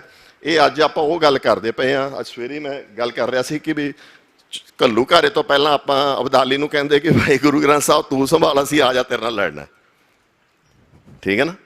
ਤੇ ਅੱਜ ਜਿਹੜੀਆਂ ਚੁਣੌਤੀਆਂ ਆਪਾਂ ਸਟੇਟ ਦੇ ਉਲਟ ਆਪਾਂ ਨੂੰ ਸਟੇਟ ਰਗੜ ਰਹੀ ਆ, ਇਸੇ ਗੁਰੂ ਗ੍ਰੰਥ ਸਾਹਿਬ ਦੀ ਤਾਂ ਉਹ ਲਗਾਤਾਰ ਬੇਪਤੀ ਤਾਂ ਕਰਾ ਰਹੀ ਆ ਕਿ ਆਪਣੀ ਨਿਗਾਹ 'ਚ ਉਹ ਗੱਲ ਰਵੇ ਹੀ ਨਾ, ਇਹ ਧੁਰਕੀ ਬਾਣੀ ਵਾਲੀ ਗੱਲ ਹੀ ਨਾ ਰਵੇ। ਉਹ ਵਾਰੀ ਇਹਨੂੰ ਆ ਇੰਟਰਪ੍ਰੇਟ ਕਰ ਰਹੇ ਆ। ਤੇ ਉਹ ਸਟੇਟ ਕਿਉਂ ਪ੍ਰੋਟੈਕਟ ਕਰੂਗੀ, ਉਹ ਸਟੇਟ ਕਿਉਂ ਇਹਦੀ ਰੱਖਿਆ ਕਰੂਗੀ। ਸੋ ਕਾਨੂੰਨਾਂ ਨਾਲ ਕੁਛ ਫਾਇਦਾ ਨਹੀਂ ਆਪਾਂ ਨੂੰ। ਆਪਾਂ ਆਪ ਇਹਦਾ ਅਦਬ ਸੰਭਾਲੀਏ, ਆਪਾਂ ਪ੍ਰੋਸੀਜਰ ਬਣਾਈਏ, ਵੇਖੀਏ ਕਿ ਆਪਣੇ ਜਿਹੜੀ ਰਿਸੋਰਸਿਸ ਆ ਜਾਂ ਵਿੱਤ ਆ ਉਹਦੇ ਵਿੱਚ ਕਿਵੇਂ ਹੋ ਸਕਦਾ। ਦੂਜੀਆਂ ਆ ਜਿਹੜੀਆਂ ਮੱਦਾਂ ਪੋਲੀਟੀਕਲੀ ਜਾਂ ਰਾਜਨੀਤਿਕ ਤੌਰ ਤੇ ਗਲਤ ਵਰਤੀਆਂ ਜਾ ਸਕਦੀਆਂ, ਇਹਨਾਂ ਨੂੰ ਸਪੋਟ ਕਰੀਏ, ਇਹਨਾਂ ਨੂੰ ਸਪੋਟ ਕਰਕੇ ਸਰਕਾਰ ਨੂੰ ਦੇ ਅਗੇਂਸਟ ਕਹੀਏ ਕਿ ਵੀ ਘੱਟੋ ਘੱਟ ਆਹ ਸੋਧਾਂ ਸਾਨੂੰ ਚਾਹੀਦੀਆਂ ਕਿ ਸਾਡੇ ਬੱਚੇ ਨਾ ਕੱਲ੍ਹ ਨੂੰ ਉਸ ਆਪਣੀ ਨਾ ਬਣ ਜੇ ਕਾਨੂੰਨ ਜਿਹੜੀ ਆਪਦੇ ਬੱਚੇ ਖਾਣ ਲੱਗ ਜੇ, ਜਿਹੜੇ ਸਿੱਖਾਂ ਦੇ ਬੱਚੇ ਖਾਣ ਲੱਗ ਜੇ। ਸੋ ਇੰਨਾ ਕਹਿ ਕੇ ਮੈਂ ਤੁਹਾਡੇ ਤੋਂ ਇਜਾਜ਼ਤ ਲੈਣਾ। ਵਾਹਿਗੁਰੂ ਜੀ ਕਾ ਖਾਲਸਾ, ਵਾਹਿਗੁਰੂ ਜੀ ਕੀ ਫਤਿਹ। ਵਾਹਿਗੁਰੂ ਜੀ ਕਾ ਖਾਲਸਾ, ਵਾਹਿਗੁਰੂ ਜੀ ਕੀ ਫਤਿਹ। ਬੜੀ ਵੱਡੀ ਗੱਲ ਜਿਹੜੀ ਆ ਬਰਾੜ ਸਾਹਿਬ ਨੇ ਕੀਤੀ ਹੈ ਕਿ ਲਾਸਟ ਤੇ ਆ ਕੇ ਕਿ ਬੇਅਦਬੀ ਸਟੇਟ ਕਰਵਾ ਰਹੀ ਹੈ। ਇਹ ਬਿਲਕੁਲ ਸਪਸ਼ਟ ਸਾਨੂੰ ਸਮਝ ਲੈਣਾ ਚਾਹੀਦਾ। ਜਿਹੜੀ ਸਟੇਟ ਗੁਰੂ ਸਾਹਿਬ ਦੀ ਸਰੂਪ ਦੀ ਬੇਅਦਬੀ ਕਰਵਾ ਰਹੀ ਹੈ ਉਹਦਾ ਕਾਨੂੰਨ ਇਹਦੀ ਰਾਖੀ ਨਹੀਂ ਕਰੂਗਾ। ਸਿਧਾਂਤਕ ਤੌਰ ਤੇ ਇਹਨਾਂ ਨੇ ਸਾਰੀਆਂ ਗੱਲਾਂ ਰੱਖੀਆਂ ਨੇ। ਸਾਨੂੰ ਇਸ ਗੱਲ ਦਾ ਦੁੱਖ ਹੈ ਕਿ ਸਾਡੇ ਕੋਲ ਉਸ ਕੱਦ ਦਾ ਕੋਈ ਆਗੂ ਨਹੀਂ ਬਚਿਆ ਜਿਹੜਾ ਸਰਵ ਪ੍ਰਵਾਨਿਤ ਹੋਵੇ, ਜਿਹੜਾ ਸਾਨੂੰ ਸਮਝਾ ਸਕੇ ਕਿ ਅਸੀਂ ਮੰਗਣਾ ਕੀ ਹੈ। ਜਿਹੜਾ ਅੱਜ ਜੇ ਸਮੱਸਿਆ ਆ ਰਹੀ ਹੈ, ਜਥੇਦਾਰ ਅਕਾਲ ਤਖਤ ਸਾਹਿਬ ਅੱਜ ਤੱਕ ਕਾਨੂੰਨ ਦੇ ਉਲਟ ਬੋਲ ਰਹੇ ਨੇ ਤੇ ਪਹਿਲਾਂ ਕਾਨੂੰਨ ਦੀ ਮੰਗ ਵੀ ਕਰ ਰਹੇ ਆ। ਬੜੇ ਅਫਸੋਸ ਦੀ ਗੱਲ ਹੈ ਕਿ ਕੌਮ ਦਾ ਜਥੇਦਾਰ ਉਹ ਸਰਕਾਰ ਤੋਂ ਮੰਗ ਕਰਦਾ ਹੈ, ਉਸ ਮੋਰਚੇ ਦਾ ਸਮਰਥਨ ਕਰਨ ਚਲਿਆ ਜਾਂਦਾ ਹੈ। ਸੋ ਹੁਣ ਮੈਂ ਬੇਨਤੀ ਕਰੂੰਗਾ ਸਾਡੀ ਜ਼ਿਲ੍ਹਾ ਕਮੇਟੀ ਦੇ ਮੈਂਬਰ, ਜ਼ਿਲ੍ਹਾ ਟੀਮ ਦੇ ਮੈਂਬਰ ਆਪਣੇ ਵਲਵਲੇ ਅਸੀਂ ਕੀ ਸੋਚ ਕੇ ਇਹ ਉਲੀਕਿਆ ਸੀ ਉਹ ਗੱਲਾਂ ਵੀ ਤੁਹਾਡੇ ਨਾਲ ਸਾਂਝੀਆਂ ਕਰਨੀਆਂ ਜ਼ਰੂਰੀ ਨੇ। ਮੈਂ ਉਹਨਾਂ ਨੂੰ ਤੁਹਾਡੇ ਰੂਬਰੂ ਕਰਨ ਜਾ ਰਿਹਾ। ਵੀਰ ਰੁਪਿੰਦਰ ਸਿੰਘ ਪੰਜਗਰਾਈ ਜਿਨ੍ਹਾਂ ਨੇ 2015 ਚ ਆਪਣੇ ਪਿੰਡੇ ਤੇ ਹੰਢਾਇਆ ਇਸ ਸਕ੍ਰਿਪਟ ਨੂੰ, ਉਹ ਤੁਹਾਡੇ ਨਾਲ ਵਿਚਾਰਾਂ ਦੀ ਸਾਂਝ ਪਾਉਣਗੇ। ਤੇ ਉਹਨਾਂ ਤੋਂ ਬਾਅਦ ਸਰਦਾਰ ਹਰਪਾਲ ਸਿੰਘ ਬਲੇਰ ਜਿਹੜੇ ਕਿ ਸ਼੍ਰੋਮਣੀ ਅਕਾਲੀ ਦਲ ਅੰਮ੍ਰਿਤਸਰ ਤੋਂ ਸਾਡੇ ਚ ਪਹੁੰਚੇ ਆ, ਉਹਨਾਂ ਨੂੰ ਬੇਨਤੀ ਕਰਾਂਗੇ ਉਹ ਤਿਆਰ ਰਹਿਣ, ਉਹ ਆਪਣੀ ਗੱਲ ਰੱਖਣਗੇ। ਵਾਹਿਗੁਰੂ ਜੀ ਕਾ ਖਾਲਸਾ, ਵਾਹਿਗੁਰੂ ਜੀ ਕੀ ਫਤਿਹ।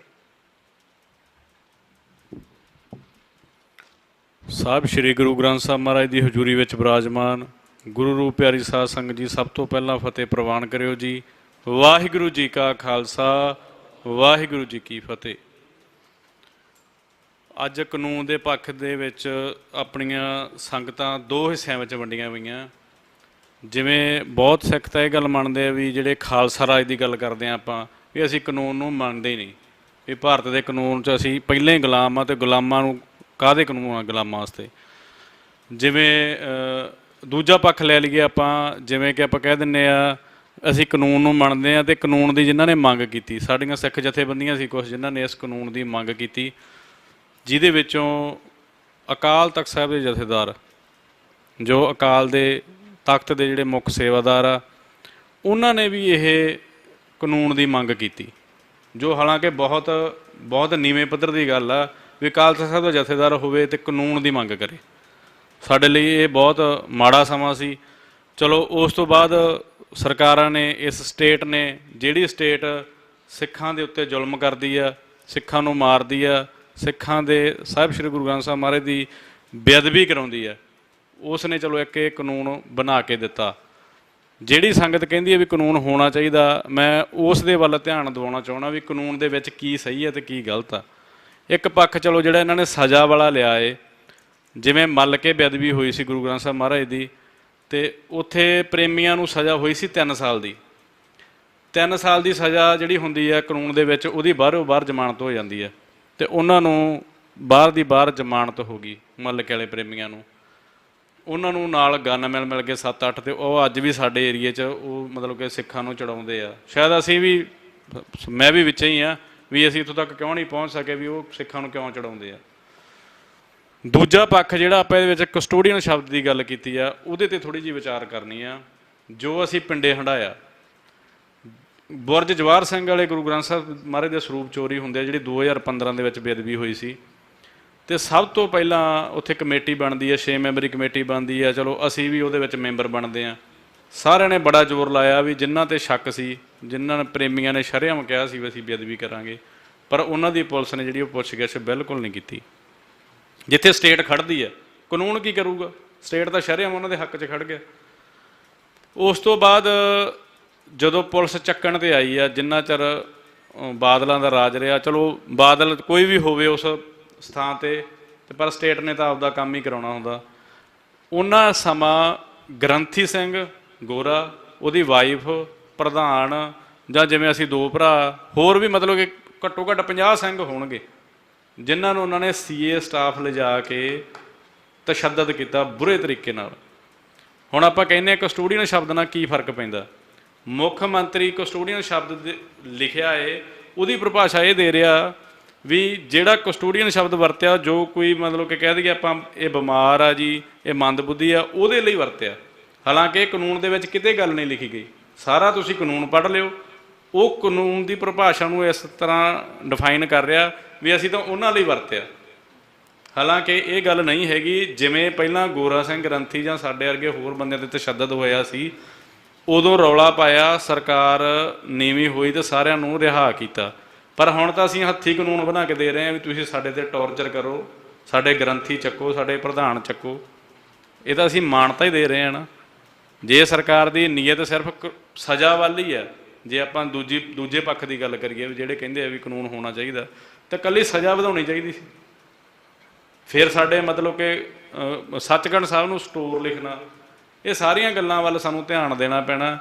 ਜਿਹੜੇ ਵੀਰ ਤਾਂ ਚਾਹੁੰਦੇ ਆ ਕਾਨੂੰਨ ਨੂੰ ਅਸੀਂ ਮੰਨਦੇ ਹੀ ਨਹੀਂ, ਫਿਰ ਤਾਂ ਵਿਸ਼ਾ ਹੀ ਖਤਮ ਹੋ ਗਿਆ ਜੀ। ਇਹ ਜਿਹੜੇ ਵੀਰ ਕਹਿੰਦੇ ਆ ਵੀ ਇਹ ਕਾਨੂੰਨ ਹੋਣਾ ਚਾਹੀਦਾ, ਤੇ ਘੱਟੋ ਘੱਟ ਇੱਧਰ ਦਾ ਜ਼ਰੂਰ ਧਿਆਨ ਦੇਣਾ ਪੈਣਾ ਨਾ, ਵੀ ਸਾਨੂੰ ਕਸਟੋਡੀਅਨ ਬਣਾ ਕੇ ਕੱਲ੍ਹ ਨੂੰ ਜਿਹੜੇ ਗੁਰੂ ਗ੍ਰੰਥ ਸਾਹਿਬ ਜਿਨ੍ਹਾਂ ਦੇ ਘਰੇ ਪ੍ਰਕਾਸ਼ ਹੋਊਗਾ, ਕੋਈ ਮੰਨ ਲਓ ਉੱਥੇ ਬੇਅਦਬੀ ਕਰ ਗਿਆ, ਕੋਈ ਗੱਲ ਹੋ ਗਈ, ਨਾਲ ਉਹਨਾਂ ਨੂੰ ਵੀ ਸਜ਼ਾ ਉਨੀ ਹੈ, ਗ੍ਰੰਥੀ ਸਿੰਘਾਂ ਨੂੰ ਵੀ ਉਨੀ ਸਜ਼ਾ।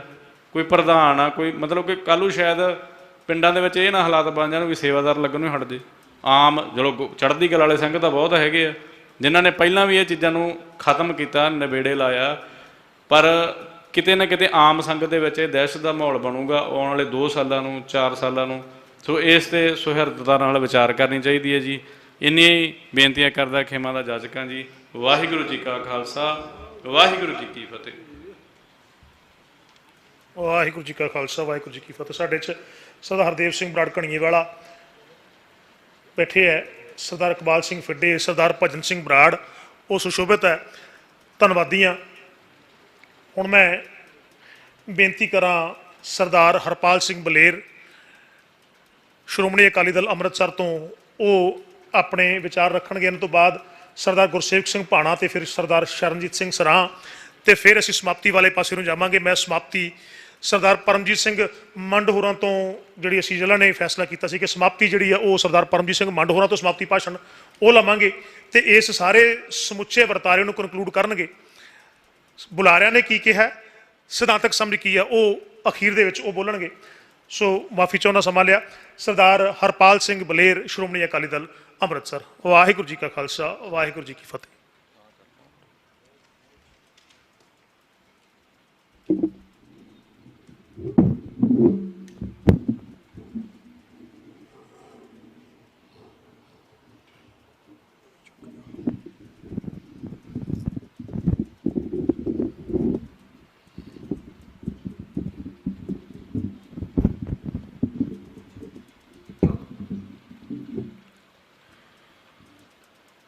ਸਤਿਗੁਰਾਂ ਦੀ ਪਾਵਨ ਤੇ ਪਵਿੱਤਰ ਨਿੱਘੀ ਗੋਦ ਅੰਦਰ ਗੁਰੂ ਰੂਪ, ਗੁਰੂ ਪਿਆਰੀ ਸਾਧ ਸੰਗਤ, ਮੈਂ ਆਪ ਸਭ ਨੂੰ ਦਸਵੇਂ ਪਾਤਸ਼ਾਹ ਪੁੱਤਰਾਂ ਦੇ ਦਾਨੀ ਦੀ ਬਖਸ਼ੀ ਫਤਿਹ ਅਰਜ਼ ਕਰਨ ਲੱਗਾ। ਗੱਜ ਕੇ ਬੁਲਾਇਓ, ਵਾਹਿਗੁਰੂ ਜੀ ਕਾ ਖਾਲਸਾ, ਵਾਹਿਗੁਰੂ ਜੀ ਕੀ ਫਤਿਹ। ਸਤਿਕਾਰਯੋਗ ਖਾਲਸਾ ਜੀ, ਜਿੱਥੇ ਮੈਂ ਧੰਨ ਗੁਰੂ ਗ੍ਰੰਥ ਸਾਹਿਬ ਮਹਾਰਾਜ ਸਾਹਿਬ ਦਾ ਧੰਨਵਾਦ ਕਰਦਾ, ਉੱਥੇ ਮੈਂ ਆਪਣੇ ਛੋਟੇ ਵੀਰ ਗੁਰਸੇਵ ਸਿੰਘ ਜੀ ਭਾਣਾ, ਵਰਿੰਦਰ ਸਿੰਘ ਸਾਡੇ ਸੈਕਟਰੀ ਸਾਹਿਬ, ਤੇ ਜਿੰਨੀ ਇਹਨਾਂ ਦੀ ਟੀਮ ਹੈ, ਮੈਂ ਉਹਨਾਂ ਦਾ ਤਹਿ ਦਿਲੋਂ ਇਸ ਕਰਕੇ ਧੰਨਵਾਦੀ ਹਾਂ। ਕਿਸੇ ਵੀ ਯੂਨੀਵਰਸਿਟੀ ਦੇ ਵਿੱਚ, ਕਿਸੇ ਵੀ ਨਗਰ ਦੇ ਵਿੱਚ, ਕਿਸੇ ਵੀ ਸੰਪਰਦਾਇ ਦੇ ਵਿੱਚ ਕਿਸੇ ਨੇ ਇਹ ਹਾਂ ਦਾ ਨਾਰਾ ਨਹੀਂ ਮਾਰਿਆ। ਅੱਜ ਇਸ ਵੀਰ ਦਾ ਅਸੀਂ ਧੰਨਵਾਦ ਕਰਦੇ ਹਾਂ, ਕਿਉਂਕਿ ਹਰ ਨੌਜਵਾਨ ਨੂੰ ਬਾਜ ਵਾਲੀ ਨਜ਼ਰ ਰੱਖਣੀ ਚਾਹੀਦੀ ਹੈ ਮੋਦੀ ਤੇ ਸ਼ਾਹ ਦੀ ਟੀਮ ਤੇ, ਕਿ ਉਹ ਕਿਹਦੇ ਮੋਢਿਆਂ ਤੇ ਰੱਖ ਕੇ ਸਾਡੇ ਪੰਜਾਬ ਨੂੰ ਟਾਰਗੇਟ ਕਰਦੇ। ਸਤਿਕਾਰਯੋਗ ਖਾਲਸਾ ਜੀ, ਮੇਰੇ ਤੋਂ ਪਹਿਲਾਂ ਬੜੇ ਸੂਝਵਾਨ ਬੁਲਾਰਿਆਂ ਨੇ ਆਪਣੇ ਵਿਚਾਰ ਦਿੱਤੇ ਹੈ, ਔਰ ਮੈਂ ਇਹ ਗੱਲ ਸ਼ੁਰੂ ਕਰਨ ਤੋਂ ਪਹਿਲਾਂ ਇਹ ਗੱਲ ਕਹਿ ਦੇਣੀ ਚਾਹੁੰਦਾ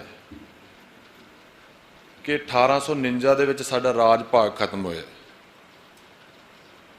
ਔਰ ਉਸ ਤੋਂ ਬਾਅਦ ਜਦੋਂ ਸੰਵਿਧਾਨ ਬਣਦਾ ਹੈ, ਧੋਖੇ ਦੇ ਨਾਲ 2 ਦੇਸ਼ ਬਣਦੇ ਆ, ਤੀਜਾ ਦੇਸ਼ ਦੇਣ ਤੋਂ ਇਨਕਾਰ ਕੀਤਾ ਜਾਂਦਾ ਹੈ। ਸੰਵਿਧਾਨ ਦੇ ਉੱਤੇ ਤੁਹਾਡੇ 2 ਸਿੱਖ ਲੀਡਰਾਂ ਨੇ, ਸਰਦਾਰ ਹੁਕਮ ਸਿੰਘ ਤੇ ਸਰਦਾਰ ਭੁਪਿੰਦਰ ਸਿੰਘ ਮਾਨ ਸਾਹਿਬ ਨੇ ਦਸਤਖਤ ਸਾਈਨ ਨਹੀਂ ਕੀਤੇ। ਜਦੋਂ ਇਸ ਦੇਸ਼ ਦੀ ਕਾਨੂੰਨ ਬਣਨ ਵੇਲੇ ਸਾਡੇ ਸਿੱਖ ਲੀਡਰਾਂ ਨੇ ਇਨਕਾਰ ਕਰ ਦਿੱਤਾ, ਤੇ ਅੱਜ ਅਸੀਂ ਇਸ ਕਾਨੂੰਨ ਨੂੰ, ਕੋਈ ਵੀ ਕਾਨੂੰਨ, ਉਹਨੂੰ ਸਿੱਖ ਕਿਸ ਤਰੀਕੇ ਨਾਲ ਅਡਾਪਟ ਕਰ ਸਕਦੇ, ਕਿਸ ਤਰੀਕੇ ਨਾਲ ਮੰਨ ਸਕਦਾ ਹੈ, ਬਿਲਕੁਲ ਸਾਡੇ ਸੋਚਣ ਦਾ ਵਿਸ਼ਾ ਹੈ। ਔਰ ਦੂਜੀ ਗੱਲ, ਜਿਸ ਵੇਲੇ ਪੰਚਮ ਜਾਰਜ ਬੁਸ਼ ਵਰਲਡ ਦੇ ਵਿੱਚੋਂ ਆਇਆ ਤੇ ਉਹਨੇ ਸਾਰੇ ਦੇਸ਼ਾਂ ਦਾ ਦੌਰਾ ਕੀਤਾ, ਔਰ ਉਹਨੇ ਸਾਰੇ ਧਰਮਾਂ ਤੋਂ ਜਾਣੂ ਹੋਣ ਵਾਸਤੇ ਹੁਕਮ ਦਿੱਤਾ, ਤੇ ਇਸੇ ਹੀ ਕੜੀ ਤਹਿਤ ਉਹ ਭਾਰਤ ਦੀ ਧਰਤੀ ਤੇ ਆਇਆ, ਦਿੱਲੀ ਦੇ ਵਿੱਚ। ਦਿੱਲੀ ਦੇ ਵਿੱਚ ਆਣ ਕੇ ਉਹਨੇ ਇਹ ਗੱਲ ਕਹੀ ਕਿ ਮੈਨੂੰ ਤੁਸੀਂ ਆਪੋ ਆਪਣੇ ਧਰਮਾਂ ਤੋਂ ਜਾਣੂ ਕਰਾਓ। ਕੋਈ ਤਾਂ ਬਾਈਬਲ ਕੱਛੇ ਮਾਰ ਕੇ ਲੈ ਗਿਆ, ਕੋਈ ਗੀਤਾ ਤੇ ਕੋਈ ਕੁਰਾਨ, ਪਰ ਜਦੋਂ ਸਿੱਖਾਂ ਦੀ ਵਾਰੀ ਆਈ ਤੇ ਸਾਡੇ ਸਿੱਖਾਂ ਨੂੰ ਰਿਪਰੈਜ਼ੈਂਟ ਕਰਦੇ ਸਨ ਸਤਿਕਾਰਯੋਗ ਬਾਬਾ ਨੰਦ ਸਿੰਘ ਜੀ, ਔਰ ਉਹਨਾਂ ਨੇ ਇਹ ਕਿਹਾ ਕਿ ਅਸੀਂ ਇਸ ਤਰੀਕੇ ਨਾਲ ਸੱਚੇ ਪਾਤਸ਼ਾਹ ਨੂੰ ਤੁਹਾਡੇ ਦਰਸ਼ਨ ਨਹੀਂ ਕਰਾ ਸਕਦੇ, ਸਾਡੀ ਮਰਜ਼ਾਦਾ ਇਹਨਾਂ ਨਾਲੋਂ ਅਲੱਗ ਹੈ। ਔਰ ਉਹਨਾਂ ਨੇ ਕਿਹਾ ਤੁਸੀਂ ਆਪਣੇ ਤਰੀਕੇ ਨਾਲ ਕਰਾਓ, ਪਰ ਕਰਾਉਣੇ ਜ਼ਰੂਰ ਪੈਣੇ। ਤੇ ਬਾਬਾ ਨੰਦ ਸਿੰਘ ਜੀ ਨੇ ਹਾਥੀ ਦੇ ਉੱਤੇ ਪ੍ਰਕਾਸ਼ ਕੀਤਾ ਸੱਚੇ ਪਾਤਸ਼ਾਹ ਧੰਨ ਗੁਰੂ ਗ੍ਰੰਥ ਸਾਹਿਬ ਮਹਾਰਾਜ ਸਾਹਿਬ ਦਾ। ਅਗਲੇ ਬੰਨੇ 5 ਘੋੜਿਆਂ ਤੇ ਨਿਸ਼ਾਨਚੀ ਸਿੰਘ, ਨਗਾਰਿਆਂ ਵਾਲੇ ਸਿੰਘ, ਨਰਸਿੰਗੇ ਵੱਜਦੇ ਸਨ, ਤੇ ਸਪੀਕਰ ਤਾਂ ਨਹੀਂ ਸਨ ਇਸ ਵੇਲੇ ਉਸ ਟਾਈਮ, ਪਰ ਉਸ ਟਾਈਮ ਸਿੱਖਾਂ ਦੀ ਆਵਾਜ਼ ਇੰਨੀ ਉੱਚੀ ਸੀ, ਹਜ਼ਾਰਾਂ ਦੀ ਗਿਣਤੀ ਦੇ ਵਿੱਚ ਮਗਰ ਕਾਫਲਾ ਜਾਂਦਾ, ਅੱਗੇ ਨਿਸ਼ਾਨਚੀ ਜਾਂਦੇ ਆ, ਨਗਾਰ ਵੱਜਦੇ ਜਾਂਦੇ ਆ, ਤੇ ਹਾਥੀ ਦੇ ਉੱਤੇ ਚੌਰ ਸਾਹਿਬ ਦੀ ਸੇਵਾ ਬਾਬਾ ਨੰਦ ਸਿੰਘ ਜੀ ਕਰਦੇ, ਔਰ ਉਹ ਕਹਿੰਦੇ ਉੱਚੀ ਥਾਂ ਤੇ ਬਹਿ ਕੇ ਦਰਸ਼ਨ ਕਰਦੇ ਆ, ਤੇ ਕਹਿੰਦੇ ਆ ਇਹ ਤਾਂ ਮੈਨੂੰ ਸਮਝ ਲੱਗਦੀ ਹੈ ਕਿ ਸਿੱਖਾਂ ਦਾ ਸਤਿਗੁਰੂ ਜਾ ਰਿਹਾ, ਪਰ ਇਹ ਕਹਿੰਦੇ ਕੀ ਹੈ ਮੈਨੂੰ ਸਮਝ ਨਹੀਂ ਲੱਗਦੀ। ਜਿਹੜਾ ਟਰਾਂਸਲੇਸ਼ਨ ਕਰਦਾ ਸੀ ਨਾ, ਉਹਨੇ ਦੱਸਿਆ ਕਿ ਇਹ ਕਹਿੰਦੇ ਆ ਸਾਡੇ ਹਰੀ ਦੇ ਸਮਾਨ ਨਹੀਂ ਕੋਈ ਰਾਜਾ, ਝੂਠੇ ਰਾਜੇ ਚਾਰ ਲੋਕ ਦੇ। ਇਹ ਸਾਡਾ ਸਿੱਖਾਂ ਦਾ ਇਤਿਹਾਸ ਹੈ। ਹੁਣ ਦੂਜੀ ਗੱਲ, ਇੱਕ ਇੱਥੇ ਇਹ ਗੱਲ ਚੱਲਦੀ ਹੈ ਕਸਟੋਡੀਅਨ ਦੀ। ਇਹ ਮੇਰਾ ਮੰਨਣਾ ਇਹ ਹੈ ਕਿ ਕਸਟੋਡੀਅਨ ਕੀ ਹੈ? ਆਹ ਸੀ ਸਾਰੀ ਸੰਗਤ, ਜਿੰਨੀ ਵੀ ਵਰਲਡ ਦੇ ਵਿੱਚ ਵਸਦੀ ਸੰਗਤ, ਗੁਰੂ ਨਾਨਕ ਲੇਵਾ ਸੰਗਤ ਸਾਰੀ ਕਸਟੋਡੀਅਨ, ਜਿਨ੍ਹਾਂ ਦੇ ਸਿਰ ਤੇ ਪੱਗਾਂ ਬੱਧੀਆਂ ਹੈ, ਜਿਨ੍ਹਾਂ ਦੇ ਸਿਰ ਤੇ ਚੁੰਨੀਆਂ ਹੈ, ਜਿਨ੍ਹਾਂ ਦੇ ਨਾਂ ਨਾਲ ਸਿੰਘ ਤੇ ਕੌਰ ਲੱਗਦਾ, ਉਹ ਸਾਰੇ ਕਸਟੋਡੀਅਨ। ਇੱਕ ਪਾਲਿਸੀ ਤਹਿਤ ਸਾਨੂੰ ਅੰਦਰ ਡੱਕਣ ਦਾ, ਸਬਕ ਸਿਖਾਉਣ ਦਾ ਤਰੀਕਾ ਤਿਆਰ ਕੀਤਾ ਜਾ ਰਿਹਾ। ਔਰ ਇਹਦੇ ਨਾਲ ਹੀ ਇੱਕ ਪੱਖ ਚੱਲਦਾ ਹੈ ਸਮਾਣੇ ਵਾਲਾ ਸਾਡਾ ਵੀਰ ਗੁਰਜੀਤ ਸਿੰਘ। ਔਰ ਉਹਦੀ ਭਾਵਨਾ ਕੀ ਸੀ? ਉਹਦੀ ਭਾਵਨਾ ਇਹ ਸੀ ਕਿ ਜਿਹੜਾ ਵੀ ਸੱਚੇ ਸਤਿਗੁਰ ਦੀ ਬੇਅਦਬੀ ਕਰਦਾ ਹੈ ਸਾਡੇ ਗੁਰੂ ਦੀ, ਉਹਨੂੰ ਕਰੜੀ ਤੋਂ ਕਰੜੀ ਸਜ਼ਾ ਮਿਲੇ। ਉਹਨੇ ਇਹ ਤਾਂ ਕਿਹਾ ਨਹੀਂ ਕਿ ਸਜ਼ਾ ਕਿਸ ਤਰੀਕੇ ਦੀ ਹੋਣੀ ਚਾਹੀਦੀ ਹੈ, ਪਰ ਉਹਦੇ ਅੰਦਰੋਂ ਮਨਸ਼ਾ ਸੀ ਕਿ ਇੰਨੀਆਂ ਬੇਅਦਬੀਆਂ ਹੋ ਗਈਆਂ, ਇਹ ਫਿਰ ਵੀ ਬਚ ਜਾਂਦੇ ਆ। ਖਾਲਸਾ ਵਾਹਿਗੁਰੂ ਜੀ ਕੀ ਫਤਿਹ। ਭਾਈ ਸਾਹਿਬ ਹੋਰਾਂ ਨੇ ਸਮਾਣਾ ਮੋਰਚੇ ਦੀ ਗੱਲ ਕੀਤੀ ਹੈ, ਬਿਲਕੁਲ ਦੁਰਸਤ ਹੈ। ਬੜਾ ਲੰਬਾ ਸਮਾਂ ਉਹਨਾਂ ਦੀ ਭਾਵਨਾ ਸਾਨੂੰ ਸਮਝਣੀ ਚਾਹੀਦੀ ਹੈ। ਅੱਜ ਬਹੁਤ ਜਲਦੀ ਅਸੀਂ ਟੈਗ ਦੇਣੇ ਸ਼ੁਰੂ ਕਰਤੇ ਕਿ ਉਹ ਸਰਕਾਰੀ ਹੈ, ਇਹ ਗੱਲਾਂ ਗਲਤ ਨੇ।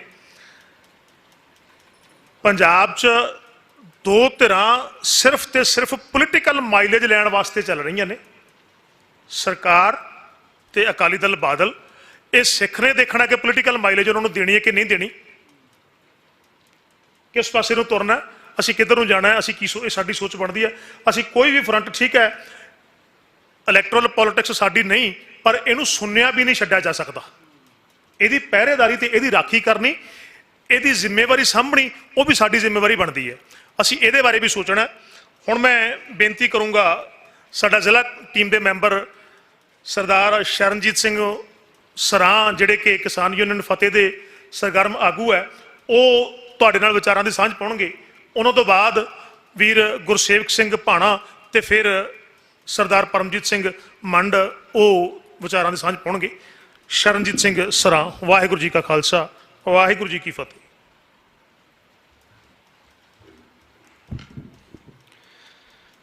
ਗੁਰੂ ਮਹਾਰਾਜ ਦੇ ਚਰਨਾਂ ਵਿੱਚ ਬਰਾਜੀ ਸਾਧ ਸੰਗਤ ਜੀ, ਗੱਜ ਵੱਜ ਕੇ ਫਤਿਹ ਬੁਲਾਓ। ਵਾਹਿਗੁਰੂ ਜੀ ਕਾ ਖਾਲਸਾ, ਵਾਹਿਗੁਰੂ ਜੀ ਕੀ ਫਤਿਹ।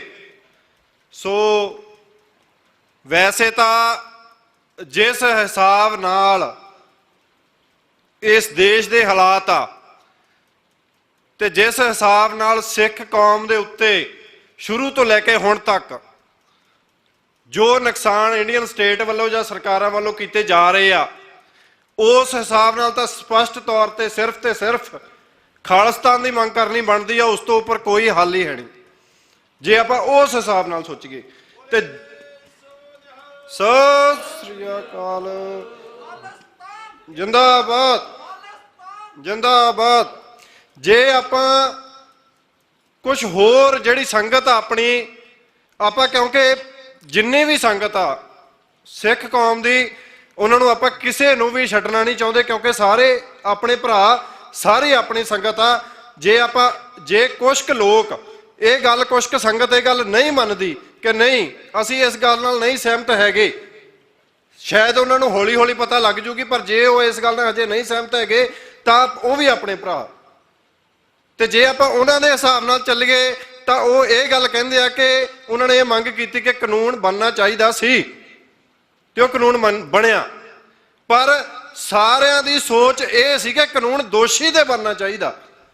ਸਾਰਿਆਂ ਦੀ ਸੋਚ ਇਹ ਨਹੀਂ ਸੀ ਕਿ ਹਰ ਕਿਸੇ ਸਿੱਖ ਸੰਗਤ ਨੂੰ ਜਾਂ ਜਿਹੜਾ ਵੀ ਗੁਰੂ ਮਹਾਰਾਜ ਨੂੰ ਪਿਆਰ ਕਰਦਾ, ਉਹ ਹਰ ਨੂੰ ਦੋਸ਼ੀ ਬਣਾਇਆ ਜਾਵੇ। ਸੰਗਤ ਵੱਲੋਂ ਇਹ ਨਹੀਂ ਕਦੇ ਆਵਾਜ਼ ਚੱਕੀ ਗਈ ਸੀ ਕਿ ਗੁਰੂ ਗ੍ਰੰਥ ਸਾਹਿਬ ਦਾ ਜਿਹੜਾ ਵਜ਼ੀਰ ਆ ਮਹਾਰਾਜ ਦਾ, ਉਹ ਵੀ ਦੋਸ਼ੀ, ਕਮੇਟੀ ਵੀ ਦੋਸ਼ੀ, ਤੇ ਦੋਸ਼ੀ ਤਾਂ ਲੱਭਣਾ ਹੀ ਕੀ ਆ? ਦੋਸ਼ੀ ਤਾਂ ਜੇ ਲੱਭਣਾ, ਉਹ ਤਾਂ ਇੰਡੀਅਨ ਸਟੇਟ ਦਾ ਜੇ ਦੋਸ਼ੀ ਆ, ਉਹ ਲੱਭਣਾ ਕੀ ਆ? ਉਹਦੇ ਬਾਰੇ ਪਤਾ ਕੀ ਲੱਗਣਾ? ਇਹ ਪਤਾ ਹੀ ਆਪਾਂ ਨੂੰ ਸਾਰਿਆਂ ਨੂੰ। ਪਰ ਜੇ ਆਪਾਂ ਨਾਰਮਲ ਜਿਹੜੇ ਲੋਕ ਆ ਉਹਨਾਂ ਦੇ ਹਿਸਾਬ ਨਾਲ ਸੋਚ ਗਏ ਤਾਂ ਜਿਹੜਾ ਇਹ ਕਾਨੂੰਨ ਆ ਇਹ ਸਪਸ਼ਟ ਸ਼ਬਦਾਂ ਦੇ ਵਿੱਚ ਬਿਲਕੁਲ ਗਲਤ ਆ। ਭਾਵੇਂ ਉਹ SGPC ਨੇ ਬਣਾਇਆ ਸੀ ਤੇ ਭਾਵੇਂ ਉਹ ਭਗਵੰਤ ਮਾਨ ਵੱਲੋਂ ਜਾਂ ਆਮ ਆਦਮੀ ਪਾਰਟੀ ਵੱਲੋਂ ਬਣਾਇਆ ਗਿਆ, ਜੋ ਇਹ ਪ੍ਰਚਾਰ ਰਹੇ ਆ ਕਿ ਅਸੀਂ ਬਣਾਇਆ ਕਾਨੂੰਨ। ਕਾਨੂੰਨ ਕਾਹਤੇ ਬਣਾਇਆ? ਗੁਰੂ ਮਹਾਰਾਜ ਤੇ ਗੁਰੂ ਗ੍ਰੰਥ ਸਾਹਿਬ ਤੇ ਕਾਨੂੰਨ ਮੰਗਿਆ ਸੀਗਾ ਦੋਸ਼ੀਆਂ ਤੇ। ਇਹਨਾਂ ਨੇ ਸਿੱਖ ਮਰਿਆਦਾ ਤੇ ਸਿੱਖੀ ਸਿਧਾਂਤਾਂ ਤੇ ਕਾਨੂੰਨ ਬਣਾਤਾ ਕਿ ਜਿਹੜੇ ਆਮ ਲੋਕ ਆ, ਆਮ ਸੰਗਤ ਆ, ਉਹ ਗੁਰੂ ਮਹਾਰਾਜ ਤੋਂ ਇੰਨੀ ਦੂਰ ਹੋ ਜੇ, ਇੰਨਾ ਡਰ ਦਾ ਮਾਹੌਲ ਬਣ ਜੇ ਕਿ ਇਹਨਾਂ ਨੂੰ ਪਤਾ ਵੀ ਜੇ ਗੁਰੂ ਮਹਾਰਾਜ ਤੋਂ ਦੂਰ ਹੋ ਗਏ ਤੇ ਫਿਰ ਇਹਨਾਂ ਨੂੰ ਜਿਹੜਾ ਨੱਪਣਾ ਘੁੱਟਣਾ ਬਹੁਤ ਸੌਖਾ, ਇਹਨਾਂ ਨੂੰ ਛਿੱਟਣਾ ਬਹੁਤ ਸੌਖਾ। ਬਹੁਤ ਸਾਰੀ ਸੰਗਤ ਆ ਜਿਹੜੀ, ਬਹੁਤ ਸਾਰੇ ਨੌਜਵਾਨ ਇਹ ਗੱਲ ਕਹਿ ਦਿੰਦੇ ਆ ਕਿ ਮੈਂ ਜਾਂ ਮੇਰੇ ਪਰਿਵਾਰ ਨੇ ਦੁੱਖ ਹੰਢਾਏ ਸਿੱਖੀ ਲਈ, ਜਾਂ ਮੈਂ ਫਲਾਣੇ ਥਾਂ ਤੇ ਗਿਆ, ਮੈਂ ਫਲਾਣੇ ਥਾਂ ਤੇ ਗਿਆ, ਮੇਰੇ ਤੇ ਪਰਚਾ ਹੋਇਆ, ਮੇਰੇ ਤੇ ਤਸ਼ੱਦਦ ਹੋਇਆ ਤੇ ਮੇਰੇ ਪਿੱਛੇ ਕੋਈ ਨਹੀਂ ਖੜਿਆ, ਜਾਂ ਮੇਰੇ ਪਰਿਵਾਰ ਦੀ ਆ ਕੇ ਸਾਰ ਨਹੀਂ ਲਈ, ਜਾਂ ਐ ਨਹੀਂ ਹੋਇਆ ਜਾਂ ਐ ਨਹੀਂ ਹੋਇਆ। ਮੈਂ ਨਹੀਂ ਮੰਨਦਾ ਜੇ ਤੁਹਾਡੇ ਦਿਲ ਦੇ ਵਿੱਚ ਗੁਰੂ ਗ੍ਰੰਥ ਸਾਹਿਬ ਜੀ ਪ੍ਰਤੀ, ਗੁਰੂ ਮਹਾਰਾਜ ਪ੍ਰਤੀ ਦਰਦ ਹੈ ਤੇ ਆਪਾਂ ਨੂੰ ਇਹ ਗੱਲ ਸੋਚਣੀ ਨਹੀਂ ਬਣਦੀ ਕਿ ਜੇ ਆਪਾਂ ਕਿਸੇ ਦਾ ਸੌਦਾ ਲਾਉਣ ਚੱਲੇ ਆ ਜਾਂ ਗੁਰੂ ਮਹਾਰਾਜ ਦੇ ਪ੍ਰਤੀ ਚੱਲੇ ਆ ਜਾਂ ਗੁਰੂ ਮਹਾਰਾਜ ਚੱਲੇ ਆ, ਆਪਣਾ ਇਹ ਸੋਚ ਨਹੀਂ ਬਣਦੀ ਆਪਣੀ ਕਿ ਆਪਣੇ ਪਿੱਛੇ ਕੋਈ ਖੜੂਗਾ ਨਹੀਂ ਖੜੂਗਾ। ਆਪਾਂ ਜੇਲ੍ਹ 'ਚ ਜਾਂਦੇ ਆ, ਆਪਣੇ ਪਿੱਛੇ ਕੋਈ ਧਰਨਾ ਲਾਉਂਦਾ ਨਹੀਂ ਲਾਉਂਦਾ, ਡਜ਼ਨਟ ਮੈਟਰ। ਸਿੱਧੀ ਤਾਂ ਗੱਲ ਇਹੀ ਆ ਕਿ ਜਿਹੜਾ ਕਸਟੋਡੀਅਨ ਸ਼ਬਦ ਇਹਨਾਂ ਨੇ ਵਰਤ ਲਿਆ, ਜਿਵੇਂ ਸਾਰੇ ਆਗੂਆਂ ਨੇ ਕਿਹਾ, ਆਉਣ ਵਾਲੇ ਸਮੇਂ ਦੇ ਵਿੱਚ ਆਪਣੇ ਤੇ ਹੀ ਲਾਗੂ ਹੋਊਗਾ। ਤੇ ਜੇ ਆਪਾਂ, ਬਹੁਤ ਸਾਰੇ ਲੋਕ ਇਹ ਗੱਲ ਕਹਿ ਰਹੇ ਆ, ਜੇ ਆਪਾਂ ਅਕਾਲ ਤਖਤ ਸਾਹਿਬ ਉੱਤੇ ਸ਼੍ਰੋਮਣੀ ਕਮੇਟੀ ਕਾਬਜ਼ ਆ, ਜੇ ਆਪਾਂ ਸਿੱਧੇ ਸਪਸ਼ਟ ਚ ਕਹਿ ਲਈਏ ਬਾਦਲ ਦਲ ਕਾਬਜ਼ ਆ, ਤੇ ਜੇ ਆਪਾਂ ਅਕਾਲ ਤਖਤ ਸਾਹਿਬ ਉੱਤੇ ਆਪਣਾ ਦਾਅਵਾ ਹੀ ਛੱਡ ਦਈਏ ਤੇ ਕਿਵੇਂ ਹੋ ਸਕਦਾ? ਇਹ ਤਾਂ ਕੱਲ ਨੂੰ ਫਿਰ ਆਪਾਂ ਇਹ ਸੋਚ ਲਈਏ ਵੀ ਆਪਾਂ ਗੁਰੂ ਗ੍ਰੰਥ ਸਾਹਿਬ ਉੱਤੇ ਆਪਣਾ ਦਾਅਵਾ ਛੱਡ ਦਈਏ, ਕਾਨੂੰਨ ਬਣ ਗਿਆ ਤੇ ਉੱਥੇ ਬਾਦਲ ਦਲ ਆ, ਫਲਾਣੇ ਥਾਂ ਤੇ ਵੀ ਬਾਦਲ ਦਲ ਆ, ਫਲਾਣੇ ਥਾਂ ਤੇ ਵੀ ਬਾਦਲ ਦਲ ਆ, ਅਸੀਂ ਗੁਰਦੁਆਰਾ ਸਾਹਿਬ ਜਾਣਾ ਹੀ ਨਹੀਂ ਤੇ ਅਸੀਂ ਆਪਦੇ ਗੁਰੂ ਮਹਾਰਾਜ ਉੱਤੇ ਦਾਅਵਾ ਛੱਡ ਦਈਏ, ਅਸੀਂ ਅਕਾਲ ਤਖਤ ਸਾਹਿਬ ਉੱਤੇ ਦਾਅਵਾ ਛੱਡ ਦਈਏ, ਬਿਲਕੁਲ ਨਹੀਂ ਹੋ ਸਕਦਾ ਤੇ ਨਾ ਹੀ ਆਪਾਂ ਨੂੰ ਕਰਨਾ ਚਾਹੀਦਾ। ਅਸੀਂ ਆਪਣੇ ਪ੍ਰਬੰਧ ਸਹੀ ਕਰਨ ਦੀ ਕੋਸ਼ਿਸ਼ ਕਰੀਏ, ਨਾ ਕਿ ਜਦੋਂ ਆਪਣੇ ਪ੍ਰਬੰਧ ਸਹੀ ਨਹੀਂ ਹੋ ਰਹੇ ਤੇ ਆਪਾਂ ਸਰਕਾਰਾਂ ਨੂੰ ਜਾ ਕੇ ਕਹਿ ਦਈਏ ਕਿ ਭਾਈ ਹੱਥ ਜੋੜ ਕੇ ਬੇਨਤੀ ਹੈ ਤੁਸੀਂ ਸਾਡੇ ਪ੍ਰਬੰਧ ਸਹੀ ਕਰੋ ਤੇ ਤੁਸੀਂ ਸਾਡੇ ਲਈ ਕਾਨੂੰਨ ਬਣਾਓ, ਸਾਡੀ ਰਹਿਤ ਮਰਿਆਦਾ ਲਈ ਕਾਨੂੰਨ ਬਣਾਓ ਤੇ ਤੁਸੀਂ ਚਲਾਓ। ਹੁਣ ਇੱਕ ਭਗਵੰਤ ਮਾਨ ਜਾਂ ਆਮ ਆਦਮੀ ਪਾਰਟੀ ਦਾ, ਜਾਂ ਜਿਨ੍ਹਾਂ ਨੂੰ ਇਸ ਗੱਲ ਦੀ ਨੌਲੇਜ ਹੈ ਨਹੀਂ, ਜਾਂ ਸ਼ਰਾਬੀ ਤੌਰ ਤੇ ਸ਼ਰਾਬੀ ਰਹਿੰਦੇ ਆ, ਜਾਂ ਆਪਾਂ ਕਹਿ ਲਈਏ ਨਸ਼ੇ ਦੇ ਆਦੀ ਰਹਿੰਦੇ ਆ, ਉਹ ਹੁਣ ਇਹ ਗੱਲ ਆ ਕੇ ਸਾਨੂੰ ਸਮਝਾਉਣਗੇ ਕਿ ਅਸੀਂ ਇਹ ਕਾਨੂੰਨ ਬਣਾਇਆ ਤੁਹਾਡੀ ਰਹਿਤ ਮਰਿਆਦਾ ਤੇ ਤੁਸੀਂ ਗੁਰਦੁਆਰਾ ਸਾਹਿਬ ਦੇ ਵਿੱਚ ਜਿਹੜੀ ਰਹਿਤ ਮਰਿਆਦਾ ਫੋਲੋ ਕਰਨੀ ਆ ਉਹ ਸਾਡੀ ਸਰਕਾਰ ਦੇ ਅੰਡਰ ਕਰੋਗੇ, ਉਹ ਤੁਸੀਂ ਅਕਾਲ ਤਖਤ ਸਾਹਿਬ ਦੇ ਅਧੀਨ ਨਹੀਂ ਕਰੋਗੇ, ਆਪਦੀ ਰਹਿਤ ਮਰਿਆਦਾ ਦੇ ਅਧੀਨ ਨਹੀਂ ਕਰੋਗੇ, ਉਹ ਅਸੀਂ ਤੁਹਾਨੂੰ ਦੱਸਾਂਗੇ। ਜਾਂ ਇੱਕ ਪੁਲਿਸ ਪ੍ਰਸ਼ਾਸਨ ਜਿਹੜਾ ਹਰ ਵਕਤ ਸਾਡੇ ਉੱਤੇ ਤਸ਼ੱਦਦ ਢਾਉਂਦਾ, ਸਾਨੂੰ ਰੋਕਦਾ, ਪੰਜਾਬ ਪੱਖੀ ਗੱਲ ਕਰਨ ਤੋਂ, ਸਿੱਖ ਪੱਖੀ ਗੱਲ ਕਰਨ ਤੋਂ ਰਾਜ ਕਰੇਗਾ, ਖਾਲਸਾ ਕਹਿਣ ਤੋਂ ਜਾਂ ਖਾਲਿਸਤਾਨ ਦੀ ਗੱਲ ਕਰਨ ਤੋਂ, ਉਹ ਹੁਣ ਸਾਨੂੰ ਦੱਸਣਗੇ ਕਿ ਤੁਸੀਂ ਰਹਿਤ ਮਰਿਆਦਾ ਫੋਲੋ ਕੀਤੀ ਆ ਕਿ ਨਹੀਂ ਕੀਤੀ। ਆਪਾਂ ਨੂੰ ਇਹ ਗੱਲ ਸਮਝਣੀ ਚਾਹੀਦੀ ਆ। ਸੋ ਸਿੱਧੇ ਸਪਸ਼ਟਾਂ 'ਚ ਇਹ ਗੱਲ ਆ ਵੀ ਜਿਹੜੇ ਲੋਕ ਇਹ ਗੱਲ ਚਾਹੁੰਦੇ ਆ ਕਿ ਕਾਨੂੰਨ ਬਣਨਾ ਚਾਹੀਦਾ ਸੀ, ਉਹਨਾਂ ਨੂੰ ਇਹ ਗੱਲ ਸਮਝਾਉਣੀ ਪਊਗੀ, ਜਾਂ ਉਹ ਇਹ ਗੱਲ ਸਮਝਣ ਕਿ ਕਾਨੂੰਨ ਦੋਸ਼ੀਆਂ ਤੇ ਬਣਿਆ ਪਰ ਰਹਿਤ ਮਰਿਆਦਾ ਤੇ ਵੀ ਬਣਿਆ ਨਾਲ। ਤੇ ਜਿਹੜੇ ਲੋਕ ਸਿੱਧੇ ਖਾਲਿਸਤਾਨ ਤੇ ਡਿਪੈਂਡ ਕਰਦੇ ਆ ਵੀ ਅਸੀਂ ਖਾਲਿਸਤਾਨ ਦੀ ਮੰਗ ਕਰਦੇ ਹਾਂ, ਉਹ ਸਪਸ਼ਟ ਸ਼ਬਦ ਆ ਕਿ ਉਹ ਤਾਂ ਇਹ ਗੱਲ ਕਹਿੰਦੇ ਆ ਕਿ ਸੌਦਾ ਲੱਗੂਗਾ, ਰਹਿਤ ਮਰਿਆਦਾ ਦੇ ਅਨੁਸਾਰ, ਸਿੱਖੀ ਸਿਧਾਂਤਾਂ ਦੇ ਅਨੁਸਾਰ ਗੱਲ ਹੋਊਗੀ। ਹਾਂ, ਇੱਕ ਗੱਲ ਹੋਰ ਹੈਗੀ ਆ, ਸੰਗਤ ਦੇ ਵਿੱਚ ਸਾਰਿਆਂ ਦੇ ਮਨਾਂ ਦੇ ਵਿੱਚ ਹੈਗੀ ਆ ਕਿ ਜੇ ਅਕਾਲ ਤਖਤ ਸਾਹਿਬ ਤੇ ਬਾਦਲ ਦਲ ਕਾਬਜ਼ ਆ, ਜੇ ਆਪਾਂ ਉਸੇ ਪ੍ਰਬੰਧ ਨੂੰ ਸਹੀ ਕਰਨ ਦੀ ਕੋਸ਼ਿਸ਼ ਕਰੀਏ, ਆਪਾਂ ਉੱਥੇ ਚੱਲੀਏ, ਉਸੇ ਪ੍ਰਬੰਧ ਨੂੰ ਸਹੀ ਕਰਨ ਦੀ ਕੋਸ਼ਿਸ਼ ਕਰੀਏ ਤਾਂ ਬਹੁਤ ਵੱਡੀ ਗੱਲ ਹੋ ਸਕਦੀ ਆ। ਕਿਉਂਕਿ ਆਪਾਂ ਜਾਂ ਸੰਗਤ ਆ ਉਹ ਅਕਾਲ ਤਖਤ ਸਾਹਿਬ ਨੂੰ ਆਪਾਂ ਸੁਪਰੀਮ ਮੰਨਦੇ ਆ, ਤੇ ਜੇ ਆਪਾਂ ਆਪਦੇ ਸੁਪਰੀਮ ਨੂੰ ਸਹੀ ਕਰਨ ਦੀ ਕੋਸ਼ਿਸ਼ ਕਰੀਏ, ਆਪਾਂ ਸਰਕਾਰਾਂ ਨਾਲ ਨਾ ਜਾਈਏ ਤਾਂ ਬਹੁਤ ਵਧੀਆ ਗੱਲ ਰਹੂਗੀ।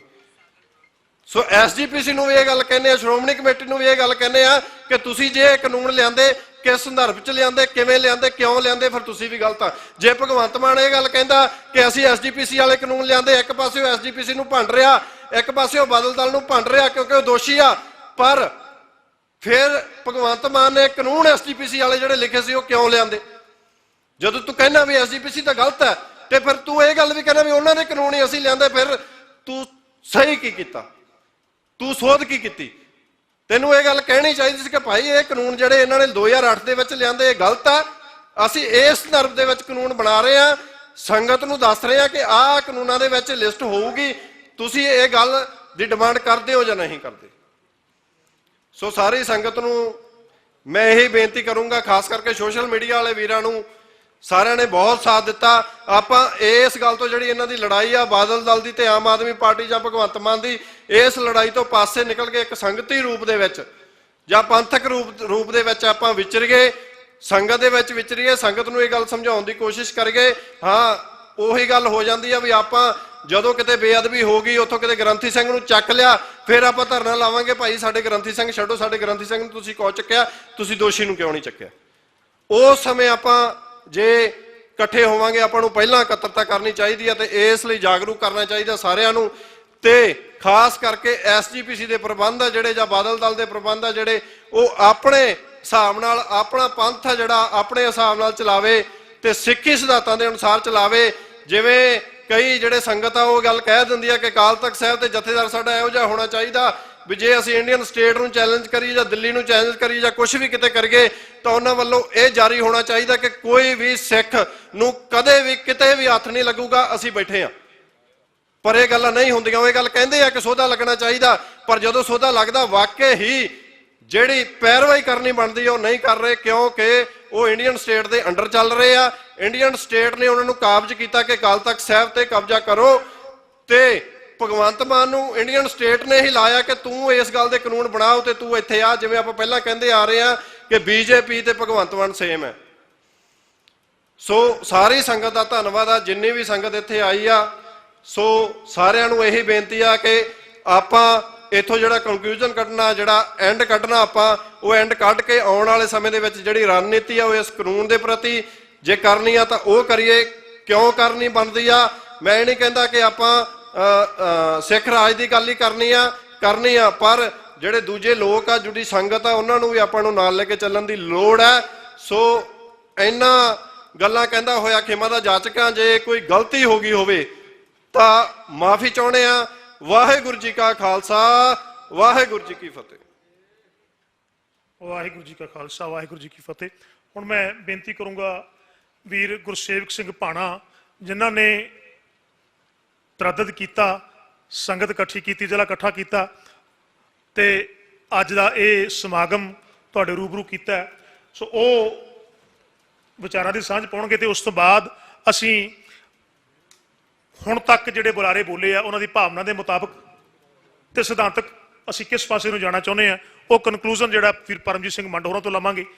ਵੀਰ ਗੁਰਸੇਵਕ ਸਿੰਘ ਭਾਣਾ, ਵਾਹਿਗੁਰੂ ਜੀ ਕਾ ਖਾਲਸਾ, ਵਾਹਿਗੁਰੂ ਜੀ ਕੀ ਫਤਿਹ।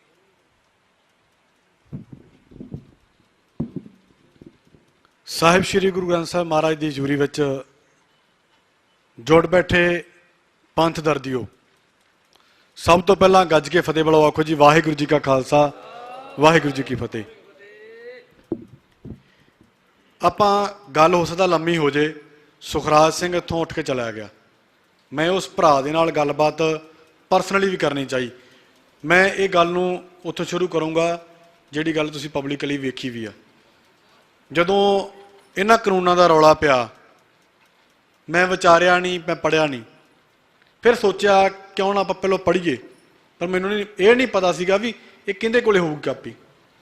ਮੈਂ ਪਬਲਿਕਲੀ ਇਹਦੀ ਪੋਸਟ ਕਰਦਾ ਕਿ ਭਾਈ ਆਪਾਂ ਵੀ ਪੜ੍ਹ ਕੇ ਦੇਖੀਏ ਵੀ ਆਪਾਂ ਵੀ ਸਿੱਖ ਹਾਂ ਤੇ ਸਾਡੇ ਗੁਰੂ ਸਾਹਿਬ ਦੇ ਸਤਿਕਾਰ ਪ੍ਰਤੀ ਉਹ ਕਹਿੰਦੇ ਕਾਨੂੰਨ ਬਣਾਇਆ ਤੇ ਬੇਅਦਬੀ ਦੇ ਖਿਲਾਫ ਬਣਾਇਆ, ਤੇ ਘੱਟੋ ਘੱਟ ਪੜ੍ਹੀਏ ਤਾਂ ਸਹੀ। ਮੈਂ ਪੋਸਟ ਕੀਤੀ ਤੇ ਮੈਨੂੰ ਅਨੇਕਾਂ ਸਿੰਘਾਂ ਨੇ ਉਹ ਜਿਹੜੇ ਪੰਜਾਬੀ 'ਚ ਵਿੱਚ ਅਨੁਵਾਦ ਤੇ ਇੰਗਲਿਸ਼ 'ਚ ਭੇਜੇ ਕਿ ਆਹ ਕਾਨੂੰਨ ਆ। ਮੈਂ ਬੜਾ ਟਾਈਮ ਨਹੀਂ ਲਾਇਆ ਹੁਣ ਤੇ, ਮੈਂ 1-2 ਘੰਟਿਆਂ ਬਾਅਦ ਆਪਦੀ ਜਿਹੜੀ ਗੱਲਬਾਤ ਪੜ੍ਹ ਕੇ ਜਿੰਨਾ ਕੁ ਮੈਨੂੰ ਆਪਦੇ ਅੰਦਰੋਂ ਦਰਦ ਮਹਿਸੂਸ ਹੋਇਆ। ਰੁਪਿੰਦਰ ਸਿੰਘ ਬੈਠਾ ਇੱਥੇ, ਭਾਈ ਬਲਰਾਜ ਸਿੰਘ ਜੀ ਬੈਠੇ ਆ, ਅਸੀਂ ਉਹ ਟਾਈਮ ਦੇ ਵਿੱਚੋਂ ਤੁਰ ਕੇ ਲੰਘ ਕੇ ਆਏ ਆ। ਸਾਡਾ ਜ਼ਿਲ੍ਹਾ ਇਹ ਗੁਰੂ ਘਰ ਉਹ ਆ ਜਿਸ ਗੁਰੂ ਘਰ ਦੇ ਵਿੱਚ ਅਸੀਂ ਇਕੱਤਰਤਾਵਾਂ ਕਰ ਕਰਕੇ ਪੰਜਾਬ ਦੀਆਂ ਸਮੁੱਚੀਆਂ ਜਥੇਬੰਦੀਆਂ ਇੱਥੇ ਇਕੱਤਰਤਾਵਾਂ ਕਰ ਕਰਕੇ ਬੁਰਜ ਜਵਾਹਰ ਸਿੰਘ ਵਾਲ ਤੋਂ ਹੋਏ ਚੋਰੀ ਸਰੂਪ ਅਤੇ ਬਰਗਾੜੀ ਦੇ ਵਿੱਚ ਗਲੀਆਂ ਦੇ ਵਿੱਚ ਖਿਲਾਰੇ ਗਏ ਅੰਗ, ਉਹਨਾਂ ਖਿਲਾਫ ਅਸੀਂ ਇਹਨਾਂ ਗੁਰੂ ਘਰਾਂ ਦੇ ਵਿੱਚੋਂ ਨਿਕਲ ਕੇ ਤੇ ਫਰੀਦਕੋਟ ਦੇ ਬਾਜ਼ਾਰ ਬੰਦ ਕੀਤੇ, ਇੱਥੇ ਅਸੀਂ ਸੰਘਰਸ਼ ਕੀਤੇ। ਪਰ ਮੈਂ ਸੋਚਿਆ ਵੀ ਆਪਾਂ ਪੜ੍ਹ ਕੇ ਇਹਦੇ ਤੇ ਆਪਦਾ ਜਿਹੜਾ ਪੱਖ ਰੱਖੀਏ, ਤੇ ਮੈਂ ਪੱਖ 2-3 ਸ਼ਬਦਾਂ 'ਚ ਰੱਖਿਆ ਵੀ ਇਹ ਸਾਡੇ ਸਿਧਾਂਤਾਂ ਤੇ ਸਾਡੇ ਗੁਰੂ ਤੇ ਬਣਾਇਆ ਗਿਆ ਕਾਨੂੰਨ ਹੈ। ਫਿਰ ਮੈਂ ਜਿਹੜੀਆਂ 2-3 ਕਾਲਾਂ ਕੀਤੀਆਂ, ਵੀਰ ਮਿੰਟੂ ਦੀਪ ਸਿੰਘ ਵਾਲਾ, ਗੈਰੀ ਵੀਰ ਆ ਤੇ ਸੁਖਪਾਲ ਆ, ਅਸੀਂ ਸੁਖਜਿੰਦਰ ਸਿੰਘ ਤੇ ਜਸਪ੍ਰੀਤ ਸਿੰਘ ਅਸੀਂ ਆਪਦੀ ਰਾਏ ਮਸ਼ਵਰਾ ਕੀਤਾ ਵੀ ਯਾਰ ਇਹਦੇ ਤੇ ਬੋਲਣਾ ਪੈਣਾ। ਕੌਣ ਕੀ ਸੋਚਦਾ ਉਹ ਗੱਲ ਵੱਖਰੀ ਹੈ, ਪਰ ਅਸੀਂ ਕੀ ਸੋਚਦੇ ਹਾਂ? ਅਸੀਂ ਵੀ ਸਿੱਖ ਹਾਂ, ਅਸੀਂ ਵੀ ਆਪਦੇ ਗੁਰੂ ਪ੍ਰਤੀ ਜਿਹੜਾ ਹੈਗਾ ਹਿੱਸਾ ਪਾ ਸਕਦੇ ਹਾਂ ਵੀ ਸਹੀ ਗਲਤ ਕੀ ਆ। ਮੈਂ ਰੁਪਿੰਦਰ ਸਿੰਘ ਪੰਜਗਰਾਈ ਜਿਹੜਾ ਵੀਰ ਆ ਇਹਨੂੰ ਵੀ ਕਾਲ ਕੀਤੀ। ਦੇਖੋ ਸਾਡੇ ਨਿੱਜੀ ਮਤਭੇਦ ਕਿਤੇ ਵੀ ਕਿਸੇ ਵੀ ਧਿਰ ਨਾਲ ਹੋ ਸਕਦੇ ਆ। ਅਸੀਂ ਗੁੱਸੇ ਗਿਲੇ 'ਚ ਸੀ ਮੈਂ ਤੇ ਰੁਪਿੰਦਰ ਸਿੰਘ।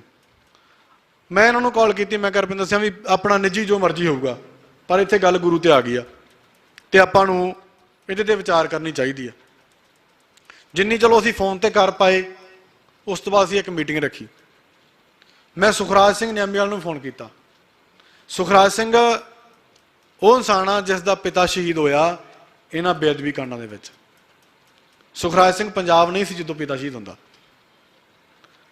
ਜਦੋਂ ਰੁਪਿੰਦਰ ਸਿੰਘ ਉਹਨਾਂ ਨੂੰ ਚੱਕਿਆ ਜਾਂਦਾ, ਅਸੀਂ ਤਲਵੰਡੀ ਬਾਈਪਾਸ ਜਿਹੜਾ ਇੱਥੇ ਮੋਰਚਾ ਲਾ ਕੇ ਬੈਠੇ ਸੀ ਤੇ ਉਦੋਂ ਰੁਪਿੰਦਰ ਸਿੰਘ ਤੇ ਕਾਰਵਾਈ ਹੋਈ। ਸਾਡੇ ਨਿੱਜੀ ਗੱਲਬਾਤ ਕੋਈ ਤੇ ਮੈਂ ਫੋਨ ਲਾਇਆ ਤੇ ਕਹਿੰਦਾ ਭਰਾ ਤੂੰ ਕਿਹੜੀ ਗੱਲ ਕਰਦਾ, ਗੱਲਾਂ ਤਾਂ ਆ ਹੋਊਗਾ। ਤੇ ਮੈਂ ਇਹਦੇ ਘਰੇ ਗਿਆ ਪਿੰਡ, ਤੇ ਜਦੋਂ ਅਸੀਂ ਪਿੰਡ ਜਾ ਕੇ ਘਰ ਦੇ ਹਾਲਾਤ ਵੇਖੇ ਤੇ ਮੈਨੂੰ ਇਹ ਲੱਗ ਰਿਹਾ ਸੀ ਕਿ ਰੁਪਿੰਦਰ ਸਿੰਘ ਉਹਨਾਂ ਨੂੰ ਬੇਅਦਬੀ ਦੇ ਚੱਕਰ 'ਚ ਨਹੀਂ ਫੜਿਆ ਜਾਂ ਇਹਨਾਂ ਤੇ ਆਹ ਗੱਲ ਨਹੀਂ ਪਾਉਣਗੇ। ਮੈਨੂੰ ਇਹ ਲੱਗ ਰਿਹਾ ਸੀ ਵੀ ਕੋਈ ਅੱਤਵਾਦੀ ਬਣਾ ਕੇ ਪੇਸ਼ ਕਰਨਗੇ, ਇਹਨਾਂ ਤੋਂ 47 ਫੜੇ ਗਏ, ਗ੍ਰਨੇਡ ਫੜੇ ਗਏ। ਇਹ ਵੀਰ ਸ਼ਿਵਜੀਤ ਸਿੰਘ ਸੰਘਾ ਫਰੀਦਕੋਟ ਵਾਲੇ ਆ, ਉਹਨਾਂ ਨਾਲ ਮੈਂ ਮੈਡੀਕਲ ਜਿਹੜਾ ਹੈਗਾ ਐਮਰਜੈਂਸੀ ਵਾਰਡ ਉੱਥੇ ਗੱਲ ਸਾਂਝੀ ਵੀ ਕੀਤੀ। ਮੈਂ ਕਿਹਾ ਬਾਈ ਮੈਨੂੰ ਆਹ ਖਦਸ਼ਾ। ਚਲੋ ਉਹ ਸਾਡੇ ਜਦੋਂ ਘਰ ਦੇ ਹਾਲਾਤ ਇਹਦੇ ਵੇਖੇ ਤਾਂ ਲੱਗਦਾ ਸੀ ਫਰੋਲਾ ਫਰਾਲੀ ਵੇਖ ਕੇ, ਤੋਂ ਮੇਰੇ ਮਨ ਦਾ ਡਰ ਸੀ।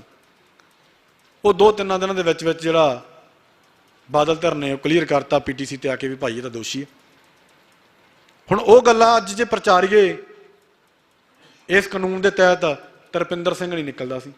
ਸੁਖਰਾਜ ਸਿੰਘ ਇੱਥੋਂ ਗੱਲ ਕਰਕੇ ਗਿਆ, ਗ੍ਰੰਥੀ ਗੋਰਾ ਸਿੰਘ ਜਿਹੜੇ ਬੁਰਜਵਾਰ ਸਿੰਘ ਵਾਲਾ ਗੁਰੂ ਘਰ ਦੇ ਗ੍ਰੰਥੀ ਸੀ ਜਿੱਥੋਂ ਸਰੂਪ ਚੋਰੀ ਹੋਏ ਆ, ਉਹਦੇ ਤੇ ਕੀ ਤਸ਼ੱਦਦ ਹੋਇਆ ਉੱਥੇ ਬੋਲਣ ਦੀਆਂ ਗੱਲਾਂ ਥੋੜੀ ਆ।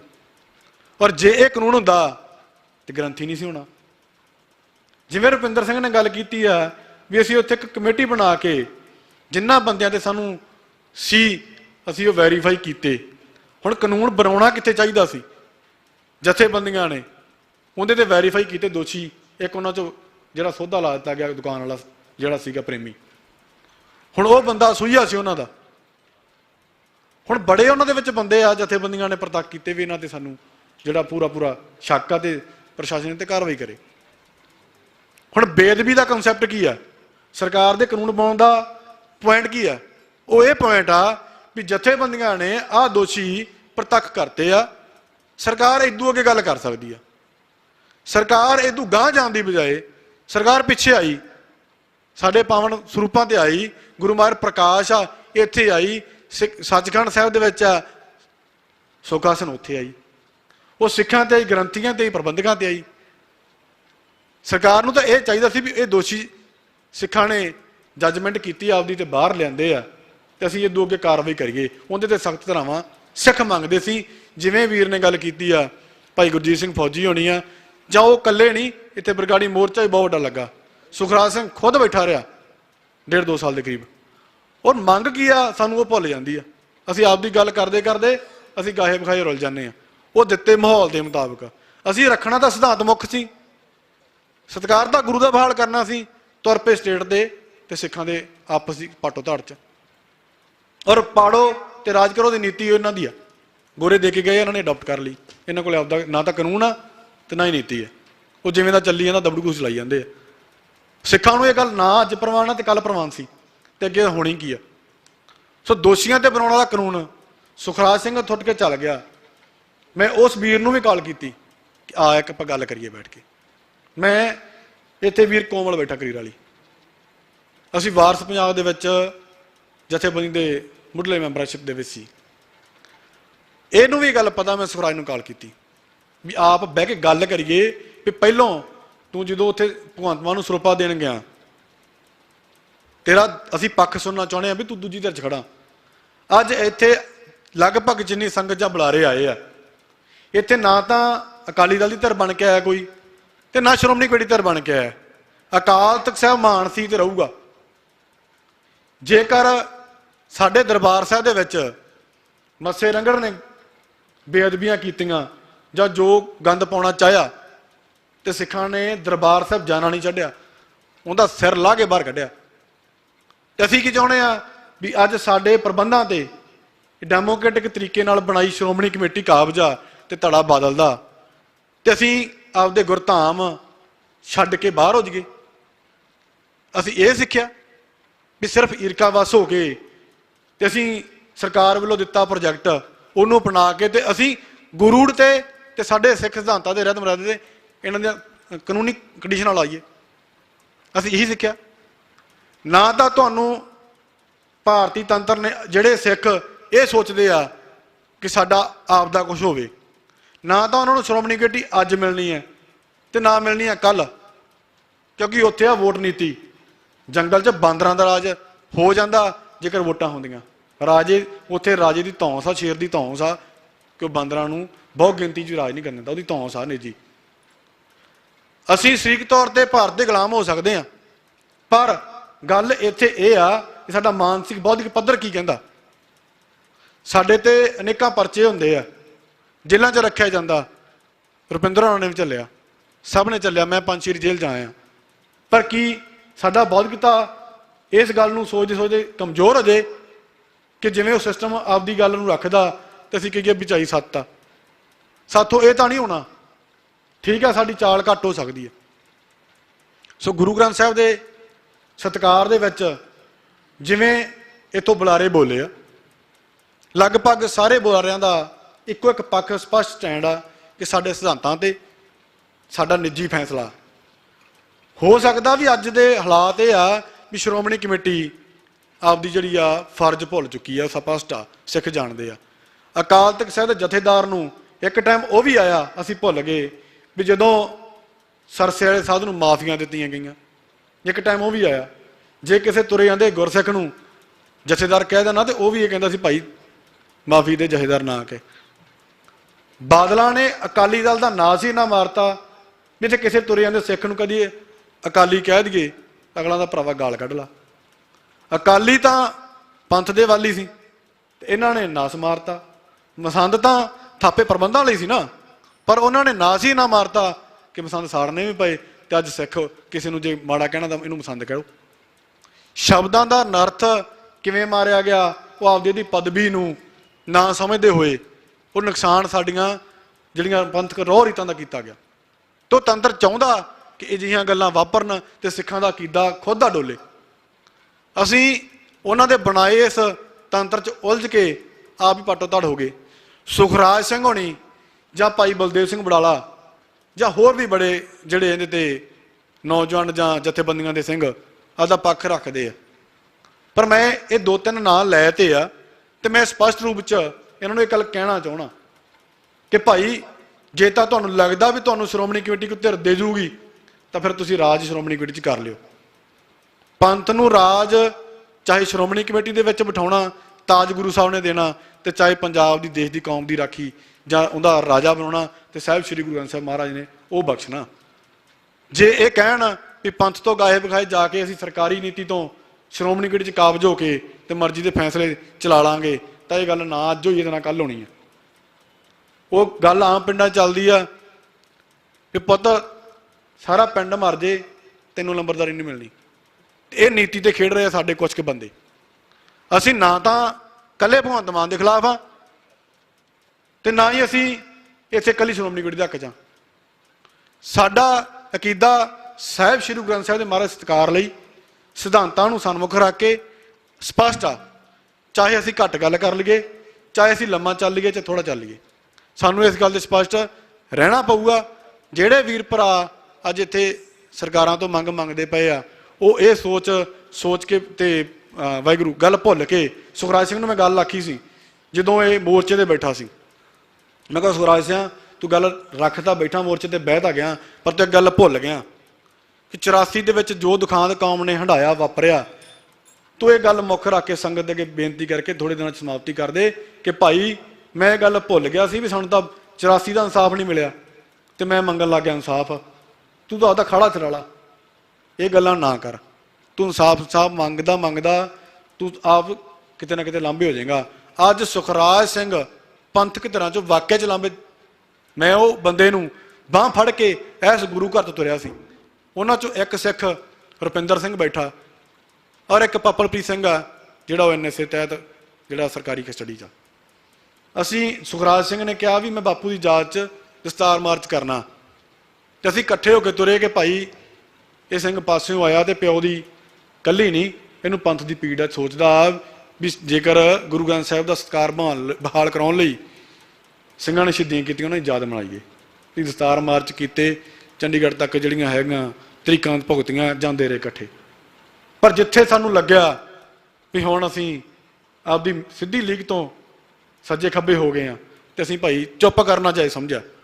ਮੈਂ ਅੱਜ ਜਿਹੜੀਆਂ ਗੱਲਾਂ ਸਟੇਜ ਤੋਂ ਬੋਲ ਰਿਹਾ, ਹੋ ਸਕਦਾ ਮੈਂ ਅੱਜ ਤੋਂ 2 ਸਾਲ 3 ਸਾਲ ਪਹਿਲਾਂ ਹੀ ਬੋਲਦਾ, 4 ਸਾਲ ਪਹਿਲਾਂ ਬੋਲ ਦਿੰਦਾ, ਪਰ ਨਹੀਂ ਸੀ ਬੋਲਿਆ, ਕਿਉਂਕਿ ਮੈਨੂੰ ਇਹ ਲੱਗਦਾ ਵੀ ਆਪਾਂ ਸਾਰੇ ਭਾਈ ਆ, ਵੀ ਹੋ ਸਕਦਾ ਆਪਾਂ ਲੰਮੇ ਚੱਲ ਸਕੀਏ।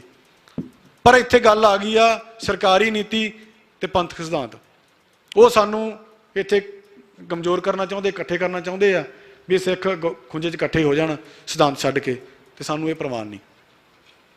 ਸੋ ਇੰਨੀਆਂ ਬੇਨਤੀਆਂ ਕਰਦਾ ਹੋਇਆ ਮੈਂ ਸਪਸ਼ਟ ਕਰਦਾ ਕਿ ਜਿੰਨਾ ਵੀ ਇਹ ਕਾਨੂੰਨ ਆ, ਇਹਨੂੰ ਬੇਅਦਬੀ ਐਕਟ ਕਹਿ ਲਓ ਤੇ ਚਾਹੇ ਉਹ ਸਤਿਕਾਰ ਐਕਟ ਕਹਿੰਦੇ ਆ, ਸਤਿਕਾਰ ਐਕਟ ਉਹਨਾਂ ਦਾ ਨਹੀਂ, ਉਹ ਸ਼੍ਰੋਮਣੀ ਕਮੇਟੀ ਦਾ, ਉਹ ਆਪ ਕਹਿੰਦੇ ਆ, ਤੇ ਜਾਂ ਪੰਥ ਦਾ। ਸੋ ਸਾਨੂੰ ਕਿਸੇ ਧੜੇ 'ਚ ਵੰਡ ਕੇ ਨਾ ਵੇਖੋ, ਸਾਨੂੰ ਸਾਫ਼ ਤੇ ਸਪਸ਼ਟ ਰੱਖੋ ਵੀ ਅਸੀਂ ਤੀਜੀ ਧਿਰ ਬਣ ਕੇ ਚੱਲੇ ਹਾਂ, ਵੀ ਉਹ ਪੰਥ ਆ ਤੀਜੀ ਧਿਰ। ਸ਼੍ਰੋਮਣੀ ਕਮੇਟੀ ਤੇ ਕਿਸੇ ਦਾ ਕਬਜ਼ਾ ਹੋਊਗਾ, ਤੁਹਾਡੇ 'ਚ ਕਿਸੇ ਦੀ ਮੱਤ ਹੋਊਗੀ, ਸਾਡੇ ਤੇ ਸਿਧਾਂਤਾਂ ਦੀ ਮੱਤ ਆ। ਸੋ ਇੰਨੀਆਂ ਗੱਲਾਂ ਕਰਦਾ ਹੋਇਆ ਖਿਮਾ ਜਾਚਕਾਂ। ਵਾਹਿਗੁਰੂ ਜੀ ਕਾ ਖਾਲਸਾ, ਵਾਹਿਗੁਰੂ ਜੀ ਕੀ ਫਤਿਹ। ਵਾਹਿਗੁਰੂ ਜੀ ਕਾ ਖਾਲਸਾ, ਵਾਹਿਗੁਰੂ ਜੀ ਕੀ ਫਤਿਹ।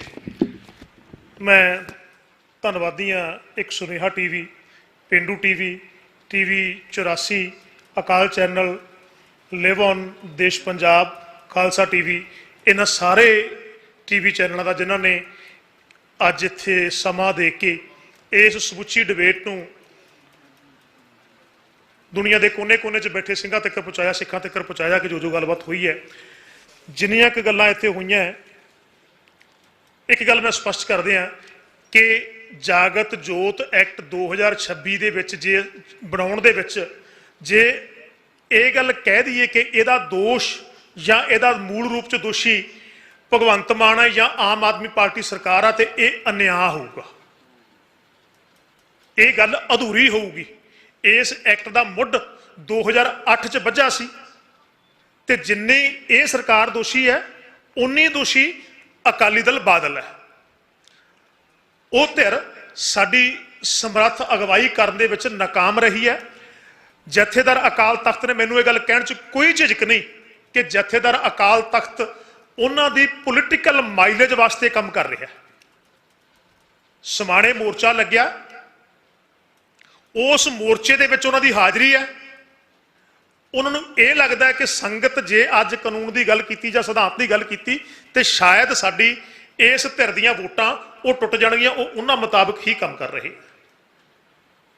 ਉਸ ਤੋਂ ਬਾਅਦ ਕਾਨੂੰਨ ਬਣ ਕੇ ਆਉਂਦਾ, ਆਉਣ ਸਾਰ ਸੁਖਬੀਰ ਸਿੰਘ ਬਾਦਲ ਦੇ ਸਿਪਾਹੀ ਨੇ ਵੀ ਸਵਾਗਤ ਕੀਤਾ ਤੇ ਜਥੇਦਾਰ ਸਾਹਿਬ ਨੇ ਵੀ ਸਵਾਗਤ ਕੀਤਾ, ਤੇ ਬੜੇ ਕੋਈ ਕਰੀਬ 3 ਹਫ਼ਤਿਆਂ ਤੋਂ ਬਾਅਦ ਉਹ ਇਸ ਪਾਸੇ ਨੂੰ ਆਏ ਆ। ਜੇ ਆਏ ਆ ਤੇ ਅਸੀਂ ਫਿਰ ਵੀ ਇਸ ਗੱਲ ਦਾ ਸਵਾਗਤ ਕਰਦੇ ਹਾਂ ਕਿ ਪ੍ਰਮਾਤਮਾ ਨੇ ਉਹਨਾਂ ਨੂੰ ਸਮੱਤ ਬਖਸ਼ੀ ਹੈ। ਅੱਜ ਅਸੀਂ ਅਰਦਾਸ ਕਰਦੇ ਹਾਂ ਕਿ ਸੱਚੇ ਪਾਤਸ਼ਾਹ ਉਹ ਇਸ ਪਾਸੇ ਨੂੰ ਤੁਰਨ।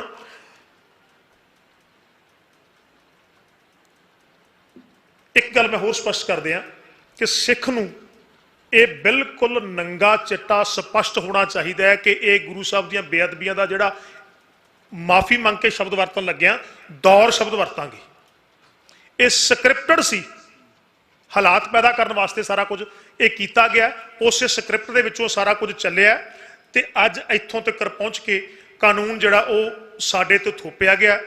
ਇਹ ਸਹੀ ਹੈ ਗਲਤ ਹੈ, ਇਹਦੀ ਨਿਤਾਰਾ ਅੱਜ ਦੀ ਸਭਾ ਦੇ ਵਿੱਚ ਸਾਨੂੰ ਹੁਣ ਤੱਕ ਜੋ ਅਸੀਂ ਸਮਝਿਆ ਉਹ ਇਹ ਸਮਝਿਆ ਕਿ ਇਹ ਕਾਨੂੰਨ ਸਾਨੂੰ ਸਾਡੇ ਫੇਵਰ 'ਚ ਨਹੀਂ ਹੈ ਤੇ ਸਾਨੂੰ ਪ੍ਰਵਾਨ ਨਹੀਂ। ਮੈਂ ਆਪਣੀ ਸਮਝ ਮੁਤਾਬਕ ਜਾਂ ਜ਼ਿਲ੍ਹਾ ਕਮੇਟੀ ਦੀ ਸਮਝ ਮੁਤਾਬਕ ਜਿੰਨੀ ਸਾਡੀ ਸਮਝ ਬਣੀ ਉਹ ਤੁਹਾਡੇ ਸਰਮੁਖ ਰੱਖੀ ਹੈ। ਹੁਣ ਮੈਂ ਸਮਾਪਤੀ ਵਾਸਤੇ ਜਿਸ ਤਰ੍ਹਾਂ ਪਹਿਲਾਂ ਆਪ ਜੀ ਨੂੰ ਦੱਸਿਆ ਸੀ, ਹੁਣ ਮੈਂ ਬੇਨਤੀ ਕਰੂੰਗਾ ਦਲ ਖਾਲਸਾ ਦੇ ਆਗੂ ਵੀਰ ਪਰਮਜੀਤ ਸਿੰਘ ਮੰਡ, ਉਹ ਸੰਗਤਾਂ ਦੇ ਰੂਬਰੂ ਹੋਣਗੇ।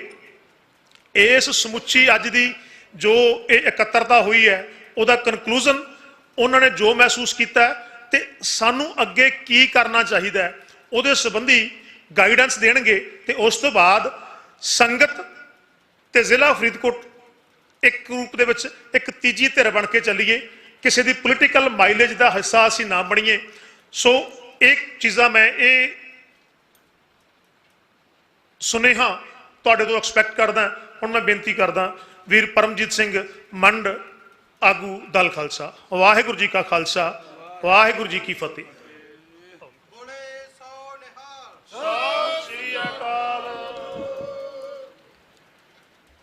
ਸਾਹਿਬ ਸ੍ਰੀ ਗੁਰੂ ਗ੍ਰੰਥ ਸਾਹਿਬ ਮਹਾਰਾਜ ਸੱਚੇ ਪਾਤਸ਼ਾਹ ਜੀ ਦੀ ਪਵਿੱਤਰ ਹਜ਼ੂਰੀ ਅੰਦਰ ਜੁੜ ਮਿਲ ਬੈਠੀ ਗੁਰੂ ਰੂਪ ਗੁਰੂ ਸਵਾਰੀ ਖਾਲਸਾ ਸਾਧ ਸੰਗਤ, ਕੱਜ ਕੇ ਬੁਲਾਓ ਫਤਿਹ।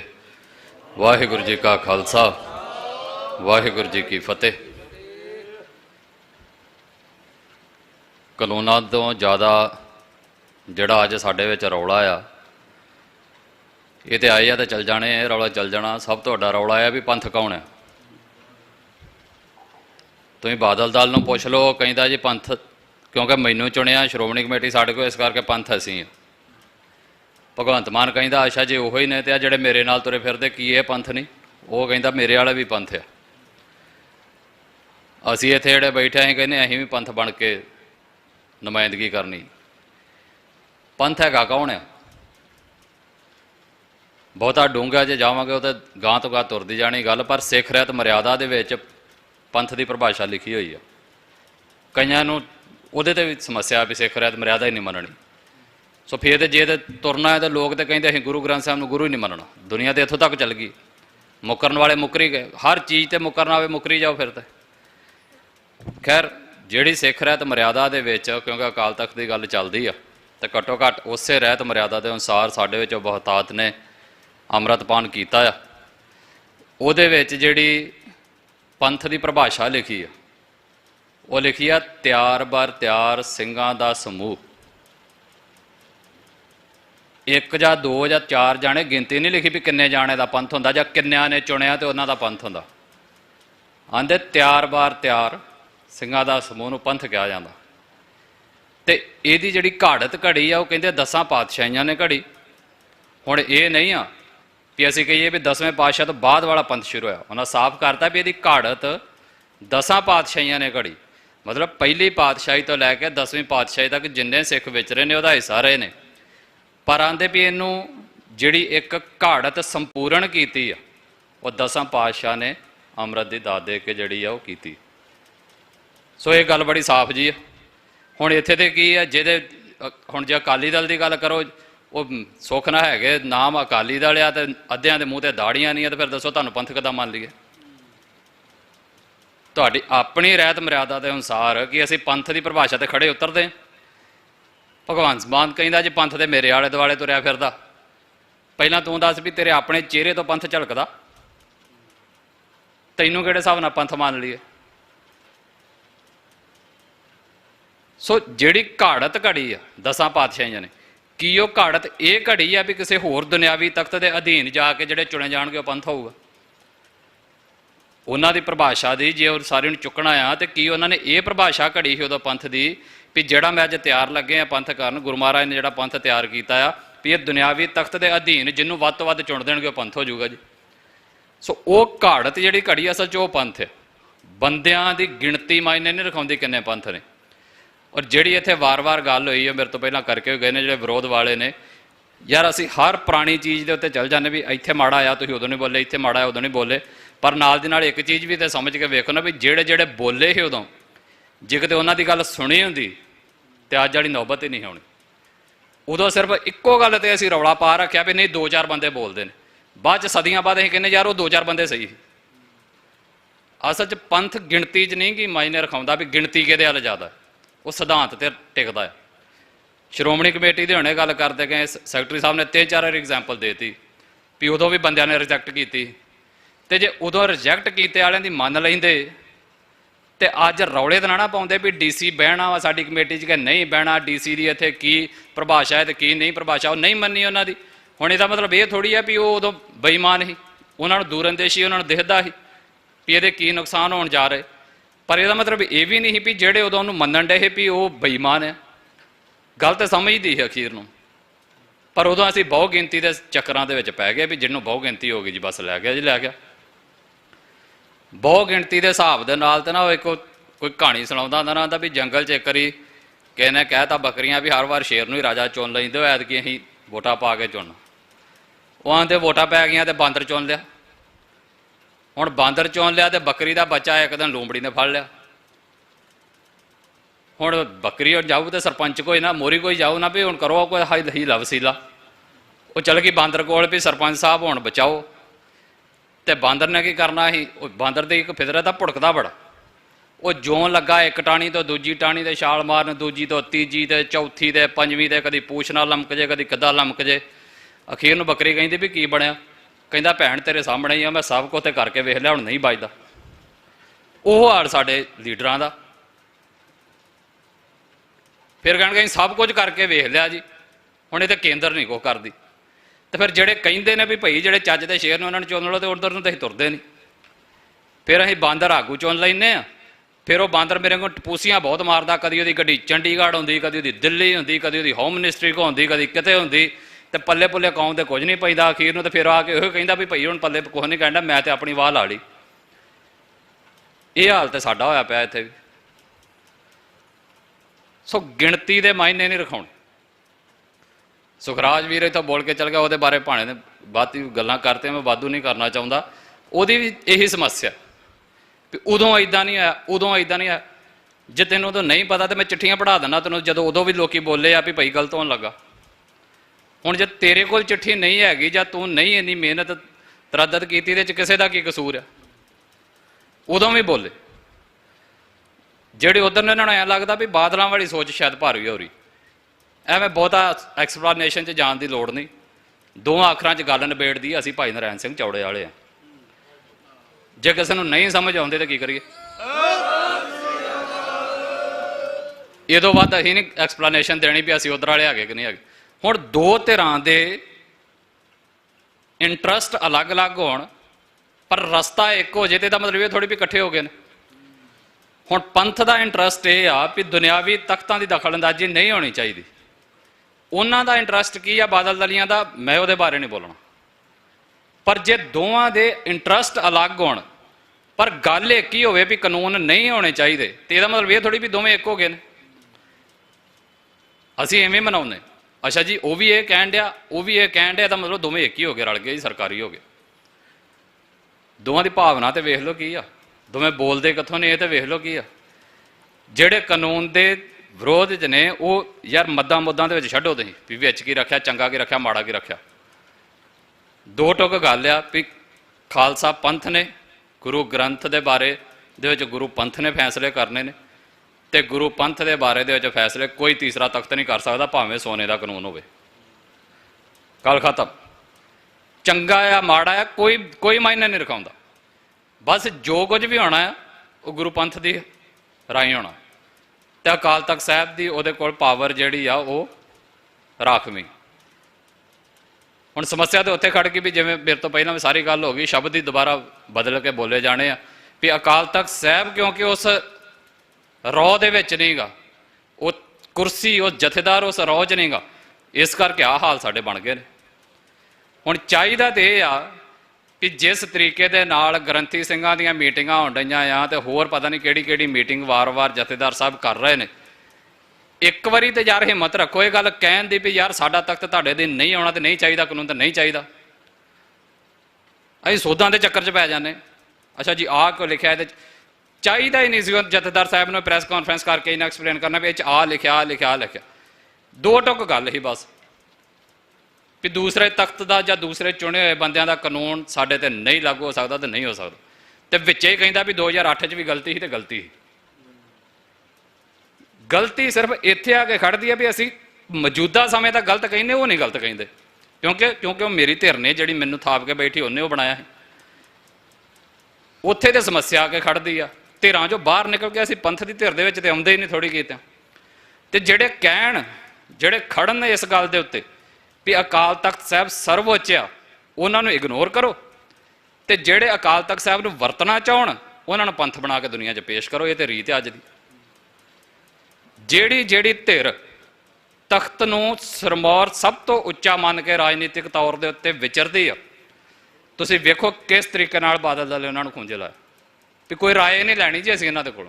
ਇਹ ਕੌਣ ਨੇ ਜੀ? ਇਹਨਾਂ ਨੂੰ ਛੱਡੋ ਜੀ ਤੁਸੀਂ। ਇਹ ਤਾਂ ਥੋੜੇ ਜਿਹੇ ਨੇ। ਉਹ ਗੱਲ ਫਿਰ ਉਹ ਗਿਣਤੀ 'ਚ ਆ ਜਾਂਦੀ ਨਾ, ਕਿਉਂਕਿ ਅਸੀਂ ਸਿਸਟਮ 'ਚ ਪੈ ਗਏ ਗਿਣਤੀ ਵਾਲੀ 'ਚ, ਥੋੜੇ ਬਹੁਤੇ ਵਾਲੀ 'ਚ ਵੀ ਇਹ ਥੋੜੇ ਨੇ ਬਹੁਤੇ ਨੇ। ਸੋ ਜੇ ਥੋੜੇ ਬਹੁਤੇ ਵਾਲੀ ਗੱਲ ਆ ਤਾਂ ਫਿਰ ਤੇ ਇਵੇਂ ਚੱਲਣਾ, ਫਿਰ ਰੋਣ ਦਾ ਕੋਈ ਫਾਇਦਾ ਨਹੀਂ ਹੋਣਾ। ਇਹ ਇਵੇਂ ਚੱਲਣਾ, ਇਵੇਂ ਲਾਗੂ ਹੋਣੇ ਨੇ ਤੇ ਇਵੇਂ ਚੱਲਣੇ। ਫਿਰ ਜਿਹੜੇ ਰਹਿ ਗਏ ਥੋੜੇ, ਫਿਰ ਉਹ ਕੀ ਕਰਨ? ਗੱਲ ਉਹਨਾਂ ਦੀ ਆ, ਉਹਨਾਂ ਦੇ ਬਾਰੇ ਫਿਰ ਉਹ ਗੱਲ ਸਾਫ਼ ਆ। ਫਿਰ ਇਹੋ ਹੀ ਸੰਘਰਸ਼ ਆ। ਫਿਰ ਲੋਕ ਇਹ ਕਹਿੰਦੇ ਮਗਰ ਨਹੀਂ ਖੜਦੇ। ਮਗਰ ਖੜਨ ਵਾਲੀ ਗੱਲ ਵੀ ਬੇਤੁਕੀ ਆ। ਜਦੋਂ ਸਾਡੇ ਤੇ ਘੱਲੂ ਘਾਰੇ ਵਾਪਰੇ ਤੇ ਸ਼ਾਮ ਨੂੰ ਪੰਥ ਕੀ ਕਰਦਾ ਹੈ? ਜਿਨ੍ਹਾਂ ਦੇ ਪਰਿਵਾਰ ਸ਼ਹੀਦ ਹੋ ਗਏ ਉਹਨਾਂ ਦੇ ਗਲਾਂ ਸਰੋਪੇ ਪਾਉਂਦਾ ਸੀ, ਜਾਂ ਉਹਨਾਂ ਦੀ ਪੈਨਸ਼ਨ ਲਾਉਂਦਾ ਸੀ ਵੀ ਆ ਜਿਹੜੀ ਆਪਣੀ ਮਿਸਲ ਆ ਉਹ ਐਸ ਪਰਿਵਾਰ ਨੂੰ ਆ ਪੈਨਸ਼ਨ ਲਾਊਗੀ ਤੇ ਇਹਨੂੰ ਸਾਂਭੂਗੀ, ਇਹਨੂੰ ਸਾਂਭੂਗੀ, ਇਹਨੂੰ ਸਾਂਭੂਗੀ। ਇੱਦਾਂ ਹੁੰਦਾ ਸੀ ਉਦੋਂ। ਕੀ ਆ ਜਿਹੜੇ ਸ਼ਹਾਦਤ ਪ੍ਰਾਪਤ ਕਰ ਗਏ ਉਹਨਾਂ ਲਈ ਪੰਥ ਕੀ ਕਰ ਸਕਦਾ? ਜਾਂ ਜਿਹੜੇ ਕੁਰਬਾਨੀ ਕਰ ਗਏ ਉਹਨਾਂ ਲਈ ਪੰਥ ਕੀ ਕਰ ਸਕਦਾ? ਅਸੀਂ ਹਰ ਚੀਜ਼ ਨੂੰ ਪੈਸੇ 'ਚ ਤੋਲਦੇ ਵੀ ਯਾਰ ਉਹਦੇ ਪਰਿਵਾਰ ਨੂੰ ਪੈਸੇ ਕਿੰਨੇ ਪਹੁੰਚੇ, ਉਹਦੇ ਪਰਿਵਾਰ ਨੂੰ ਮਦਦ ਕਿੰਨੀ ਪਹੁੰਚੀ। ਅਸੀਂ ਇਹ ਕਦੀ ਸੋਚਿਆ ਹੀ ਨਹੀਂ ਵੀ ਸਾਡੀ ਰਵਾਇਤ ਸੀ ਕੀ, ਵੀ ਜਿੰਨੇ ਕੁਰਬਾਨੀ ਕੀਤੀ ਉਹਨੂੰ ਕੀ ਪੰਥ ਨੇ ਮਾਣ ਦੇਣਾ ਆ। ਜਿੱਦਣ ਘੱਲੂ ਘਾਰੇ ਵਾਪਰੇ, ਜਦੋਂ ਸ਼ਹਾਦਤ ਹੋ ਗਈ ਆ ਤੇ ਸ਼ਾਮ ਨੂੰ ਪੰਥ ਨੇ ਇਕੱਠੇ ਹੋ ਕੇ ਅਰਦਾਸ ਕੀਤੀ ਹੈ ਗੁਰੂ ਦੇ ਚਰਨਾਂ 'ਚ। ਅਰਦਾਸ ਤੋਂ ਵੱਡਾ ਕੁਝ ਨਹੀਂ ਹੈਗਾ ਕਿਸੇ ਦੇ ਲਈ।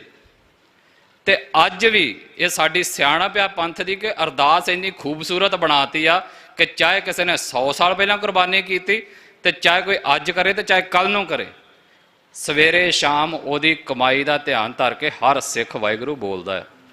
ਤੇ ਤੁਸੀਂ ਕਿੱਦਾਂ ਕਹਿ ਦਿੰਦੇ ਆ ਵੀ ਪੰਥ ਖੜਦਾ ਨਹੀਂ? ਮਗਰ ਖੜਨ ਦਾ ਵੀ ਤਰੀਕਾ ਕਿਉਂਕਿ ਅਸੀਂ ਆਪਣੇ ਦਿਮਾਗਾਂ ਮੁਤਾਬਕ ਬਣਾਉਂਦੇ ਆ ਨਾ, ਵੀ ਮੈਨੂੰ 50,000 ਰੁਪਈਆ ਪਰਿਵਾਰ ਨੂੰ ਦਿਓਗੇ ਤੇ ਫਿਰ ਹੀ ਤੁਸੀਂ ਖੜਦੇ।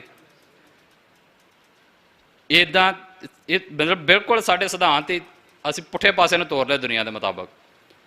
ਅਸੀਂ ਮਤਲਬ ਗੁਰਬਾਣੀ ਵੀ ਇਹ ਕਹਿੰਦੀ ਹੈ ਵੀ ਕਿੰਨੇ ਖੜਨਾ ਹੈ ਸਾਡੀ ਪੰਥ ਦੇ ਪਿੱਠ ਦੇ ਉੱਤੇ। ਨਿਹੱਤੇ ਪੰਜ ਜਵਾਨ ਮੈਂ, ਕਾਹਦੇ ਨਾਲ? ਗੁਰ ਥਾਪੀ ਦਿੱਤੀ ਕੰਡ।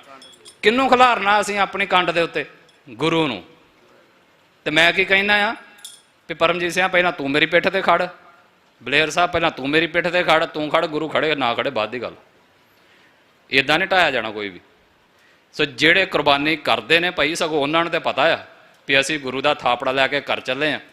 ਤੇ ਜਿਹੜੇ ਮੇਰੇ ਵਰਗੇ ਬਾਅਦ 'ਚ ਪੈਸਿਆਂ ਦੇ ਵਿੱਚ ਖੇਡਣ ਵਾਲੇ ਆ, ਉਹਨਾਂ ਦੀ ਫਿਰ ਕੁਰਬਾਨੀ ਦਾ ਮੁੱਲ ਜਿਹੜਾ ਵਾ ਉਹ ਉਧਰੋਂ ਦੀ ਤੋਲਦੇ ਨੇ ਵੀ ਕਿਹਦੇ ਕੋਲ ਕੀ ਕੀ ਪਹੁੰਚਿਆ ਤੇ ਪਰਿਵਾਰ ਦੇ ਕੋਲ ਕੀ ਕੀ ਨਹੀਂ ਪਹੁੰਚਿਆ। ਸੋ ਗੁਰੂ ਨੇ ਸਾਡੇ ਵੱਲ ਖੜੇ ਰਹਿਣਾ। ਅਸੀਂ ਗੁਰੂ ਵੱਲ ਖੜਨਾ ਕਿ ਨਹੀਂ ਖੜਨਾ, ਚਾਹੇ ਉਹ ਗੁਰੂ ਗ੍ਰੰਥ ਆ ਤੇ ਗੁਰੂ ਪੰਥ ਆ, ਇਹ ਅਸੀਂ ਤੁਸੀਂ ਕੱਲਿਆਂ ਨੇ ਤੈਅ ਕਰਨਾ। ਸੋ ਕਾਨੂੰਨ ਵਾਲੀ ਜਿਹੜੀ ਲੰਮੀ ਚੌੜੀ ਡਿਬੇਟ ਆ, ਇਹਦੇ 'ਚੋਂ ਬਾਹਰ ਨਿਕਲ ਜਾਣਾ ਚਾਹੀਦਾ। ਜਥੇਦਾਰ ਸਾਹਿਬ ਨੂੰ ਵੀ ਬਾਹਰ ਨਿਕਲ ਜਾਣਾ ਚਾਹੀਦਾ। ਸ਼੍ਰੋਮਣੀ ਕਮੇਟੀ ਤੇ ਪਤਾ ਨਹੀਂ ਮੈਨੂੰ ਨਿਕਲੇ ਕਿ ਨਾ ਨਿਕਲੇ, ਬਾਦਲ ਦਲ ਨੇ ਤਾਂ ਕਦੀ ਨਹੀਂ ਨਿਕਲਣਾ, ਪਰ ਘੱਟੋ ਘੱਟ ਇੱਕ ਜਥੇਦਾਰ ਸਾਹਿਬ ਵਾਲੀ ਪੋਜੀਸ਼ਨ ਤੇ ਬਾਹਰ ਨਿਕਲ ਜਾਏ ਉਹਦੇ ਤੋਂ।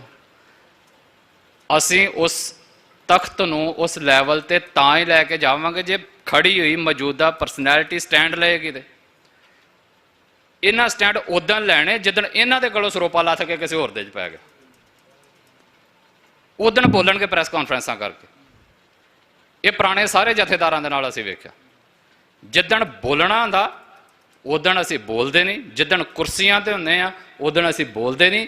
ਜਿੱਦਣ ਸਾਰਾ ਕੁਝ ਅਗਲੇ ਖੋਹ ਲੈਂਦੇ ਨੇ ਫਿਰ ਸਾਨੂੰ ਚੇਤੇ ਹੁੰਦਾ ਵੀ ਨਹੀਂ ਹੁਣ ਮੈਂ ਪੰਥ ਦੇ ਸਾਹਮਣੇ ਜਿਹੜਾ ਆ ਆਪਣੀ ਸਾਰੀ ਗੱਲ ਰੱਖਣੀ। ਹੁਣ ਰੱਖਣ ਦਾ ਕੀ ਫਾਇਦਾ? ਹੁਣ ਤੇ ਚੋਗੀ ਚਿੜੀ ਖੇਤ ਜਿਹੜੀ ਚੁਗਣਾ ਹੈ। ਜਿੱਦਣ ਸੀਗੇ ਦਾਣੇ ਖੇਤ ਦੇ ਵਿੱਚ ਉਦੋਂ ਤੇ ਬੋਲੇ ਨਹੀਂ। ਸੋ ਮੌਜੂਦਾ ਲਈ ਵੀ ਇਹੋ ਹੀ ਨੇ ਤੇ ਅਗਲਿਆਂ ਲਈ ਵੀ ਜਿਹੜੇ ਆਉਣ ਵਾਲੇ ਨੇ। ਸਾਡੀ ਸਿਰਫ ਬੇਨਤੀ ਇਹੋ ਹੀ ਆ ਕਿ ਭਾਈ ਜਿੱਦਣ ਮੌਜੂਦ ਹੋ ਉਦਣ ਜਥੇਦਾਰਾਂ ਵਾਲੇ ਸਟੈਂਡ ਲੈਣ ਵਾਲੀ ਗੱਲ ਕਰੋ। ਜਦੋਂ ਨਿਕਲ ਗਏ ਸਾਬਕਾ ਬਣ ਗਏ, ਸਾਬਕਾ ਫੌਜੀ ਦੇ ਕੋਲੋਂ ਅਗਲੇ ਰਫਲ ਰਖਾ ਲੈਂਦੇ ਨੇ। ਇੱਥੇ ਆ ਕੇ ਮੇਰੇ ਵਰਗਾ ਡੰਡੇ ਨਾਲ ਐਂ ਕਰੀ ਜਾਵੇ ਤੇ ਉਹਨਾਂ ਦੁਸ਼ਮਣ ਨਹੀਂ ਮਰਨਾ। ਸੋ ਜਦੋਂ ਤੁਹਾਡੇ ਕੋਲ ਰਫਲ ਆ, ਜਦੋਂ ਤੁਹਾਡੇ ਕੋਲ ਮੋਹਰ ਆ, ਉਦੋਂ ਪਟਾਕਾ ਪਾਓ ਜਿਹੜਾ ਪਾਉਣਾ ਹੈ। ਜਦੋਂ ਚਲੇ ਗਏ ਬਾਅਦ 'ਚ ਤੁਸੀਂ ਕਹੀ ਜਾਓ ਮੈਂ ਇੱਦਾਂ ਕੀਤਾ, ਇੱਦਾਂ ਕਰਨ ਦੀ ਕੋਸ਼ਿਸ਼ ਕੀਤੀ, ਕੋਸ਼ਿਸ਼ਾਂ 'ਚ ਕਰੀ ਜਾਓ, ਫਿਰ ਜਿੰਨਾ ਚਿਰ ਮਰਜ਼ੀ ਫਿਰ ਅਗਲੇ 20 ਜਥੇਦਾਰ ਬਦਲ ਲਓ, ਇਹੋ ਕੋਈ ਰਹਿਣਾ। ਸੋ ਜਿਹੜਾ ਸਾਡਾ ਇੱਧਰੋਂ ਸੁਨੇਹਾ ਹੋਣਾ ਚਾਹੀਦਾ, ਸਿਰਫ ਦਿੱਲੀ ਦੁੱਲੀ ਨੂੰ ਸਾਡਾ ਕੋਈ ਨਹੀਂ, ਬੇਨਤੀ ਆਪਣੀ ਸਿਰਫ ਸਾਡੇ ਆਪਣੇ ਅਕਾਲ ਤਖਤ ਸਾਹਿਬ ਨੂੰ ਹੋਣੀ ਚਾਹੀਦੀ ਹੈ ਕਿ ਭਾਈ ਅਕਾਲ ਤਖਤ ਸਾਹਿਬ ਵਾਂਗੂ ਵਿਚਰ ਕੇ ਵਿਖਾਲੇ ਦੁਨੀਆ ਦੇ ਵਿੱਚ, ਧੜੇਬਾਜ਼ੀ ਤੋਂ ਬਾਹਰ ਨਿਕਲੇ ਤੇ ਕੱਲਾ ਵਿਖਾਲਣ ਲਈ ਨਹੀਂ, ਸੱਚੀਆਂ ਨਿਕਲੇ, ਸਟੈਂਡ ਲੈ ਕੇ ਨਿਕਲੇ। ਤੇ ਜੇ ਸਟੈਂਡ ਉਹਨੂੰ ਲੱਗਦਾ ਹੈ ਕਿ ਮੈਂ ਆਹ ਸਟੈਂਡ ਲੈ ਲਿਆ ਤੇ ਮੇਰੇ ਮਗਰ ਸ਼੍ਰੋਮਣੀ ਕਮੇਟੀ ਨੇ ਨਹੀਂ ਖੜਨਾ, ਮੇਰੇ ਮਗਰ ਬਾਦਲ ਦਲ ਦੇ ਨਹੀਂ ਖੜਨਾ, ਤੇ ਇਹਦਾ ਮਤਲਬ ਫਿਰ ਤੂੰ ਵੀ ਮੰਨ ਲੈਣਾ ਵੀ ਪੰਥ ਇਹੋ ਹੀ ਆ, ਵੀ ਇਹ ਮੇਰੇ ਮਗਰ ਖੜੇ ਰਹਿਣ। ਦੁਨੀਆ ਦੇ ਵਿੱਚ ਜਿਨ੍ਹਾਂ ਨੇ ਤੁਹਾਡੇ ਮਗਰ ਖੜਨਾ ਆ ਉਹਨੂੰ ਪੰਥ ਮੰਨ ਕੇ ਤੇ ਵੇਖੋ ਯਾਰ, ਇੱਕ ਵਾਰੀ ਜਿਹੜਾ ਅਸਲੀ ਪੰਥ ਆ। ਅਸੀਂ ਮੰਨਦੇ ਹੀ ਨਹੀਂ ਉਹਨਾਂ ਨੂੰ, ਸਗੋਂ ਕੰਮ ਉਲਟਾ ਹੋ ਜਾਂਦਾ। ਆਪ ਸਜ਼ਾਵਾਂ ਦਿੱਤੀਆਂ, ਆਪ ਅਸੀਂ ਦੋਸ਼ੀ ਕਰਾਰ ਦਿੱਤੇ, ਤੇ ਜੇ ਕਿਸੇ ਨੇ ਐਕਸ਼ਨ ਕਰਤਾ ਉਸੇ ਵੇਲੇ ਅਸੀਂ ਸੇਵਾਦਾਰ ਬਣਾ ਦਿੰਦੇ ਉਹਨੂੰ। ਇਹ ਵੀ ਆ, ਬੈਕਫੁੱਟ ਤੇ ਇੱਕਦਮ ਚੱਲ ਜਾਂਦੇ। ਸੋ ਹਰ ਚੀਜ਼ ਬਹੁਤ ਪਾਸੇ ਹੁੰਦੀ ਪਈ ਆ, ਗੱਲ ਇੱਕ ਕਾਨੂੰਨ ਦੇ ਨਹੀਂ ਗੀ, ਇਹ ਇੱਕ ਮਿੱਠੀ ਗੋਲੀ ਦੇ ਵਿੱਚ ਲਬੇੜ ਕੇ ਸਾਨੂੰ ਜ਼ਹਿਰ ਦਿੱਤੀ ਜਾਣ ਦੀ। ਸ਼ੁਰੂਆਤ ਚੰਗੇ ਤੋਂ ਹੀ ਹੁੰਦੀ ਹੁੰਦੀ ਭਰਾ, ਜਿਹਨੂੰ ਅੱਜ ਸਾਡੇ ਲੋਕਾਂ ਨੂੰ ਲੱਗਦਾ ਬੜਾ ਕਾਨੂੰਨ ਵਧੀਆ ਆ ਗਿਆ, ਚੰਗੇ ਤੋਂ ਹੀ ਹੁੰਦੀ ਹੁੰਦੀ ਸ਼ੁਰੂਆਤ। ਸਰਕਾਰਾਂ ਸ਼ਹੀਦੀ ਦਿਹਾੜੇ ਮਨਾ ਰਹੀਆਂ, ਕੀ ਉਹ ਇਮਾਨਦਾਰ ਹੋ ਗਈਆਂ? ਉਹ ਕਿਉਂ ਮਨਾ ਰਹੀਆਂ? ਕਿਉਂਕਿ ਉਹਨਾਂ ਨੇ ਸਾਡੇ ਵਿੱਚੋਂ ਕੁਝ ਨੂੰ ਆਪਣੇ ਪਾਲੇ 'ਚ ਖੜੇ ਕਰਕੇ ਰੱਖਣਾ ਹੈ। ਇੱਦਾਂ ਦਾ ਹੀ ਕੰਮ ਇਹਦੇ 'ਚ ਆ, ਕਾਨੂੰਨ 'ਚ। ਸਾਡੇ ਕਾਨੂੰਨ ਦੇ ਹੱਕ 'ਚ ਖੜਨ ਵਾਲੇ ਸਿੱਖਾਂ ਨੂੰ ਇੱਕ ਬੇਸਿਕ ਗੱਲ ਨਹੀਂ ਸਮਝ ਆ ਰਹੀ ਵੀ ਗੱਲ ਕਾਨੂੰਨ ਚੰਗੇ ਜਾਂ ਮਾੜੇ ਦੀ ਬਿਲਕੁਲ ਨਹੀਂ ਗੀ। ਗੱਲ ਇਹ ਆ ਵੀ ਕਾਨੂੰਨ ਬਣਾ ਕੌਣ ਰਿਹਾ ਤੇ ਲਾਗੂ ਕੌਣ ਕਰ ਰਿਹਾ। ਜੇ ਉਹ ਕਾਨੂੰਨ ਚੰਡੀਗੜ੍ਹੋਂ ਤੇ ਦਿੱਲੀੋਂ ਬਣ ਕੇ ਸਾਡੇ ਤਖਤਾਂ ਨੂੰ ਬਾਈਪਾਸ ਕਰਕੇ ਸਾਡੇ ਤੇ ਲਾਗੂ ਹੋਣ ਲੱਗੇ ਤੇ ਇਹਨੂੰ ਹੀ ਤਾਂ ਸਰਕਾਰੀ ਦਖਲਅੰਦਾਜ਼ੀ ਕਹਿੰਦੇ ਆ।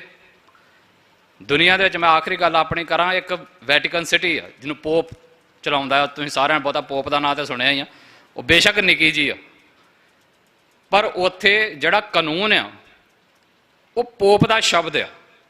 ਪੋਪ ਨੇ ਜੋ ਕਹਿਤਾ ਤੇ ਜੋ ਬਣਾਤਾ ਉਹ ਕਾਨੂੰਨ ਆ। ਸਾਡਾ ਤੇ ਜਥੇਦਾਰ ਦੀ ਪੋਜੀਸ਼ਨ ਪੋਪ ਨਾਲੋਂ ਕਿਤੇ ਉੱਤੇ ਦੀ ਹੋਣੀ ਚਾਹੀਦੀ ਵੀ ਜਥੇਦਾਰ ਨੇ ਜੋ ਕਹਿਤਾ, ਜੋ ਪੰਥ ਨੇ ਕਹਿਤਾ, ਚਾਹੇ ਉਹ ਪੰਜਾਬ ਸਰਕਾਰ ਚਾਹੇ ਕੋਈ ਹੋਰ ਸਰਕਾਰ, ਉਹ ਅਸਲੀ ਤੇ ਤੁਰਦੀ। ਇੱਥੇ ਕੰਮ ਉਲਟਾ ਵਾ। ਇੱਥੇ ਜੋ ਪਹਿਲਾਂ ਸਰਕਾਰਾਂ ਕਰਦੀਆਂ ਫਿਰ ਜਥੇਦਾਰ ਤੈਅ ਕਰਦੇ ਮੈਂ ਇਹਦੇ ਤੇ ਤੁਰਨਾ ਕਿ ਨਹੀਂ ਤੁਰਨਾ। ਆਪਣੇ ਕੋਲੋਂ ਗੱਲ ਕਹੋ, ਆਪਣੇ ਸਿਧਾਂਤਾਂ ਦੀ ਪੈਰਵਾਈ ਆਪ ਕਰੋ, ਔਰ ਉਹਦੇ ਲਈ ਕਾਨੂੰਨ ਲਾਗੂ ਕਰਾਉਣ ਲਈ ਬਹੁਤ ਵੱਡਾ ਘੇਰਾ ਨਹੀਂ ਹੁੰਦਾ। ਵੈਟੀਕਨ ਸਿਟੀ ਦਾ ਘੇਰਾ ਕਿੰਨਾ ਗਿਆ? ਬਿਲਕੁਲ ਥੋੜਾ ਜਿਹਾ, ਪਰ ਅਗਲੇ ਦਾ ਕਾਨੂੰਨ ਆ। ਅਸੀਂ ਜਦੋਂ ਫਿਰ ਲੱਗਦੇ ਆ ਨਾ ਵੀ ਸਰਬ ਸਾਂਝੀ ਵਾਲਤਾ ਤੇ ਸਾਰਿਆਂ ਨੂੰ ਕਲਾਵੇ 'ਚ ਲੈਣਾ, ਉਹ ਸਾਰਿਆਂ ਨੂੰ ਕਲਾਵੇ ਲੈਂਦੇ ਜਿਹੜੇ ਚਾਰ ਕਲਾਵੇ 'ਚ ਹੁੰਦੇ ਉਹ ਵੀ ਐਂ ਬਾਹਾਂ ਖਿਲਾਰ ਕੇ ਸੁੱਟ ਲੈਣੇ। ਹੁੰਦਾ ਸਾਡੇ ਨਾਲ ਇਹੋ ਜਿਹਾ, ਨਹੀਂ ਹੁੰਦਾ ਤਾਂ ਦੱਸੋ। ਕਲਾਵੇ 'ਚ ਲੈਣਾ ਤੇ ਇੱਦਾਂ ਬਾਹਾਂ ਬੰਦ ਕਰਨੀ ਹੁੰਦੀ ਵੀ ਕਲਾਵੇ 'ਚ ਲੈਣਾ। ਅਸੀਂ ਇਹਨੂੰ ਕਲਾਵਾ ਬਣਾ ਲਿਆ ਵੀ ਜਿਹੜੇ ਹੈਗੇ ਚਾਰ ਉਹ ਵੀ ਸੁੱਟ ਦਿਓ ਬਾਹਾਂ ਖਿਲਾਰ ਕੇ। ਸੋ ਭਾਈ ਅਕਾਲ ਤਖਤ ਸਾਹਿਬ ਦੀ ਸਰਵਉੱਚਤਾ ਨੂੰ ਸਮਝੋ। ਜਥੇਦਾਰ, ਤੁਹਾਨੂੰ ਨਹੀਂ ਮੈਂ ਕਹਿ ਰਿਹਾ ਵੀ ਤੁਸੀਂ ਸਮਝੋ, ਜਿਹੜੇ ਜਥੇਦਾਰ ਉਸ ਪੋਜੀਸ਼ਨ ਤੇ ਨੇ ਉਹ ਸਮਝਣ ਤੇ ਉਹਦੇ ਲਈ ਉਹਨੇ ਸਖਤ ਸਟੈਂਡ ਲੈਣ ਵਾਲੀ ਗੱਲ ਕਰੋ। ਪੰਥ ਖੜੇਗਾ ਮਗਰ। ਪਰ ਜੇ ਡਾਈਸੀ ਆ ਸੁਭਾਅ, ਦੁਚਿੱਤੀਆਂ ਨੇ, ਹੋਏਗਾ ਨਹੀਂ ਹੋਏਗਾ, ਕੀ ਕਰਾਂ ਕੀ ਨਾ ਕਰਾਂ, ਫਿਰ ਵਿਸ਼ਵਾਸ ਪੰਥ ਦਾ ਗਵਾਚ ਜਾਂਦਾ ਹੈ। ਫਿਰ ਅਸੀਂ ਉਦੋਂ ਪੰਥ ਨੂੰ ਆਵਾਜ਼ਾਂ ਮਾਰਦੇ ਜਦੋਂ ਪੰਥ ਪਿੱਠ ਘੁਮਾ ਕੇ ਤੇ ਪਰੇ ਨੂੰ ਖਲੋ ਜਾਂਦਾ ਹੁੰਦਾ। ਜਦੋਂ ਪੰਥ ਤੁਹਾਡੇ ਵੱਲ ਨੂੰ ਵੇਖ ਰਿਹਾ ਹੁੰਦਾ ਆ, ਤੁਹਾਨੂੰ ਬੇਨਤੀਆਂ ਕਰਨ ਰਿਹਾ ਹੁੰਦਾ, ਉਦੋਂ ਅਸੀਂ ਪਿੱਠ ਕੀਤੀ ਹੁੰਦੀ ਜਥੇਦਾਰਾਂ ਨੇ। ਤੇ ਜਿੱਦਣ ਫਿਰ ਪੰਥ ਅੱਕ ਕੇ ਪਿੱਠ ਘੁਮਾ ਲੈਂਦਾ, ਫਿਰ ਜਥੇਦਾਰ ਮਗਰੋਂ ਆਵਾਜ਼ਾਂ ਮਾਰਦਾ ਵੀ ਮੇਰੇ ਮਗਰ ਆ ਕੇ ਖੜੋ, ਮੇਰੇ ਮਗਰ ਆ ਕੇ ਖੜੋ। ਫਿਰ ਕਿੱਥੋਂ ਖੜੇਗਾ ਭਾਈ ਕੋਈ? ਸੋ ਸਮਾਂ ਰਹਿੰਦੇ ਇਸ ਗੱਲ ਨੂੰ ਸਮਝੋ। ਆਪਣੇ ਤਖਤ ਦੇ ਕਾਨੂੰਨ ਬਣਾਉਣਾ ਪੰਥ ਦੀ ਤੇ ਜਥੇਦਾਰਾਂ ਦੀ ਜ਼ਿੰਮੇਵਾਰੀ ਹੈ। ਸਾਡੇ ਸ਼ਬਦ ਇੰਨੇ ਧੜੱਲੇਦਾਰ, ਸਾਡੇ ਕੰਮ ਇੰਨੇ ਧੜੱਲੇਦਾਰ, ਸਾਡੇ ਫੈਸਲੇ ਇੰਨੇ ਧੜੱਲੇਦਾਰ ਹੋਣੇ ਚਾਹੀਦੇ ਆ ਤਖਤਾਂ ਦੇ ਕਿ ਸਰਕਾਰ ਜਿੱਦਣ ਬਿਆਨ ਆਵੇ ਤਖਤ ਦਾ ਤੇ ਸਰਕਾਰ ਨੂੰ ਹੱਥਾਂ ਪੈਰਾਂ ਦੀ ਪਵੇ ਕਿ ਯਾਰ ਮੈਂ ਇਸ ਚੀਜ਼ ਨੂੰ ਲਾਗੂ ਕਿਵੇਂ ਕਰਾਉਣਾ ਆਪਣੇ ਸਮਾਜ 'ਚ। ਨਾ ਕਿ ਇਹ ਹੋਵੇ ਕਿ ਤੁਸੀਂ ਉਹਨਾਂ ਤੋਂ ਮੰਗਦੇ ਫਿਰੋ ਪੰਜਾਬ ਸਰਕਾਰ ਤੋਂ ਵੀ ਖਰੜਾ ਦੇ ਦੀ, ਹਾਂ ਸਾਨੂੰ ਅਸੀਂ ਪੜ੍ਹਨਾ ਆ। ਰੋਬ ਇੰਨਾ ਹੁੰਦਾ ਵੀ ਪੰਜਾਬ ਸਰਕਾਰ ਨੂੰ ਪਤਾ ਹੁੰਦਾ ਜੇ ਮੈਂ ਖਰੜਾ ਬਣਾਉਣਾ ਤੇ ਪਹਿਲਾਂ ਭਾਈ ਪੰਥ ਦੇ ਹੱਥਾਂ ਥਾਣੀ ਲਗਾਉਣਾ ਪੈਣਾ। ਰੋਬ ਹੀ ਗਵਾ ਲਿਆ ਅਸੀਂ, ਉਹ ਮੜਕ ਉਹ ਬੜਕ ਸਾਰਾ ਕੁਝ ਗਵਾ ਲਿਆ ਅਸੀਂ। ਸੋ ਜੇ ਕੁਝ ਵਾਪਸ ਲਿਆਉਣ ਦੀ ਜ਼ਰੂਰਤ ਆ ਤੇ ਉਸ ਰੜਕ ਮੜਕ ਤੇ ਬੜਕ ਨੂੰ, ਨਾ ਕਿ ਇਹਨਾਂ ਦੇ ਸਿਸਟਮਾਂ ਦੇ ਰਾਹੀਂ ਕਾਨੂੰਨਾਂ ਦੂਜਾ ਤੀਜਿਆਂ ਨੂੰ ਵਾਪਸ ਕਰਾਉਣ ਤੇ ਨਵੇਂ ਬਣਾਉਣ ਦੀ। ਸੇਮ ਚੀਜ਼ ਬੇਅਦਬੀਆਂ ਤੇ। ਕੋਈ ਵੀ ਕਹਿ ਸਕਦਾ, ਮੈਨੂੰ ਵੀ ਕਹਿ ਸਕਦਾ ਵੀ ਤੂੰ ਬੋਲੀ ਜਾਣਾ, ਤੂੰ ਕਿੰਨੇ ਕੁ ਸੋਧ ਲੈ। ਸਵਾਲ ਆ ਸਕਦਾ ਮੇਰੇ ਤੇ ਵੀ। ਗੱਲ ਇਹ ਆ ਵੀ ਜਿਹਦੇ ਤੋਂ ਗੁਰੂ ਨੇ ਸੇਵਾ ਲਈ, ਗੁਰੂ ਮਹਾਰਾਜ ਪਹਿਲੀ ਗੱਲ ਤਾਂ ਐਸਾ ਦਿਨ ਲਿਆਉਣ ਹੀ ਨਾ ਵੀ ਕਿਸੇ ਨੂੰ ਇਸ ਕਰਕੇ ਸੋਧਣਾ ਪਵੇ ਕਿ ਉਹ ਗੁਰੂ ਵੱਲ ਨੂੰ ਮਾੜੀ ਨਿਗਾਹ ਨਾਲ ਤੱਕਣ ਲਿਆ ਹੋਵੇ, ਉਹ ਇਸ ਲੈਵਲ ਤੇ ਕੋਈ ਪਹੁੰਚੇ ਨਾ। ਪਰ ਜੇ ਕੁਦਰਤ ਨੂੰ ਭਾਵੇ, ਜੇ ਉਹਨੂੰ ਲੱਗੇ ਵੀ ਨਹੀਂ ਸਿੱਖਾਂ ਨੂੰ ਐਵੇਂ ਸਮਝ ਆਉਂਦੀ ਆ ਵੀ ਗੁਰੂ ਨੂੰ ਆਪਣੇ ਸਰੀਰ ਦੇ ਉੱਤੇ, ਆਪਣੀ ਰੂਹ ਤੇ ਹਮਲੇ ਕਰਾਉਣੇ ਪੈਣ, ਫਿਰ ਹੀ ਸਾਡੇ ਪੰਥ ਨੂੰ, ਸਰੀਰ ਨੂੰ ਸਮਝ ਆਵੇ। ਤੇ ਜਿੱਦਣ ਸਾਡੇ 'ਚ ਕੋਈ ਹੋਏਗਾ ਉਹ ਨਾ ਕਵੇ ਤੇ ਫਿਰ ਤੁਸੀਂ ਕਰੋ। ਇੱਥੇ ਬੈਠੇ ਨੇ ਸਿੰਘ ਬੈ ਕੈਮਰੇ ਸਾਹਮਣੇ ਕਰ ਸਕਦਾ, ਪਰ ਕਿਉਂਕਿ ਚਲੋ ਫਿਰ ਉਹੋ ਜਿਹੀਆਂ ਚੀਜ਼ਾਂ ਬਣ ਜਾਂਦੀਆਂ ਵੀ ਜਿਨ੍ਹਾਂ ਦੇ ਸਾਹਮਣੇ ਬੇਅਦਬੀ ਹੋਈ ਤੇ ਅਗਲਿਆਂ ਨੇ ਵੱਢ ਕੇ ਧੌਣ ਸੁੱਟੀ ਵੀ ਆ, ਇੱਥੇ ਬੈਠੇ ਨੇ ਇਸੇ ਹਾਲ 'ਚ। ਸੋ ਉਹ ਇਸ ਕਰਕੇ ਥੋੜ੍ਹੀ ਵੱਡੀ, ਜਾਂ ਇਸ ਕਰਕੇ ਥੋੜ੍ਹੀ ਲਾਈ ਵੀ ਭਾਈ ਮੇਰੇ ਪਰਿਵਾਰ ਨੂੰ ਕੌਣ ਸਾਂਭੂ ਤੇ ਮੇਰੇ ਨਿਆਣੇ ਕੌਣ ਪਾਲੂ। ਸੋ ਖੈਰ ਉਹਨਾਂ ਸਾਰੀਆਂ ਗੱਲਾਂ 'ਚੋਂ ਬਾਹਰ ਨਿਕਲਣਾ ਚਾਹੀਦਾ। ਉਹ ਵੀ ਤਾਂ ਹੀ ਰੁਕਣੀ ਆ ਜੇ ਉਹ ਮੜਕ ਬੜਕ ਸਾਡੀ ਬਰਕਰਾਰ ਕਰਾਂਗੇ। ਤੇ ਰੁਕਣੀ ਤਾਂ ਚਲੋ ਕਦੀ ਵੀ ਨਹੀਂ ਹੁੰਦੀ, ਪਰ ਜਿਹੜਾ ਆਊਗਾ ਘੱਟੋ ਘੱਟ ਫਿਰ ਉਹਨੂੰ ਪਤਾ ਤਾਂ ਹੈ ਨਾ ਵੀ ਇੱਥੇ ਜੇ ਦੇਗ ਮਿਲਦੀ ਆ ਤੇ ਇੱਥੇ ਤੇਗ ਵੀ ਬਰਾਬਰ ਤੇ ਪਈ ਆ। ਸਗੋਂ ਇੱਥੇ ਹੋਰ ਕਨਸੈਪਟ ਸਾਡੇ ਗੁਰੂ ਘਰ ਦਾ ਬੜਾ ਨਿਆਰਾ ਆ। ਅਜੇ ਦੇਗ ਤੇ ਭਾਵੇਂ ਪਰਲੇ ਪਾਸੇ ਰੱਖੀ ਹੋਵੇ, ਅਸੀਂ ਤੇਗ ਸਾਹਮਣੇ ਪਈ ਹੁੰਦੀ ਵੀ ਆਉਣ ਤੋਂ ਪਹਿਲਾਂ ਆਹ ਵੇਖ ਕੇ ਆਈ। ਇਹ ਰਮਾਲਾ ਇਸ ਕਰਕੇ ਥੋੜ੍ਹੀ ਰੱਖੀ ਹੁੰਦੀ ਵੀ ਰਮਾਲਾ ਸਾਹਿਬ ਪੱਖੇ ਨਾਲ ਉੱਡ ਨਾ ਜਾਵੇ, ਇਸ ਕਰਕੇ ਇੱਥੇ 4 ਕਿਰਪਾਨਾਂ ਰੱਖ ਦਿਓ। ਉਹ ਕਨਸੈਪਟ ਆ, ਸਾਡਾ ਸਿਧਾਂਤ ਆ ਦੇਗ ਤੇਗ ਦਾ।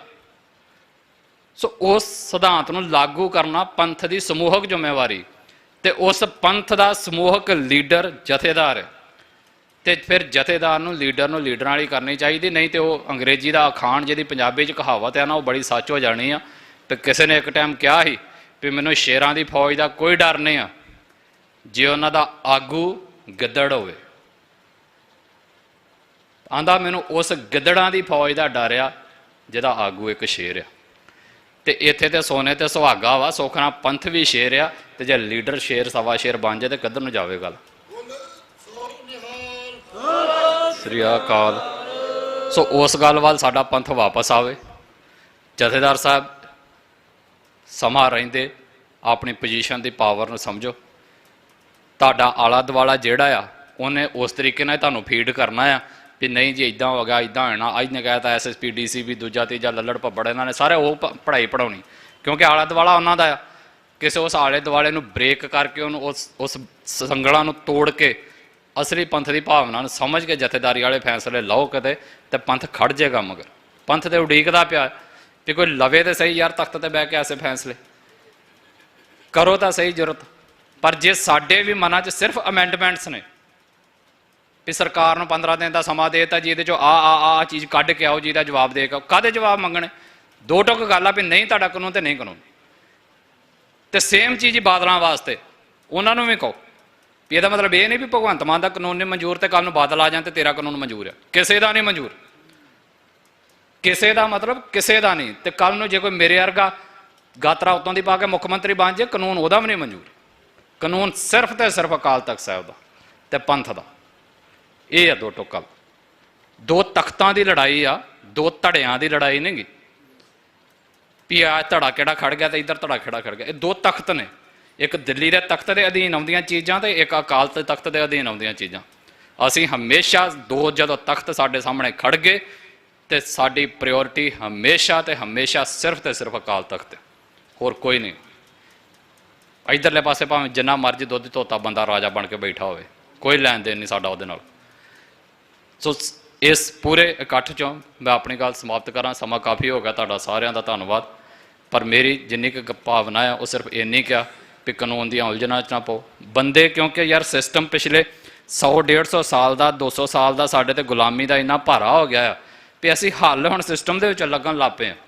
ਮੈਂ ਫੇਰ ਤਾਂ ਹੀ ਕਹਿ ਰਿਹਾ ਵੀ ਉਹ ਬੰਦੇ ਨਹੀਂ ਗਲਤ, ਗੁਰਜੀਤ ਸਿੰਘ ਹੋਣੀ ਗਲਤ ਨਹੀਂ ਗਏ, ਜਾਂ ਉਹ ਕਾਨੂੰਨ ਸਿਸਟਮ 'ਚ ਮੰਗਣ ਵਾਲੇ ਗਲਤ ਨਹੀਂ ਗਏ। ਹੁਣ ਘਾੜਤ ਹੀ ਇੱਦਾਂ ਦੀ ਘੜੀ ਗਈ ਆ, ਪਰ ਜਿਹੜੇ ਸੁਹਿਰਦ ਬੰਦੇ ਨੇ ਉਹਨਾਂ ਦਾ ਫਰਜ਼ ਤੇ ਬਣਦਾ ਨਾ ਵੀ ਉਸ ਘਾੜਤ ਨੂੰ ਤੋੜੀਏ।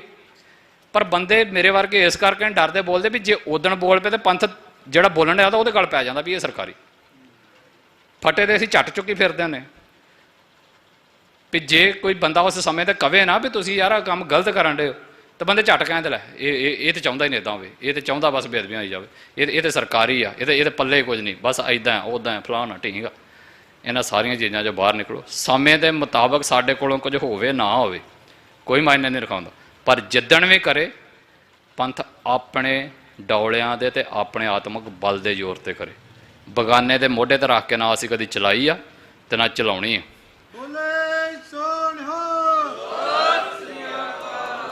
ਸੋ ਮਸੇ ਰੰਗੜ ਦੀ ਗੱਲ ਆਈ, ਜਿੱਦਣ ਬੈਠਾ ਸੀ ਪੰਥ ਨੇ ਉਦਣ ਹੀ ਨਹੀਂ ਧੌਣ ਲਾ ਲਈ, ਪਰ ਜਿੱਦਣ ਮੌਕਾ ਮਿਲਿਆ ਫਿਰ ਲਾ ਲਈ।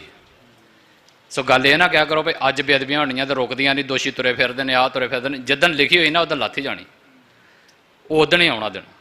ਸੋ ਉਸ ਸਪਿਰਿਟ 'ਚ ਤੇ ਰਹੀਏ ਘੱਟੋ ਘੱਟ ਵੀ ਯਾਰ ਫੈਸਲੇ ਅਸੀਂ ਖੁਦ ਕਰਨੇ।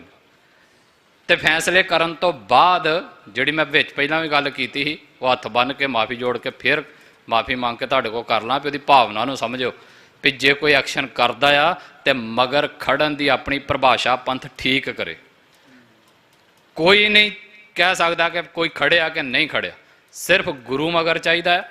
ਤੇ ਪੰਥ ਨੂੰ ਪੰਥ ਦੀ ਸਿਆਣਪ ਦੇ ਨਾਲ ਇੰਨੇ ਕੁ ਜੋਗਾ ਕਰਤਾ ਆ ਕਿ ਉਹਨਾਂ ਸਾਰਿਆਂ ਦੀ ਕਮਾਈ ਦਾ ਧਿਆਨ ਧਰ ਕੇ ਕਹਿਣਾ ਹੀ ਕਹਿਣਾ ਹੈ ਕਿ ਅਸੀਂ ਵਾਹਿਗੁਰੂ। ਤੇ ਜਦੋਂ ਅਰਦਾਸ ਕਰਤੀ ਕਿਸੇ ਨੇ ਸਿੱਖ ਦੇ ਲਈ, ਇਹ ਤੋਂ ਵੱਧ ਹੋਰ ਕੀ ਕਰਦੇ ਕੋਈ। ਜੈਸੇ ਸਤ ਮੰਦਰ ਕੰਚਨ ਕੇ ਉਸਾਰ ਦੀ ਨੇ, ਤੈਸਾ ਪੁੰਨ ਸਿੱਖ ਕੋ ਇੱਕ ਸ਼ਬਦ ਸਿਖਾਏਗਾ। ਭਾਈ ਗੁਰਦਾਸ ਜੀ ਨੇ ਇਹ ਨਿਰਣਾ ਕਰਤਾ ਆ ਵੀ ਤੁਸੀਂ ਕਹੋ ਜੀ 7 ਸੋਨੇ ਦੇ ਮੰਦਰ ਕਿਸੇ ਨੂੰ ਦੇ ਦਿਓ ਬਣਾ ਕੇ, ਆਂਦੇ ਉਹਦੇ ਬਰਾਬਰ ਦਾ ਪੁੰਨ ਆ ਕਿਸੇ ਨੂੰ ਇੱਕ ਸ਼ਬਦ ਸਿਖਾ ਦੇਣਾ। ਤੇ ਇਸੇ ਹਿਸਾਬ ਨਾਲ ਅੱਜ ਦਾ ਭਾਈ ਤੋਲ ਲਓ ਵੀ ਜਿਹੜੇ ਕਹਿੰਦੇ ਉਹਦੇ ਮਗਰ ਨਹੀਂ ਖੜਦਾ, ਉਹਦੇ ਮਗਰ ਨਹੀਂ ਖੜਦਾ, ਤੁਸੀਂ ਉਹਨਾਂ ਨੂੰ ਹੀਰੇ ਜਵਰਾਤਾਂ ਚੱਚ ਮਰਜੀ ਤੋਲ ਦਿਓ, ਪਰ ਜੇ ਸਿੱਖ ਨੇ ਅਰਦਾਸ ਕਰਤੀ ਨਾ ਉਹਦੇ ਲਈ ਉਹਦੇ ਤੁੱਲ ਕੁਝ ਨਹੀਂ ਹੈਗਾ। ਤੇ ਇਹ ਗੱਲਾਂ ਕੱਲੀਆਂ ਉਹਨਾਂ ਵਾਸਤੇ ਨਹੀਂ, ਜੇ ਕੱਲ ਨੂੰ ਜਿਹੜੇ ਇੱਥੇ ਸਾਡੇ ਵਰਗੇ ਬੈਠੇ ਬੋਲਦੇ ਜਦੋਂ ਸਾਡੇ ਤੇ ਦੇਣ ਆਇਆ ਲਾਗੂ ਸਾਡੇ ਤੇ ਵੀ ਉਹੀ। ਤੇ ਸਾਨੂੰ ਇਹੋ ਹੀ ਅਰਦਾਸ ਕਰਨੀ ਚਾਹੀਦੀ ਹੈ ਵੀ ਸਾਡੇ ਪਰਿਵਾਰਾਂ ਦੇ ਹਾਲਾਤ ਉਸ ਲੈਵਲ ਤੇ ਨਾ ਜਾਣ ਕਿ ਸਾਨੂੰ ਦੁਨੀਆ ਅੱਗੇ ਹੱਥ ਅੱਡਣੇ ਪੈਣ। ਬਸ ਇਹ ਗੁਰੂ ਅੱਗੇ ਅਰਦਾਸ ਹੋਣੀ ਚਾਹੀਦੀ ਹੈ। ਸੋ ਅਰਦਾਸ 'ਚੋਂ ਨਿਕਲਣਾ ਹੈ ਸਭ ਕੁਝ।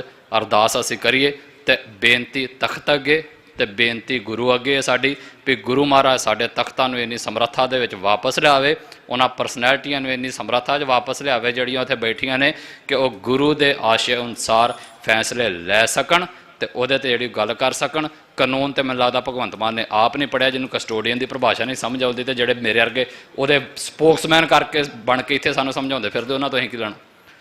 ਸਗੋਂ ਜਦੋਂ ਸਰੋਪਾ ਪਾਉਣ ਲੱਗੇ ਪਹਿਲਾਂ ਸ਼ਾਇਦ ਪੁੱਛ ਲੈਣਾ ਚਾਹੀਦਾ ਵੀ ਭਾ ਪੜ੍ਹਿਆ ਹੀ, ਉਹਨੇ ਤੇ ਆਪ ਨਹੀਂ ਪੜ੍ਹਿਆ।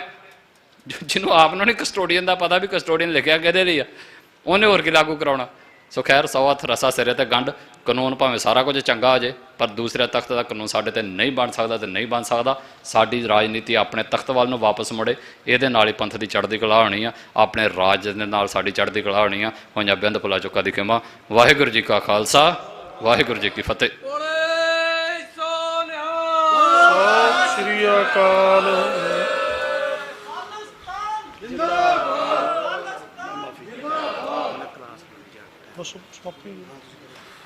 ਵਾਹਿਗੁਰੂ ਜੀ ਕਾ ਖਾਲਸਾ, ਵਾਹਿਗੁਰੂ ਜੀ ਕੀ ਫਤਿਹ। ਸੋ ਅਸੀਂ ਆਪਣੀ ਸਮਰੱਥਾ ਮੁਤਾਬਕ ਪ੍ਰਬੰਧ ਕੀਤਾ, ਵਿਚਾਰਾਂ ਹੋਈਆਂ, ਸਿੱਟੇ ਤੇ ਲਗਭਗ ਪਹੁੰਚੇ ਆ। ਸਾਨੂੰ ਕੀ ਕਰਨਾ ਚਾਹੀਦਾ ਹੈ, ਕਿੱਧਰ ਨੂੰ ਤੁਰਨਾ ਚਾਹੀਦਾ, ਇਹ ਸਾਰਾ ਕੁਝ ਮੈਨੂੰ ਨਹੀਂ ਲੱਗਦਾ ਕੁਝ ਕੋਈ ਗੱਲ ਲੁਕੀ ਛੁਪੀ ਰਹਿ ਗਈ। ਲਗਭਗ ਸਾਰਾ ਕੁਝ ਸਪਸ਼ਟ ਹੋ ਗਿਆ। ਇਹ ਗੱਲਾਂ ਬਿਲਕੁਲ ਸਾਫ਼ ਨੇ ਕਿ ਕਿਸੇ ਦੁਨਿਆਵੀ ਤਖਤ ਦਾ ਕਾਨੂੰਨ ਸਾਨੂੰ ਕਿਤੇ ਵੀ ਮਨਜ਼ੂਰ ਨਹੀਂ। ਸੋ ਹੁਣ ਸਮਾਪਤੀ ਵਾਲੇ ਪਾਸੇ ਨੂੰ ਮੈਂ ਇਧਰੋਂ ਸਟੇਜ ਇੱਥੋਂ ਸਮਾਪਤ ਕਰਦੇ ਹਾਂ। ਹੁਣ 6 ਪੌੜੀਆਂ ਆਨੰਦ ਸਾਹਿਬ ਤੇ ਉਸ ਤੋਂ ਬਾਅਦ ਅਰਦਾਸ ਬੇਨਤੀ ਕਰਕੇ ਅਸੀਂ ਅੱਜ ਦੇ ਜਿਸ ਰੂਪ 'ਚ ਸਮਾਪਤੀ ਸ਼ੁਰੂਆਤ ਕੀਤੀ ਸੀ ਉਸੇ ਤਰ੍ਹਾਂ ਅਸੀਂ ਗੁਰੂ ਅੱਗੇ ਅਰਦਾਸ ਕਰਾਂਗੇ ਕਿ ਜੋ ਕੁਝ ਅੱਜ ਇੱਥੇ ਹੋਇਆ, ਜੋ ਅੱਗੇ ਵੀ ਸਾਨੂੰ ਇਸੇ ਰੂਪ 'ਚ ਬਲ ਬਖਸ਼ਣਾ। ਵਾਹਿਗੁਰੂ ਜੀ ਕਾ ਖਾਲਸਾ, ਵਾਹਿਗੁਰੂ।